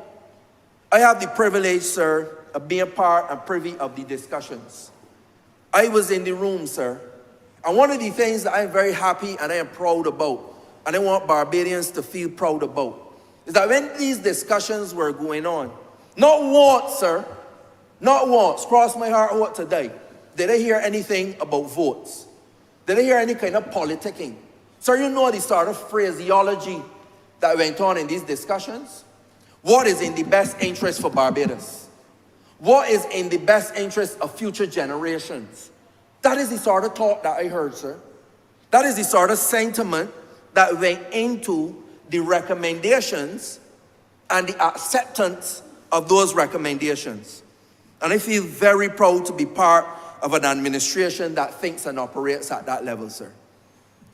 Now, sir, albeit said of this responsible government, I underscore what the minister said as well in terms of the fact that we have an administration making the hard decisions. Now, I am not one to get too involved with the comments. I think it was Barack Obama back in 2010. He said, don't read the comments for your mental health, right? Now, I like to still engage in it because you have to feel the pulse of the people. But I'd like to do that better by walking and talking to my constituents. Because when people get behind the screen, sir, something happens. I don't know what it is. I ain't a psychologist. But something happens, sir. And the fact of the matter is that internationally, we have an issue with population. Internationally, a lot of governments kick the can down the road so that the next fella gonna make the hard decisions. But what this administration have been doing time after time after time again is making those decisions, governing for the future. Because while people are upset to hear, okay, this move from here to there, this tweet here may affect this person. What I want my Barbadians to understand is that these tweaks are to ensure that we have an NIS and benefits for people for 10, 20 down the road. Because we heard that the alarm bells and our difficulty will run into just 2034. No, sir, that may sound far from here, but that's about 9 years, sir. And the administration take it upon themselves to take some blows to do the right thing. Not the popular thing, but the right thing, sir. And that is something I want Barbadians to understand. Not just those who support the administration, but those who support the country. Now, sir, one of the other things that I feel very happy about is the fact that there was a lot of consultation. Now, this thing about consultation, sir, is something that we have to be very careful about. Because when we have these town hall meetings, there's a set of people that turn up to those. We did the surveys, we do the suggestion boxes, but then when you look at the comments today, sir, already, there are a lot of people who did not contribute to the consultations. And what I am saying to Barbadians is that do not complain after the ink has dried. I want Barbadians to get involved in the decision-making process. This is a listening government. This is a government that is very connected to the wishes of the people. You see it in the rubbing shoulders, you see it in the parish speaks, you see it in the reasoning sessions. This is a government that not every 5 years they come in knocking on our door. Every week and every month, we going out there, we want to hear and we want to create policies and programs based on the wishes of the people who has put us here, sir. And that is the mission. And that is what is happening. So when you see town halls doing some of that boring, I'm going to that, I'm interested in that. And then when the legislation and the policy come, you upset. We want to hear you in the beginning, in the middle, and not just at the end. And I'm asking all Barbadians that can hear my voice. Look, not just the ones that can hear my voice. I want who can hear me now to tell a friend, to tell a friend, to tell a brother, to tell a cousin, to tell an ex-girlfriend, that when the government have these exercises, please, please, please participate. Now, in summary and in closing, sir, I want to tell Barbadians that this thing called an actuarial review. And what this is that the professionals that understand projections and population and contributions and payout do some calculations. And they recognize that we have a population issue. The births are down and the deaths are up. The deaths exceed the births. More people dying than people borning. That can give a problem with numbers. That's all that is. So actuarial review, that's what it is. We got some problems, right? Now, the measures in this bill, sir, what it is doing is kind of setting back the balance of things, because things out of balance. Now, we are waiting till we fall off the cliff. What we're looking to do is adjust the vehicle now so that we have time in the future to be able to do what it is we're doing. So I want people to understand. I want to break it down that everybody, honorable member for St. James South, that they can understand. Right? Good. Now, the measures in this bill is aimed to ensure that we look okay at the end of the exercise. And it's just one cog in the wheel of the machine of development in this country. Now, I believe that the other measures, colleagues, have to include the increase in compliance. Now, the honourable member for St. George North spoke to the fact that we have some employers that fall out of line with compliance. And I know that for a fact because there are many people who call during the pandemic, during the bad times, and they said, when I went to the NAS to get my thing, I discovered no money was paid in for me. And that is something that we must make sure is a thing of the past.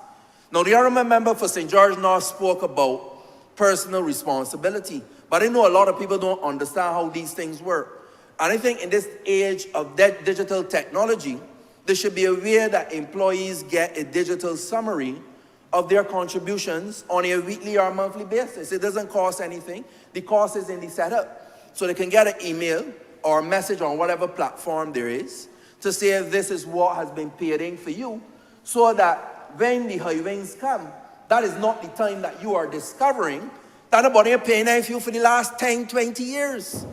I have a constituent who's been working for other players for 22 years, and she's now discovering that the same thing paying for her for them 22 years. I now have to go and fight that battle. But she should know after 22 days that nothing ain't paid in. And that is one of the mechanisms. So the next one is that we have to grow the economy. We got to increase exports. Remember for St. Michael North? We got to increase investment. Remember for St. Michael North East and Christchurch East Central? We got to get the project starting. Remember for Christchurch West? These are the things that will grow the economy, grow employment, reduce underemployment, and get more contributions in. Sir, we got to consider managed migration. Something that when we think about xenophobia that people don't want to talk about. But notice, don't underscore the word migration, underscore the word manage. We got to get managed migration. We got to consider this.